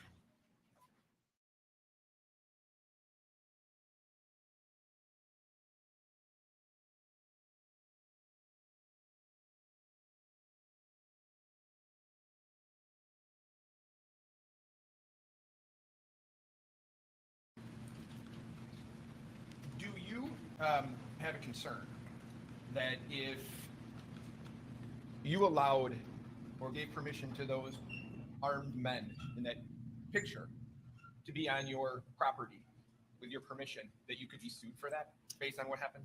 I did not allow anybody, neither I gave anybody permission. Not my question. Okay, sorry. My question is this: do you have concern that if you allowed armed men to protect your property and someone was shot at your property, that you and your family could face a lawsuit for that? Could you repeat that question? I'm sorry. Sure. Do you have concern? Mhm. Well, I'll start with this. You, after watching the videos, you understand that Mr. Rosenbaum was shot on your property, correct? Yes.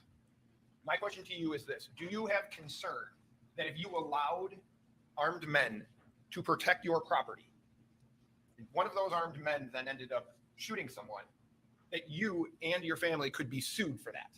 No, sir. You don't have any concern about that? No, sir. How much inventory from the 24th, the 23rd and the 24th, in terms of loss of money, how much money did your businesses lose in terms of damage to property? I cannot give you an exact number at this moment. Can you give me a ballpark?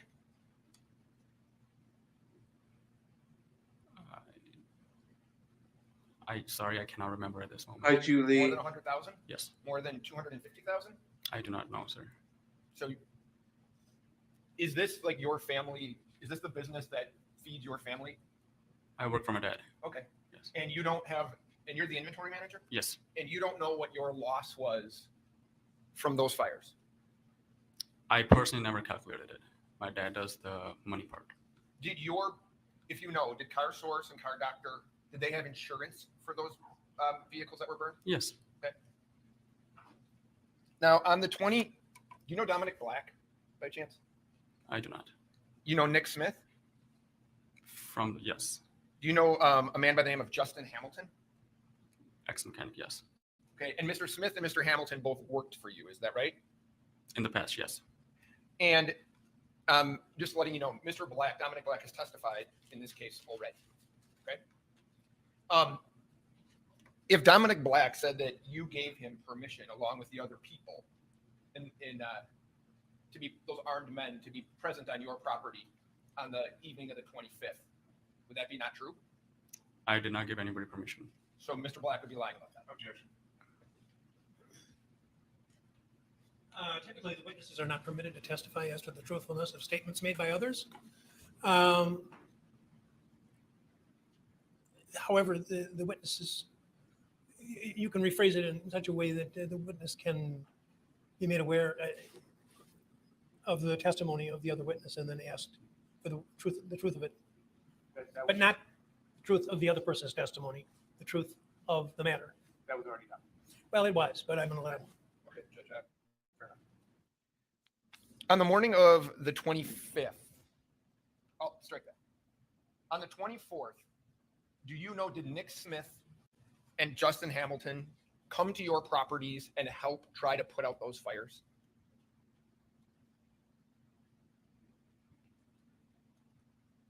Which day was that? The 24th. Which day of the week? Monday? Monday. Monday the 24th. No, could you repeat that question, please? On Monday the 24th, did Nick Smith and Justin Hamilton come to your properties, the Car Source properties, to help put out those fires? On which property? Any of the properties?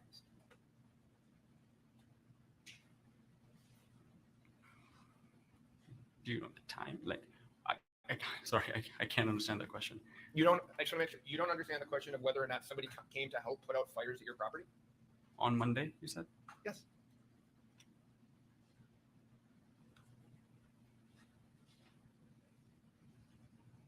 You said, what was the name of the people?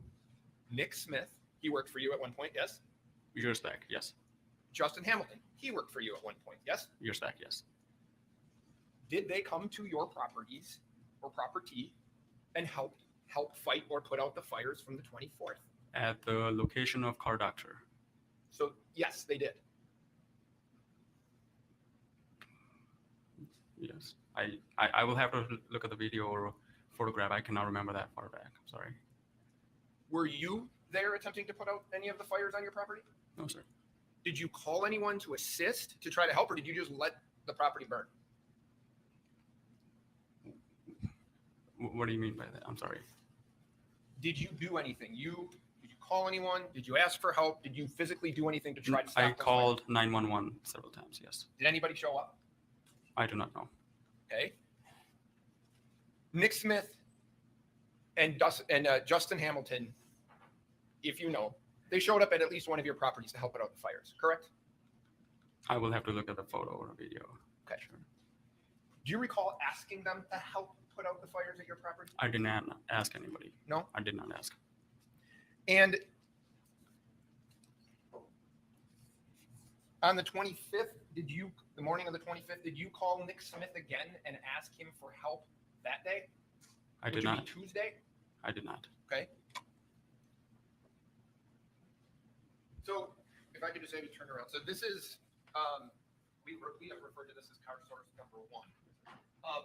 If you know this is what I refer to as Ruther High School. That's school right there, right? That's where you have to talk in my phone. Oh, yes. Okay. And on the morning of the 25th, this building right here, this school, had suffered graffiti damage. Do you know that?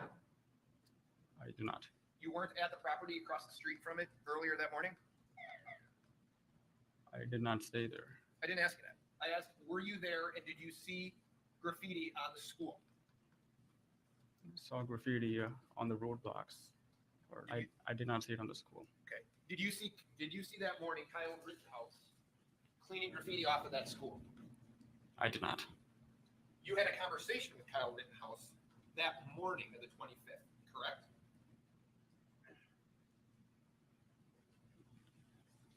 I remember that I had basically when I got there with my parents, people reach out to us, pretty much. And when you say we got there, you're talking At about car source. the 5912? Yes, 5821. Sorry, 5821. And you had a conversation, according to your statement, with Kyle Rittenhouse. Which, yes, Yeah, you gave a written statement on September 11th to a detective Cypress. yes, You remember that? I do remember that. Okay. And you had a conversation with Kyle Rittenhouse, correct? Yes, And Kyle Rittenhouse, he had offered to help, according to your statement, and fundraise for your business. Is that right? he wanted to help with fundraising the business. Right. You told that to Detective Cypress. Yes, And you gave him your phone number because he asked for it. Is that right? yes, sir. Okay. Now,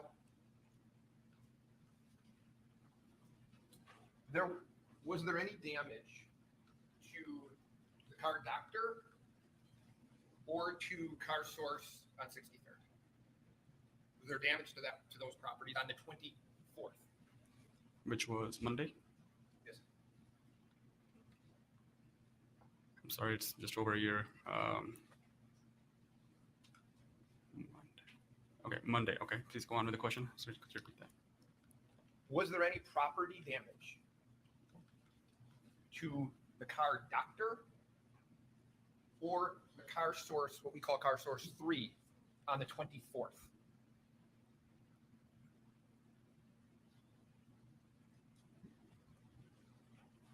On the car source on 63rd, no damage.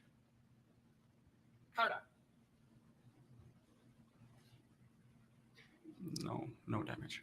So, all right. So 2 of the 3 properties at that point had not suffered any damage from the riots. There were a few windshields crack on the inventory itself at car doctor. The buildings were okay. Yes, How about on the? Did you go down and check your property on the 26th, which would have been the morning after the shootings?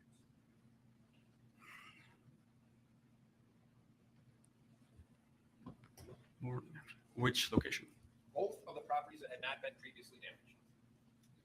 Yes, Was there any damage to either one of those properties on the 26th? at car doctor. And what was that damage? Towards the back where the body shop is. What kind of damage? So when we arrived on a car doctor, went inside, our mechanics were there. He Hello, Samantha Terry. How we doing, you sly bitch? I hope you're well. I hope you've had an awesome Christmas as well out there in Costa Rica. Um, yeah, Sharon popped in yesterday to say hello, and hello back to you. Merry Christmas to you and your whole family, and hope you enjoy your break from Recovery Addict. You deserve it. So yeah, thanks for popping in. That's our first member who ever was a sly bitch, Samantha Terry. So welcome, Sam. I always love it when you pop in. This guy's a fucking knobhead. I mean, this guy's doing my nutting. 24th. Is that Monday? Gee, it's a fucking Monday. 24th of Monday, 25th of fucking Tuesday. Even I know that now. Jesus Christ. What day is that? Monday? Fucking course it's a Monday. Which store? Fucking that one. Oh, Jesus. Anyway, sorry. Let's get on with it. actually pointed out, hey, you want to come see this? Now, when you say he was talking about your Our mechanic. you don't have to tell me what he said. Can you just tell me what he showed you? Yes, that's what I'm about to. So he took us towards the back, towards the building where there's a body shop. So it's a 4-car garage, and what we observed was there's the body cars, a lot of bumpers, a lot of taillights, headlights. All those cars on the back are for body repair. So there is pickup trucks. They're usually rust out, and there are a few of them, but there was one by the garage. So the damage was to the, if I have you, I have what you're saying, right, to the inventory. Well, no, I didn't finish it. So basically, there was a lot of glass on the back door. Yeah, I can't. And the garage doors, the rectangular tiles that are see-through, they were stretched. They were fallen inside the shop. So it seemed like it was a break-in. Do you have? I'll ask it to you this way: on the morning of the 25th, you went to the properties to make sure that they were okay from the night before, the 24th, right? I'm talking about Car Doctor and Car Source 3. You checked the properties, make sure they were okay. Monday or Tuesday? Monday night into Monday. I take that back. Tuesday morning, you checked the properties and they were okay. Yes, sir. Now, at Car Doctor, you have a ladder, is that right?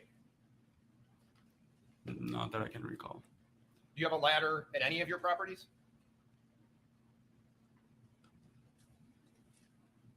No, I don't think so. I don't believe so. Have you seen videos of, on the night of the 25th, of people at your property? I have. Okay. They're on the roof, right? Yes? Yes. Do you have a way to get to the roof? They made a way. Oh, were you there? No. So I want you to tell me what you know, not what you're guessing. Yes, that's what I'm about to, when I brought up the pickup truck. On top of the pickup truck has a cab. Okay. We had about you can say at that time, probably 250, 280, less than 300 tires in the back shed. And we keep them in the shop or whatever. So they are stacked on top of the pickup truck on the cab towards the roof. So it is your belief that these men climbed up on the tires and then climbed up on the roof? That's your belief? I just told you what I saw the next day on Wednesday morning. And you never provided, is it your testimony today, you never provided a ladder to anybody to get on the roof of Car Source? I did not. Do you know if your brother was there that night prior to curfew, right? On the 25th? 25th. If this helps, I can tell you there's a picture of him with these men. It's better with the days, Monday and Tuesday. Sorry, I just have a hard time with the dates. Do you know if your brother gave them a ladder? No. You don't know? No, you don't. He did not. Were you there? At Car Doctor? At Car Source at 7:30, 8 o'clock at night on Tuesday. On the 63rd Street? Yeah. I'll ask you, when did you leave the properties for good? On the 25th. Before curfew. Okay. When? It was in between 7:30, 7:45. Did you see those people that were armed at any one of those properties on the 25th? No, sir. You did you see that? You didn't see them like standing with your brother in that photograph? I did see that. So you saw I did or did not? But in the photograph, I do see people. so you saw those people on your property on the evening of the 25th, Tuesday, Yes. with your brother. No. You just saw them there without your brother. When I got there, I was ready to take off. I had to just lock up the building and heading home before the chaos, all the protest starts. And those people were at your property. Those The people, people with guns, they were at your property, right? I saw a lot of people on Sheridan Road armed. I'm asking you specifically if you saw people with guns on your property before you left to go home on Tuesday.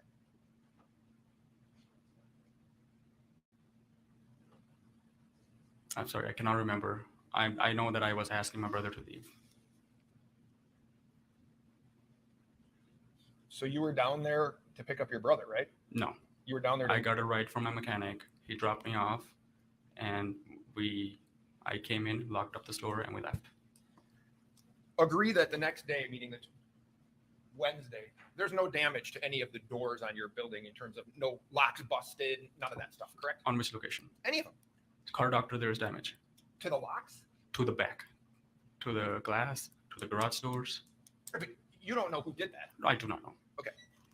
And have you watched the video of people, armed men walking in and out of the car source that evening? Yes, I have. You've seen that? Yes. Okay. Did Nick Smith have a key to your building? No, Did you give him a key that night? I did not. How about Justin Hamilton? No, I did not. No?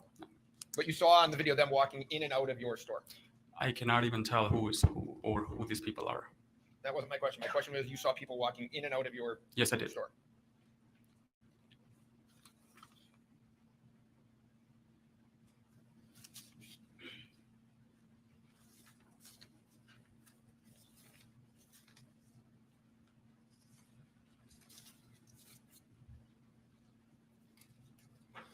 Did you ever ask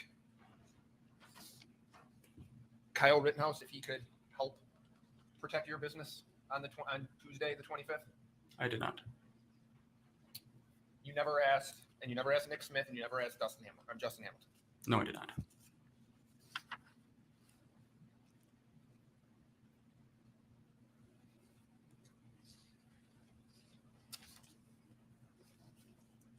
I'm going to ask you to this way, and I'm not trying to be offensive the way I say this is. Were you just willing to let your property be damaged on the 25th? After seeing the destruction, there's nothing I could do. So you kind of resigned yourself to the fact that whatever was going to happen on that day was going to happen. Is that what you're saying? I do not know.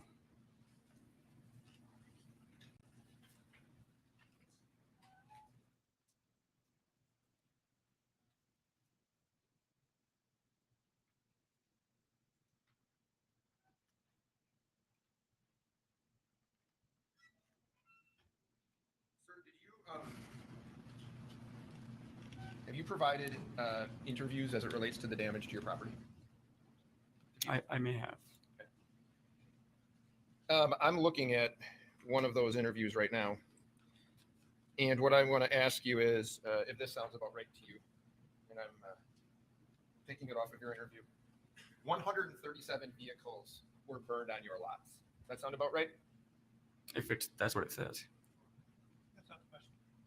I do not know the numbers off the top of my head. I'm sorry. I don't have the. Would you challenge that it was 137, or does that sound about pretty close? Close. $2.5 million in losses. Sound about right? I don't know. My dad handles the money part of the business. Your family had to hire a lawyer because your insurance wasn't going to cover those damages. That is not true. That's not true? So if you said that you're working with a lawyer to convince your insurance company to cover at least some of the damages, that's not true. I did not have to hire an attorney.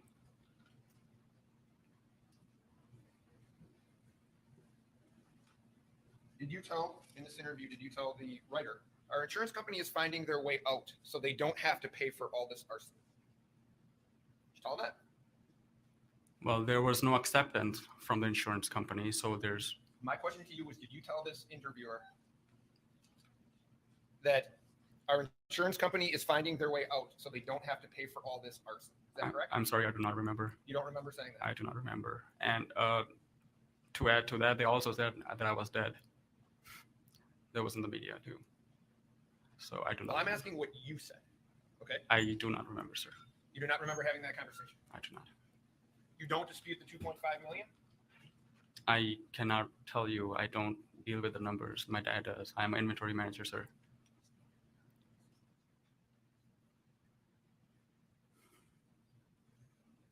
The only person quoted in this article, your dad's not quoted, it's you. Has your dad given interviews, do you know?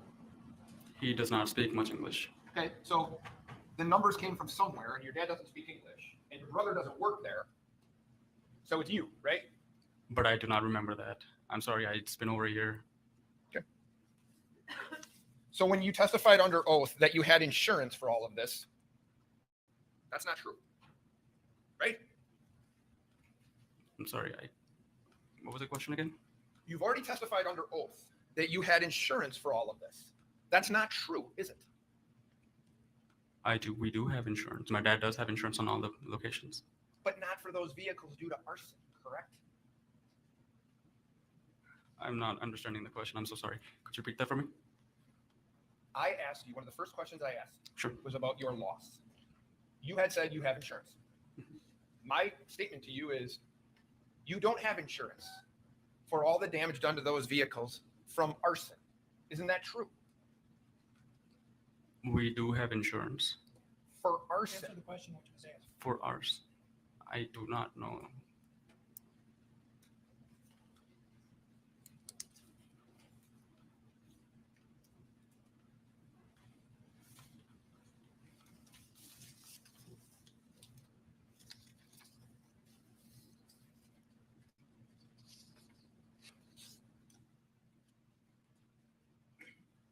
Did you see your brother give 4 men a ride in his BMW from the 59th Street address down to the 6226 address?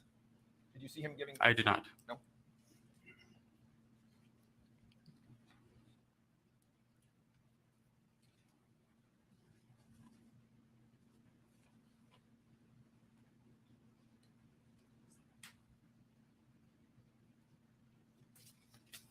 I don't have any other questions for you. Thank you, sir. Redirect. Yeah. You may step down, sir.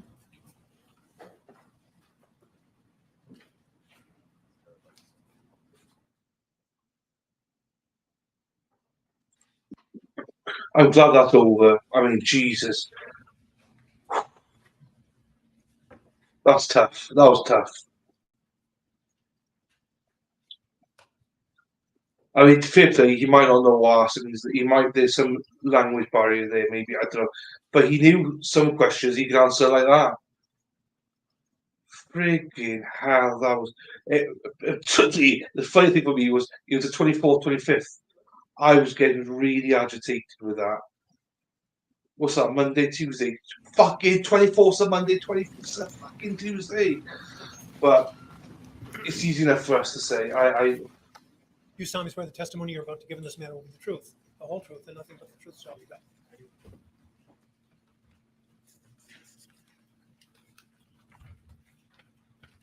you please state your first and last name and spell them for the benefit of the court reporter? Officer Eric Widener, ERICH, WEIDNER, And Mr. Widener, how are you employed? as a City of Kenosha police officer. How long have you been a police officer? Going on 22 years now. And what is your current assignment? Third shift patrol. And were you working on the evening of August 25th, 2020? Yes. What were your general duties that evening? I was assigned patrol. So the city of Kenosha was patrolling on that night? Yes. And where were you stationed, or what were your activities, let's say at the beginning of your shift that night? Just normal patrol, taking calls if a call came out for service, staying in the area of the downtown area, uptown area, and just taking normal calls when someone called 911. What do you mean by staying in the downtown area or uptown area? In the outskirts of the heavy congested area that was having the unrest. So that was part of your duties, was to stay around there, but then if another call came in, domestic violence or burglary, you'd go to that call? Yes. At any point were you directed to go to the area of 63rd Street and Sheridan Road? Yes. Why were you directed to go there? I am an evidence technician also, and I was called to go to the process of shooting scene. So what is an evidence technician? We have a special training above and beyond what a normal patrol officer has, and we respond to calls of service for like burglaries, anything that needs fingerprinting, shootings, shots fired, suspicious deaths, stuff like that. Kind of like what everyone knows as a CSI, but we do it kind of as on patrol. Now, what you said you were there to process the scene. What does that mean? I was told there was a shooting scene, and they wanted me to process it, photograph it, document it, and collect evidence. At that point, how many details about the shooting were you given? None. Just said there's a shooting, and a subject was down. Can I ask you to bring the microphone closer to So you? I was Just, trying to lean forward. you can move the microphone, actually. That might be easier. Much better. So what is the first thing you did when you got to this? The scene is a car source location. Is that correct? Correct. It's a car place at 63rd and Sheridan. What is the first thing you did when you arrived on the scene? I spoke to multiple supervisors on the scene, asked them what the circumstances were. The person who was shot was not on scene anymore, so I asked questions about that. And then I was walked towards where they thought the scene was. And then what is the next thing that happened? Eventually, I started locating some evidence, and I started photographing the scene. Where did you first locate evidence? The first evidence I located was spent shell casings or fired shell casings in the street, about the 900 block of 63rd, which is west of Sheridan Road. Now, there should be a laser pointer up there. If not, I can give you one. There's one in front of you. Could you just indicate on the map where you found those casings that you just referred to? Hi, Randy.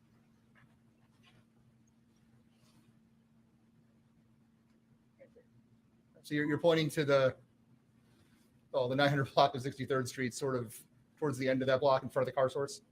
Yes. And could you tell what kind of shell casings those were? Those were 40 caliber. Are those the type that be normally fired by a handgun? Typically, yes. And those were actually in the street. Correct. What's the next thing you discovered, or what did you do next? I placarded them with little number placards for the photographs 1 and 2. And then as I walked east towards the car lot, I found another shell casing that matched the other two on the parkway, which is between the sidewalk and the street. Typical houses would have grass, but it was a business, so it was concrete there. So that was another 40 caliber shell casing. Correct. That is still not on the lot of the car source. No. What What is the next thing that happened? I walked into the parking lot and I observed what appeared to be blood on the concrete of the parking lot.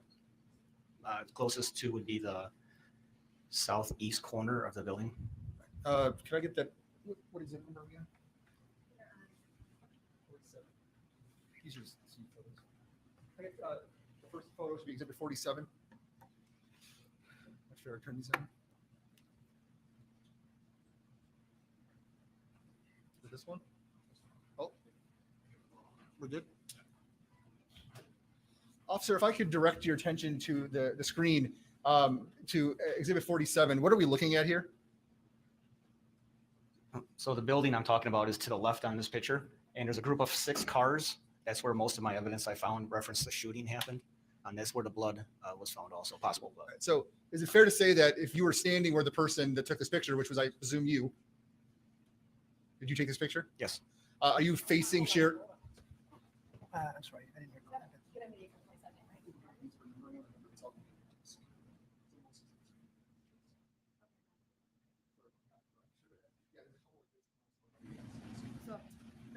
Yep. Thank you. So is it fair to say that as you were taking this photo, you're looking directly at Sheridan Road and then what is now Freighter behind Sheridan Road? Correct. I'm facing east. That's a more succinct way of putting it. Towards the lake.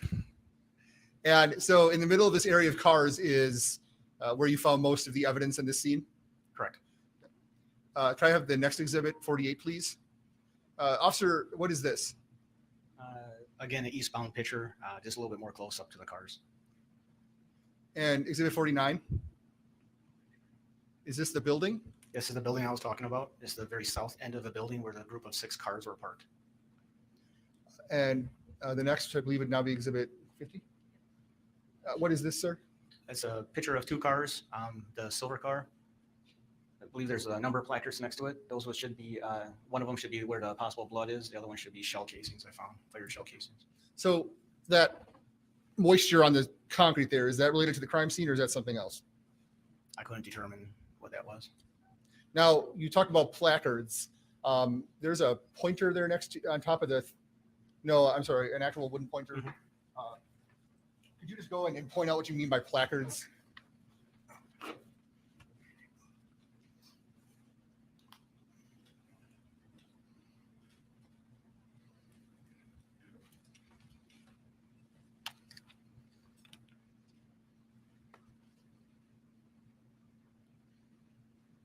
believe those placards were 4 and 5. Both of those placards were fired shell casings. And what kind of shell casings were they? 223 Remington Aguilas. Aguila, Aguila, I believe. Can you move to Exhibit 51, please? At this point, I'd move Exhibit 47, 48, 49, and 50 into evidence, and I would ask for 51 on the screen. Is this one of the placards you were discussing? Correct. And that's one of the 223 rounds? Correct. How many rounds of 223 ammunition did you find? That night I found 2, which is labeled right here in this picture. Those are the 2 that you found? Correct. Are you aware if any others were found of 223 ammunition? I was told multiple days later that some other ammunition was found. And do you know where it was found? I was told under a car. That's all I heard. Did you look under every car for casings Yes, I looked under cars. with a flashlight or something? Yeah, with a oblique angle with the flashlight, you put it on a side angle. The shell casings usually pop out at you because they're on a different plane. I didn't see anything under the cars. And you're doing this around midnight, after midnight on that evening? Correct.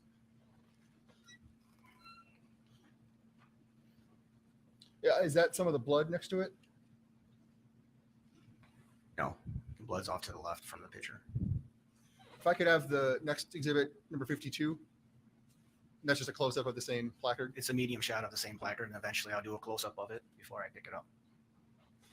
Next exhibit 53, please. What are we looking at here? Right, number 5 is at the bottom of the screen. That's one of the fired shell casings that I was just talking about. And then number 6, which is up on towards the top of the screen, towards the other vehicle that's parked, that was the possible blood that I found. Would that be all that darker colored area there? It's hard to see from that picture, but it's definitely where the placard is. I'm not sure about the black color on the right. I don't know what that is. And is it fair to say that we're looking at this picture, we're sort of looking in the midst of those group of 6 cars, kind of in the middle of them? Yeah, I guess, yes.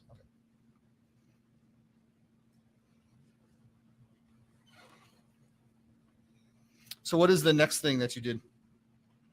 I most likely took a medium and close-up of the possible blood on the ground. And then I noticed there's a black hooded, like a full face mask that was to the right or to the north of this picture right here.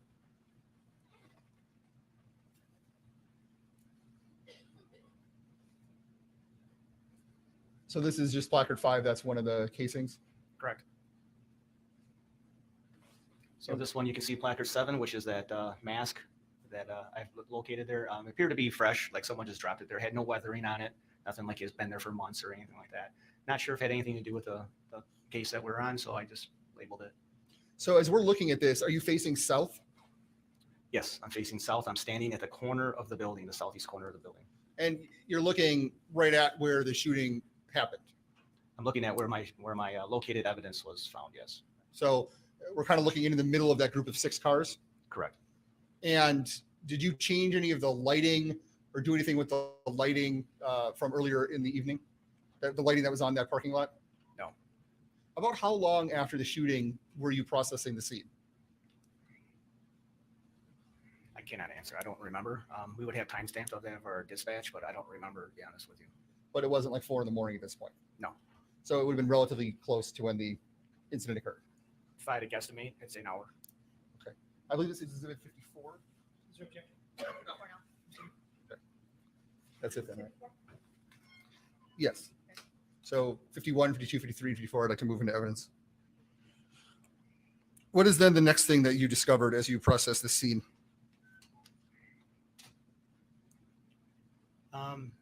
I believe I took a crime scene video of it, and then I collected all the evidence, and then I proceeded back to the police department for the evidence. Did you find another casing on Sheridan Road?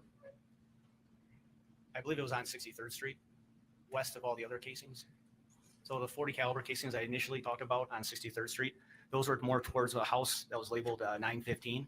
I found another one 2 houses away, which is 925 63rd Street, and it turned out to be a 9mm casing, fire casing. Now, in terms of your activity that evening, is that the extent of your activity at this crime scene? Before I left, there was a possible shots fired going on in a park west of us, 1 block west of us, and I went over there to attempt to locate evidence also. Best of your knowledge, that had no relation to this crime scene. I believe it had nothing to do with this crime scene. There's other shootings going on. I have nothing further. Thank you.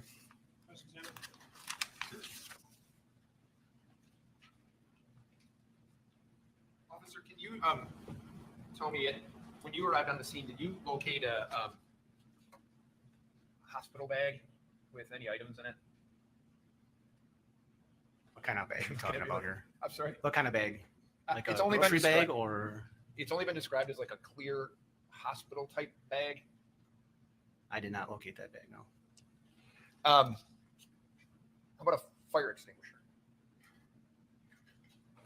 Not that I can recall. So in a case like this where it's a homicide, and you're there relatively quickly after the call comes in, I'm assuming, right? I'm not sure how long it took. That was not one of the first responders. It took me a while to get there from the first responding people. And I think you had said you do kind of like CSI type of work. That's how you described it. For layman's terms, yes. Is the area like taped off that night? Do you remember? It was. And so you're looking, and I believe you, I'm not questioning. You're looking under cars for spent casings, and you understand that a time later, a couple days later, there were more casings that had been located. Is that right? Correct. Did you have anything to do with the collection of those? Any involvement in the casings that were found after? No, I did not.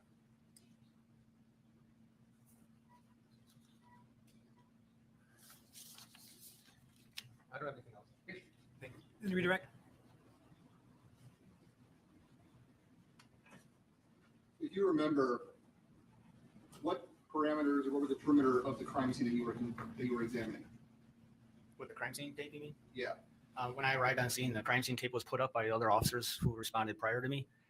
It was on the very south side of 63rd Street, extended from the alley, which is west of the building in question, all the way to Sheridan Road. It crossed Sheridan Road onto the Kenosha Hospital property, went down the sidewalk northbound towards the other shooting, I guess. So it was a very large scene. Yeah, it was taped off. Typically, we'll do that. We'll have the crime scene of the main area of the crime scene, and because of large crowds or unruly crowds, we'll expand it farther than normal. And is it fair to say that there had been, if you know, if there had been a crowd around this crime scene earlier in the evening? Once the tape was up, No, before the tape was up. yes, there's large crowds.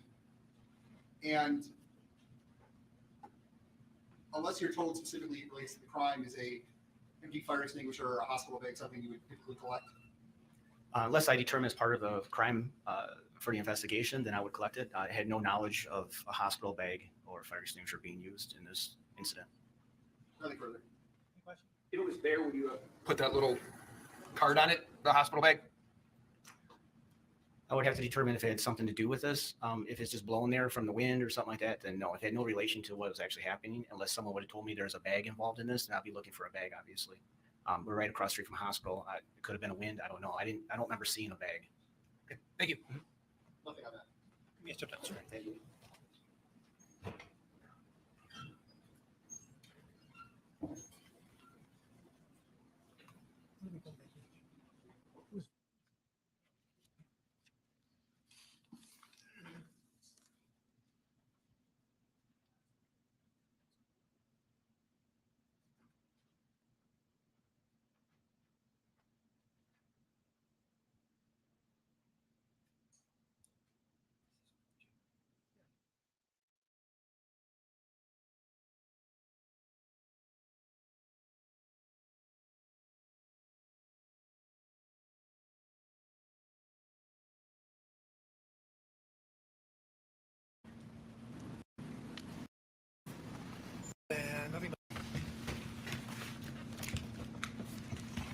Officer, I know it's tough because you guys have those big belts on, but if you could just try to maneuver that microphone as close to you as possible and try to speak into it because the acoustics are not great.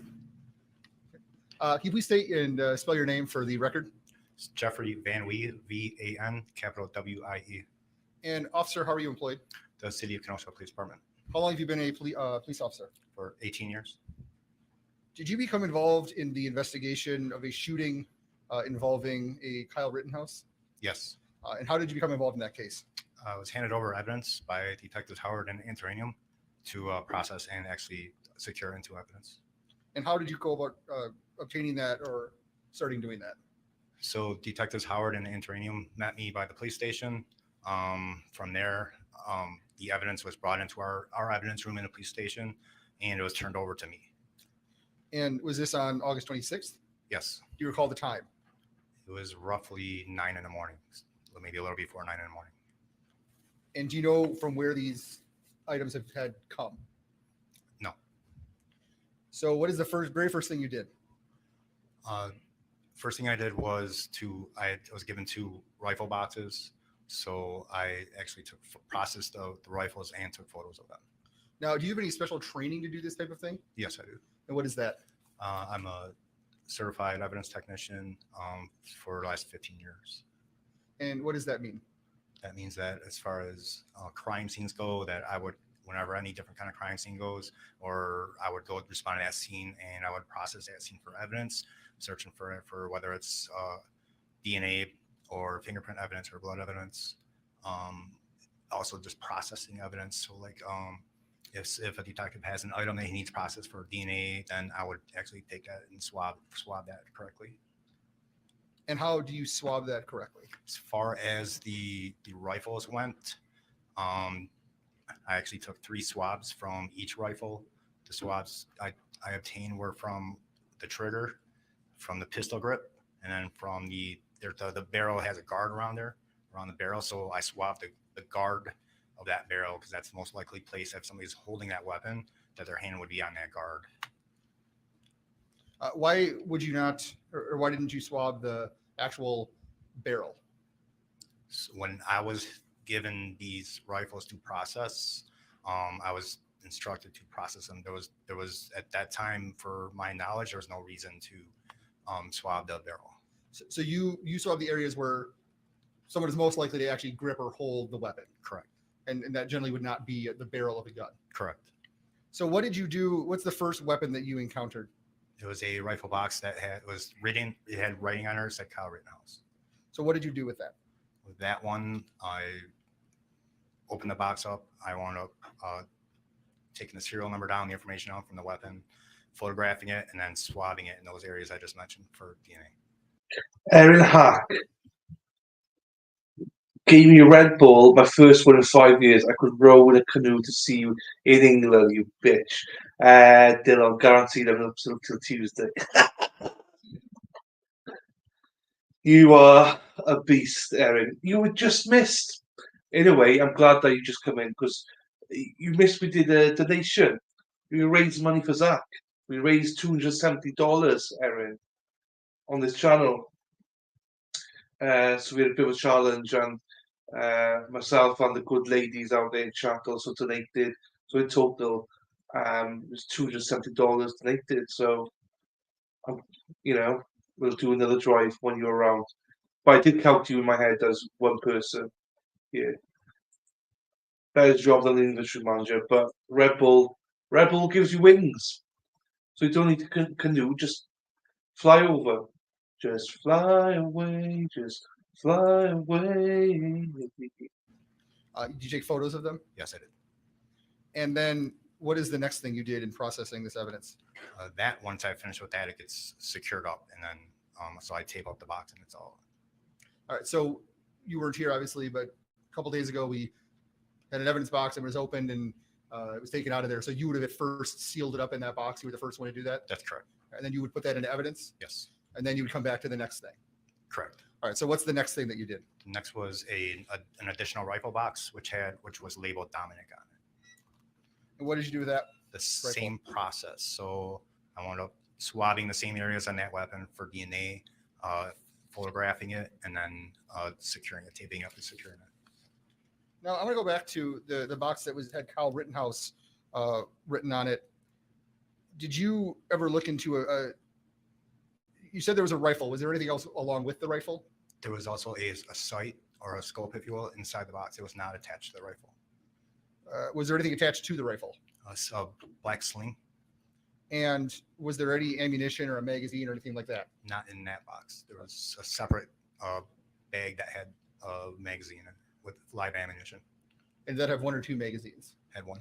And was there any markings on that box or That- bag? I was informed by the detectives that was from the rifle belonging to Kyle Rittenhouse. So what did you find when you looked at that magazine? The magazine had live ammunition in it. Do you know how much live ammunition was in that magazine? The magazine itself was a 30 capacity for 30 rounds, and there were 22 live bullets in there, unfired bullets. And were they all the same brand or were they different brands? They were all the same as far as the caliber goes, but there was multiple different brands in there. And what was the caliber of these? There were 223s. And did you take a DNA swab of that piece of evidence as well? I did a swab of the actual magazine, so I took a swab off each side of the magazine, a DNA swab. One swab on both or two one One swab on each side of the magazine. And then did you package up the magazine and the Right. live So rounds? I wound up taking each unfired projectile out, and then in the order they came in, I secured them in boxes. So like the first unfired bullet that I ejected out of the magazine, I would put in a box and label it 1, the second one 2. So I did that for all 22 rounds, and then took photos of each one. Took photos of each one? Correct. Did you do the same thing with the rifle that was labeled Dominic? There was no ammunition with that, no magazine. But you did the same process in terms of the DNA swabbing? Of the actual rifle, yes. And then what do you do once you take these swabs? So the swabs I wound up securing. The swabs actually go in a little swab box, and I secure them in an envelope, something that can breathe, that's breathable. And then that gets taped up, and I secure those in a locker into evidence. Was there any other evidence that was not related to these firearms that you packaged or logged that day? There were a few other items I was handed. Yes, there's some clothing, there was a cell phone, and then a backpack which contained some medical supplies. Did you do anything with the information that you got off of the firearms? So we do with every firearm that we log into evidence, we have a form called an E-Trace form, and what that is we work with in conjunction with like the ATF as far as having a database and a record of every gun that we log into evidence. So with both of those rifles, I wound up contacting on the telephone an ATF agent who actually did a quick what they call E-Trace form with me in order to log that into the database. I have no further questions. Thank you. Let's examine.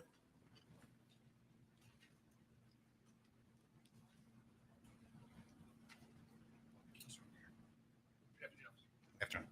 So on the 26th, you basically assist these two detectives, Howard and Antaramian, in terms of doing this swab. Is that right? I did.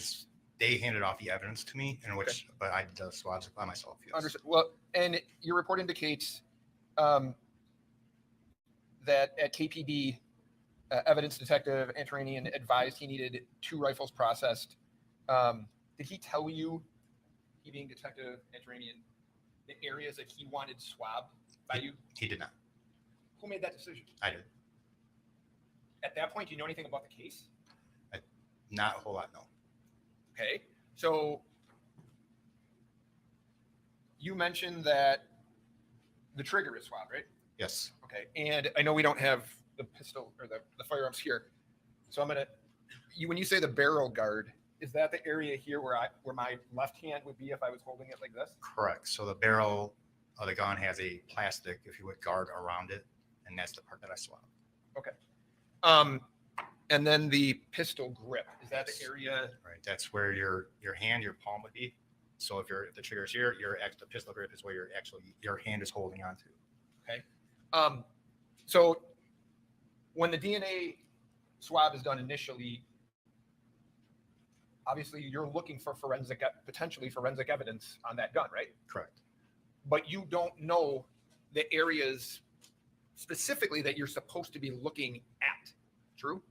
Unless I'm otherwise told, when I process, whether it's a gun or a rifle, it's going to be typically the same areas that I would obtain swabs from. if there was something else for some other reason or rationale that I would have to do things differently, then I would do things differently. But normally to swab a rifle or a handgun, just about all our evidence people would choose the same areas. Okay, and I'm not Right. questioning that. What I'm asking is, at some point, do you learn more information about this case? I'm sorry, as far as I'll ask it to you this way: Did any detective come to you and ask you to do additional swabs on that firearm now that more information about what had happened was out there? no, did not.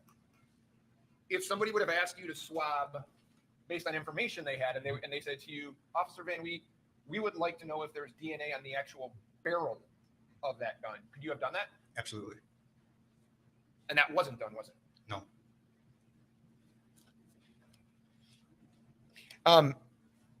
The firearm that you, I think you opened it that had Kyle Rittenhouse on it? Correct. Okay. There was a sight on that gun, is that right? There was a sight. It was not mounted on it. It was in the box with it. If you remember, I'm going to use the wrong terminology, so I'm That's going to ask for your help. That sight didn't have a laser that projected out where, for example, if I was holding it, I could put a dot on your chest, correct? Not to my knowledge, but I never actually messed with the sight at all. So I never turned it on. I never really viewed it at all. So Okay. And this testing was done the day after the shooting, right? the 26th. So if the shooting was the 25th, then yes. Okay. Thank you for your time. Okay, thank you. Question? Are you aware if the defense attorneys asked for further testing of the gun? I was not informed of any other further testing. Thank you. Any other question? You may step down, sir. State Officer ready.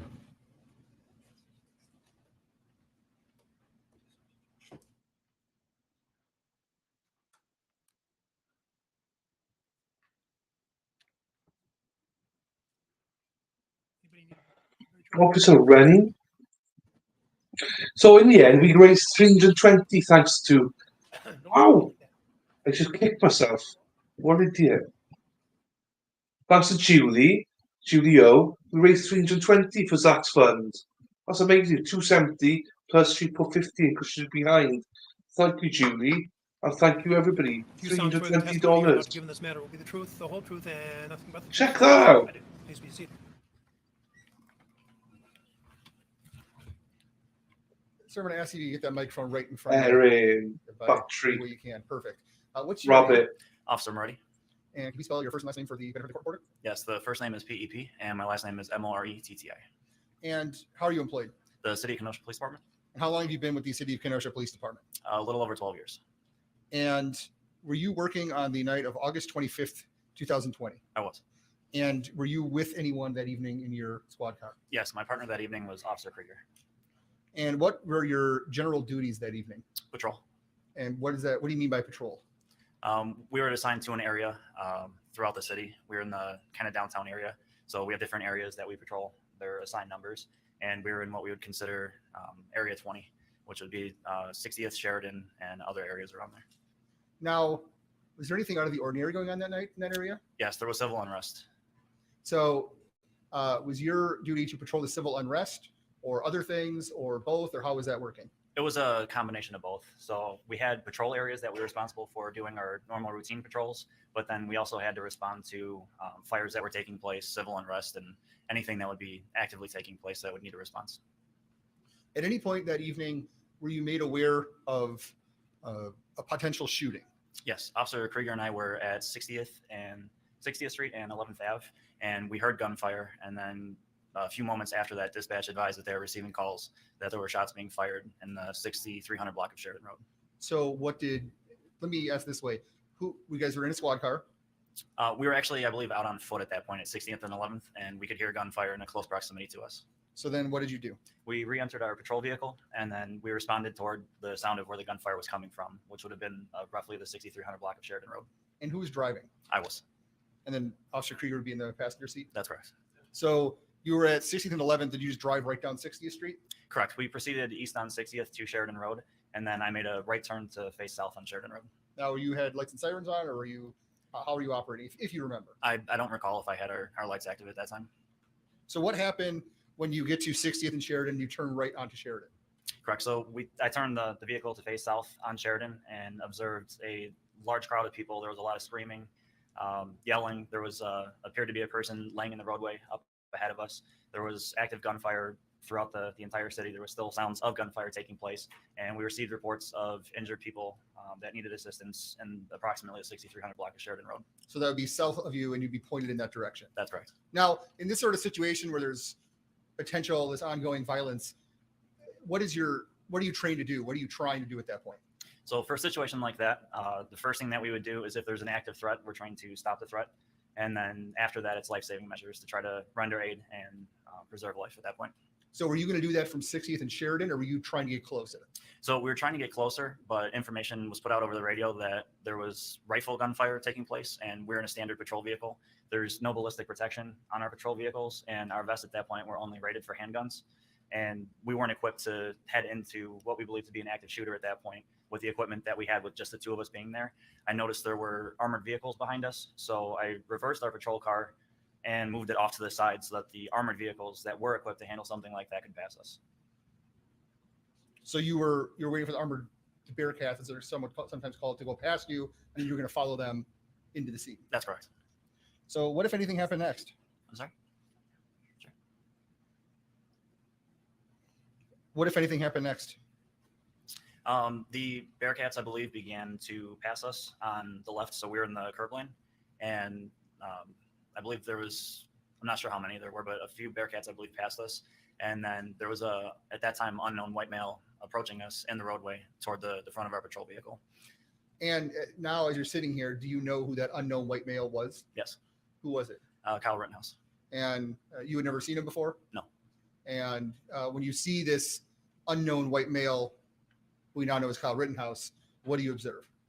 He had a rifle that was slung and somehow attached to his body. He had his hands somewhat similar to this, and he was approaching us in the roadway toward the front of our patrol vehicle. My partner and I, Officer Krieger, gave him multiple commands to get out of the roadway and step to the side so we could proceed and try to get to where we'd observe people ahead in the roadway that needed assistance. Now, were you giving these commands? Were you shouting out the window? Did you have some sort of system you were giving commands? How are you giving these commands to Mr. Rittenhouse? I recall Officer Krieger yelling out the passenger window. We had our windows down so that we could hear gunfire that was taking place to try to determine how close it was to us if anyone were to approach us from behind or the sides. And I believe at one point I used our SWAT's PA system, which is a loudspeaker that has a microphone.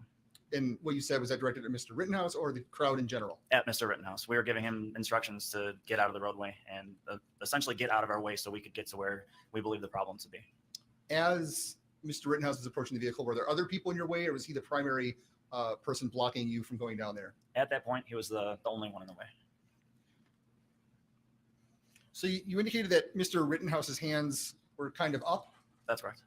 And you said he had a rifle? Yes.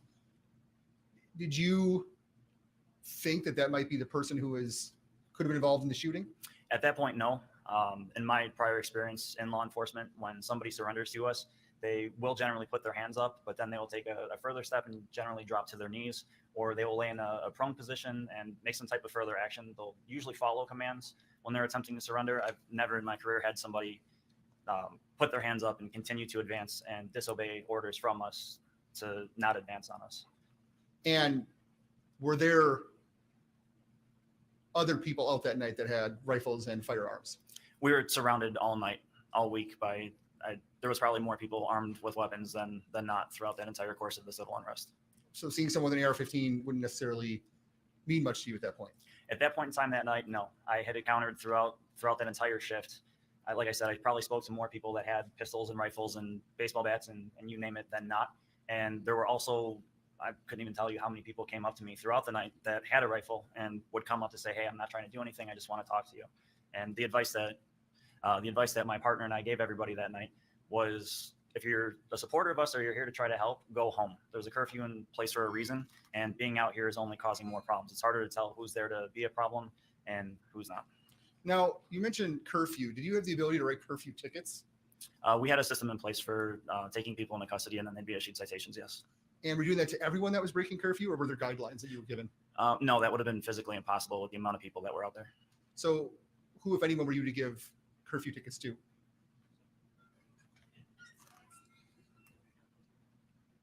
I don't remember exactly what the direction was, but it was something along the lines of just the most severe incidents.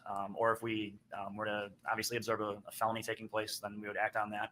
But anything that would be more minor, we didn't have the capability or the manpower to address everything that happened in front of us. So you couldn't give curfew tickets to everyone. What about if you observed, let's say, property damage that did not threaten someone's safety? That would just have to stand the stack until we were able to get to it. So that you had a priority list that evening of things you would respond to. Correct. Now, a shooter, where would that be in the priority list? That would be the top of the list. So this man we now know as Kyle Rittenhouse is approaching you. There's commands over the PA. There's commands being shouted. What's the next thing that happens? He approached the passenger side of our patrol vehicle. With him disobeying the commands and being armed with a rifle like that, I drew my service weapon, and Officer Krieger deployed pepper spray because it became clear and obvious that he was not going to go away, that he continued to just advance on us and disobey commands. Now, you say you were still driving the vehicle, correct? Correct. So when you draw your service weapon, what does that mean? What did you do with it?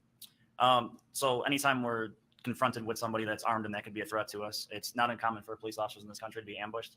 And given everything that was taking place, a war zone is the only way I could describe it. We were surrounded, the city was burning and on fire, and we were just outnumbered and completely surrounded. So with his advance with that weapon, we were in a stop position at that point, and we're waiting for him to get out of the front of our vehicle so we could advance.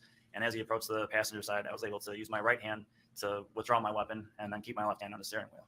So did you point the weapon, or you just kind of pointed at him, or you just have it ready? What were you doing with it? I would imagine that I would have had it pointed at him, because that somebody advancing on us with a rifle, not obeying commands at that point, would be taken as a threat.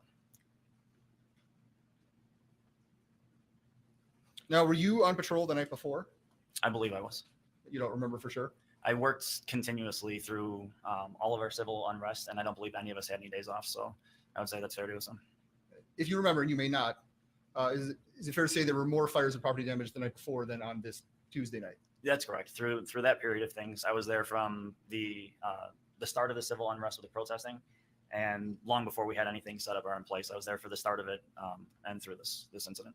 Is it fair to say that there was a more presence of Bearcats and National Guard and things on this Tuesday night than the Monday night previous? Yes. Now, you said you drew your weapon and Officer Krieger deployed pepper spray. Were you able to see if the pepper spray had any impact or hit Mr. Rittenhouse? I'm not sure if it made contact with him, but his deployment of the pepper spray.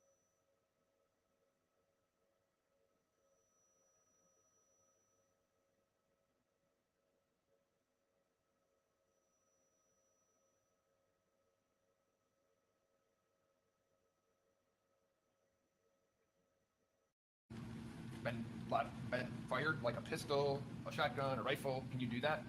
On occasion. Sometimes it's harder to decipher different calibers, but sometimes you can. Were you able to decipher what you thought you heard on the 25th at about that time, at about 10 minutes to midnight? At the time, I'm not sure what thought process I had at that point. There was just gunfire erupting, and there was multiple types of gunfire going off simultaneously. So I would say it'd be fair to say that, yes, some of it sounded like rifle fire and some of it like pistol fire.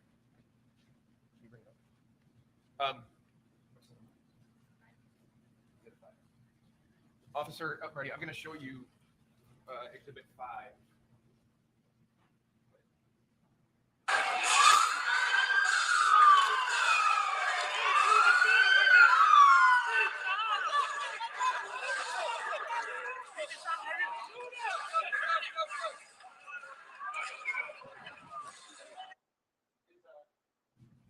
If you can tell me, is this vehicle right here the vehicle that you're in? From this picture, yes, it appears to be. Okay. And you're in the driver's seat of that vehicle? That's correct. Okay.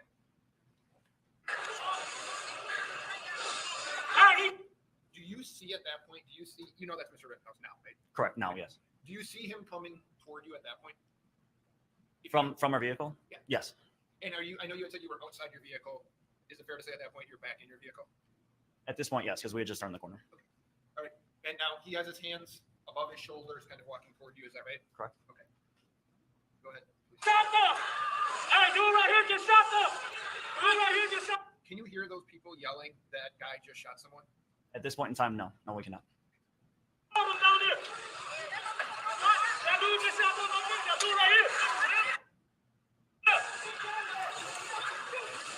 And are you backing up to let the Bearcat through, or are you backing? Is that the reason you're backing up?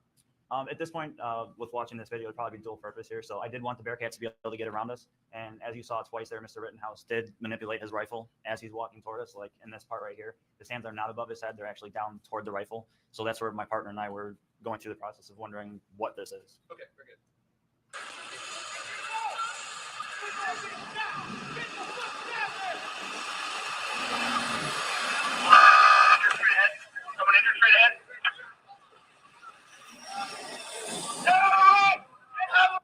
Now, at that point, is that you yelling, "Get out of the road"?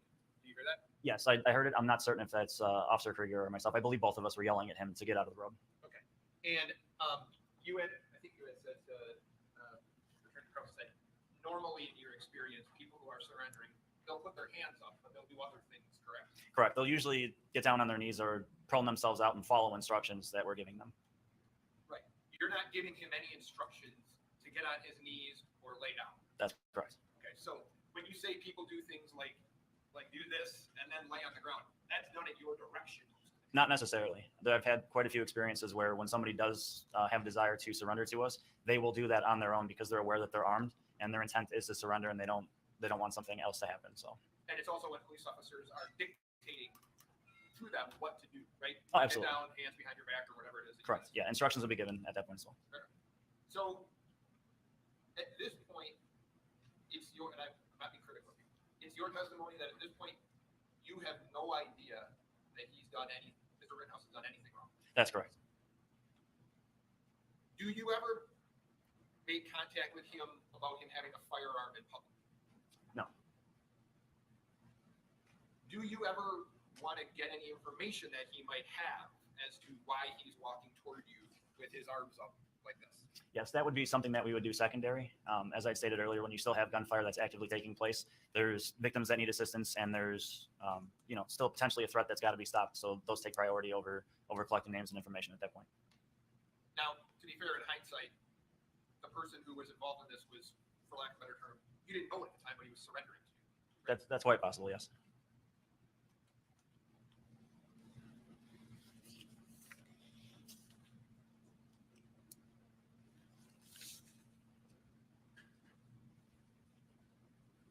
And can you just finish?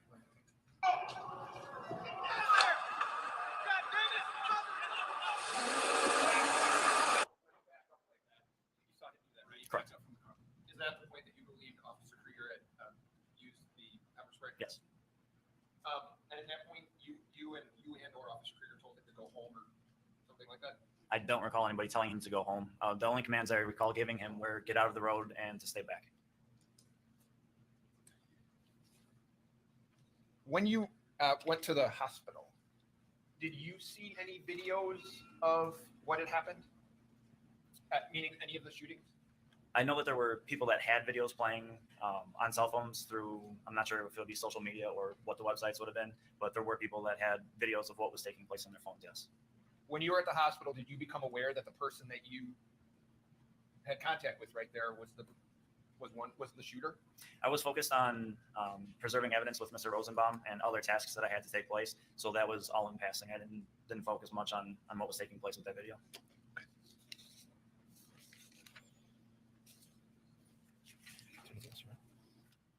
Ready, I appreciate your time. Thank you. Thank you. Any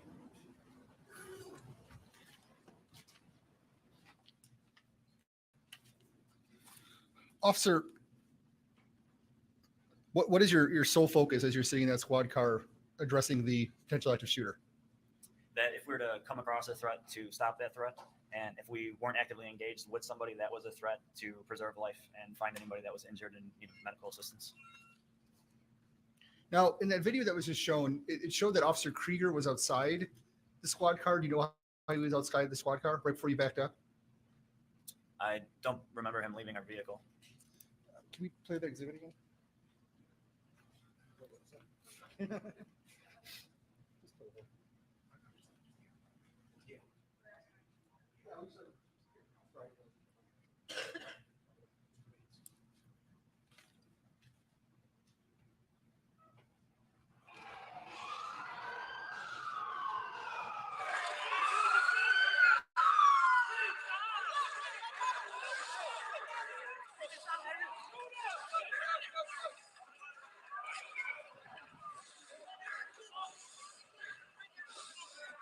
just shot up.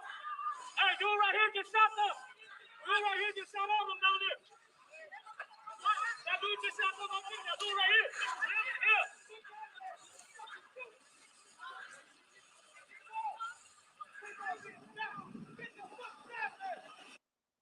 Officer Krieger get out of the. He was behind the vehicle, kind of by the trunk area, and then jump in the passenger seat. Yes, it appeared that he was exiting to retrieve something from our trunk. Attempting to retrieve something from the trunk, it appeared. What kind of things do you have in the trunk? That night we had medical supplies. I believe he had a type of ballistic vest that had plates in it that would have been more helpful for rifle rounds. And I don't recall if he had a rifle in the trunk that evening or not. So it'd be more helpful with rifle rounds, but perhaps not stop them? Correct. And you're talking about rifle rounds, you're talking about 223s fired from an AR-15 like the defendant had? Correct. Thank you. Nothing further.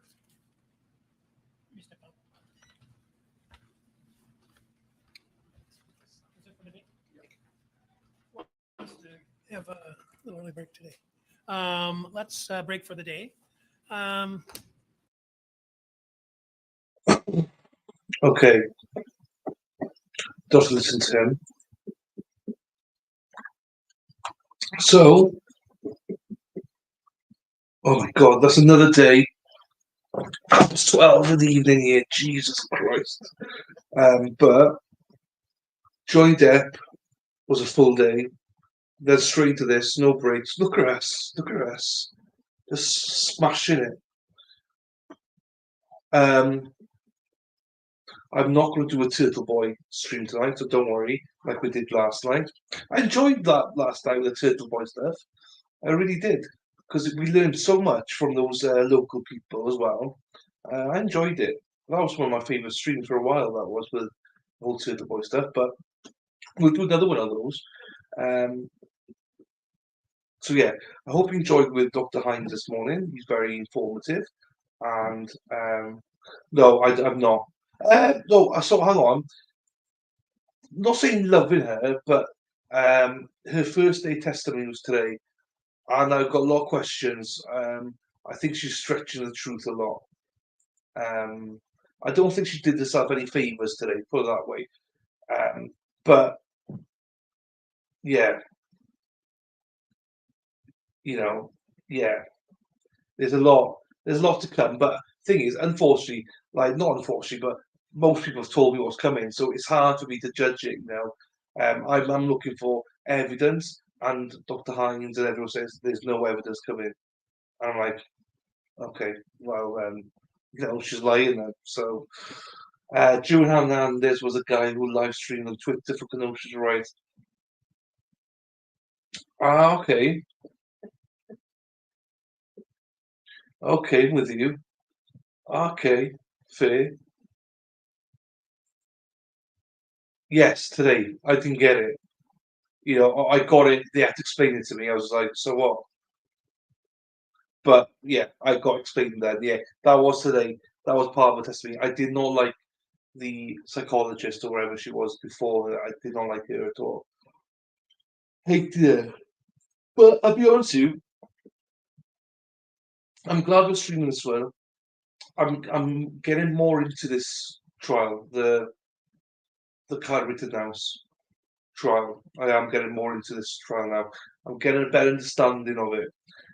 Because I'm keen to learn stuff. So even though it pisses all of you off, I want to learn and understand and ask questions. And even though you're all fucking knob, you're wrong. No, you're not like that. I mean that with love. I go away and I look at stuff. I still got a couple of questions about why did this guy. Yeah, 20, I know, unbelievable.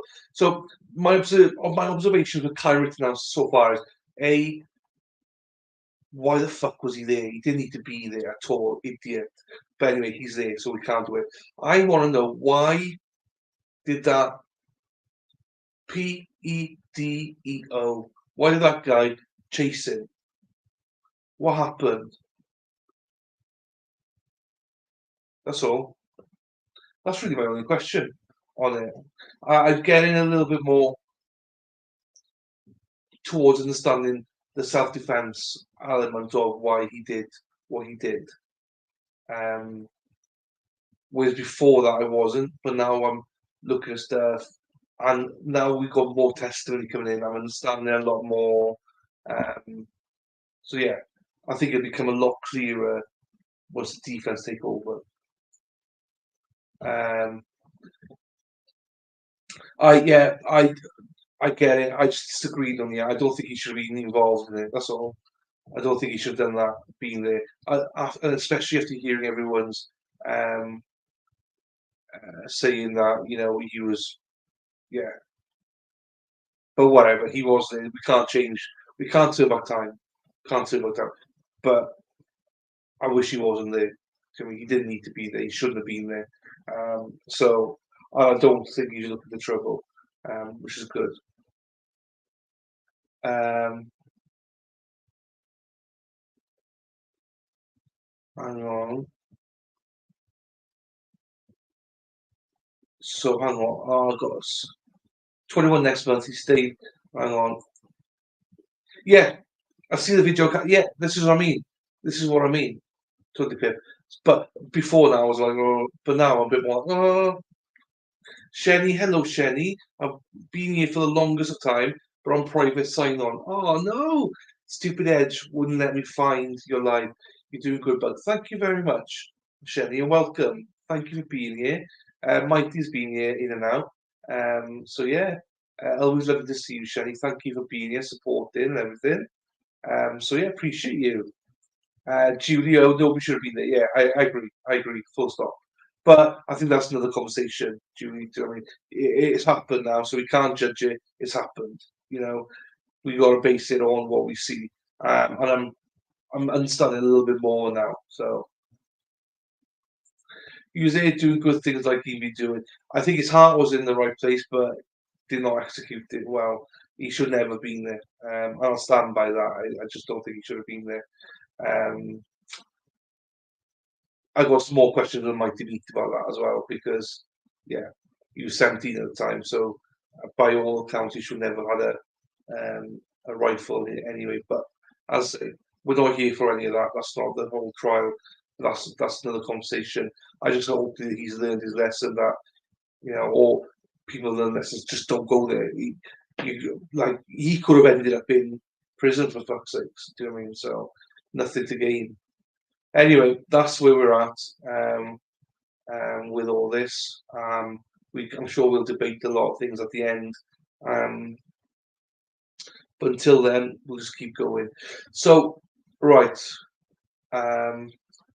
Well, he did break the law, technically. If he'd have done something, he'd have broken the law. So, him being there, he should. Well, I thought he wasn't. That's why I want to question Mighty Me, because he was under 18. I thought that you had to be over 18 to own or possess a gun. Also, the law states that if he'd have shot somebody or had done anything outside that business, he would have broken the law. So that's what I mean. Well, he would have broken the law if he'd have shot or done anything outside that building, is my point. So why put yourself in that position in the first place? And that's my point. Because if he'd have shot somebody outside that business, he's broken the law. He can't be there. He's not supposed to be there. No, even then, he's not supposed to be there. As in protecting the business type of thing. But again, why put yourself there though? If not if they meant him harm, but again, why put yourself there? You should never been there. We can go back and forward all day, don't you, on this? We can go back and forward all day. I don't agree who's there. End of the day, he was there, it's done, and he's now obviously on trial. But he's on trial for something totally different than what would have happened if he's there in the building. It'll all be explained, just keep on. No, I understand it's going to be explained. I know what I'm speaking about is different to what is there, but as I say, there's a few question marks I have. That doesn't really influence the decision of this trial. I mean, it's more of a generic thing in society. It's a shit show that we're even in this position that people have to feel they have to do that. But that has no basis on this trial anyway. None of this, what I've just said, has any basis on this trial. It's more an observation from me that he shouldn't have put himself in that position. That's all. But anyway, that's for another day. I'm not going to go back and forward on it. There's no point. So thank you, everybody, as always. Jesus Christ, it's half past 12 here, so I'm going to go to bed. I'm knackered. So thank you, everybody, as always. Thank you for liking, subscribing, all that. Thank you for donating. $320 raised. Happy days. So for those of you who are here tomorrow, obviously, Amber Heard. If not a worry. Hopefully come back for this one. And yeah, there we are. I hope your husband has a good night, Erin. And with that, small bus out. See you all tomorrow. Take care, everybody. See you, Sen, Advocate. Take care, everybody. Nunia, good night, my darling. Erin, good night. Tuddy, good night. Everybody, good night. Yeah, so Shelley, good night. Everybody, good night. And Erin, fuck's sakes. Free Zachariah Anderson.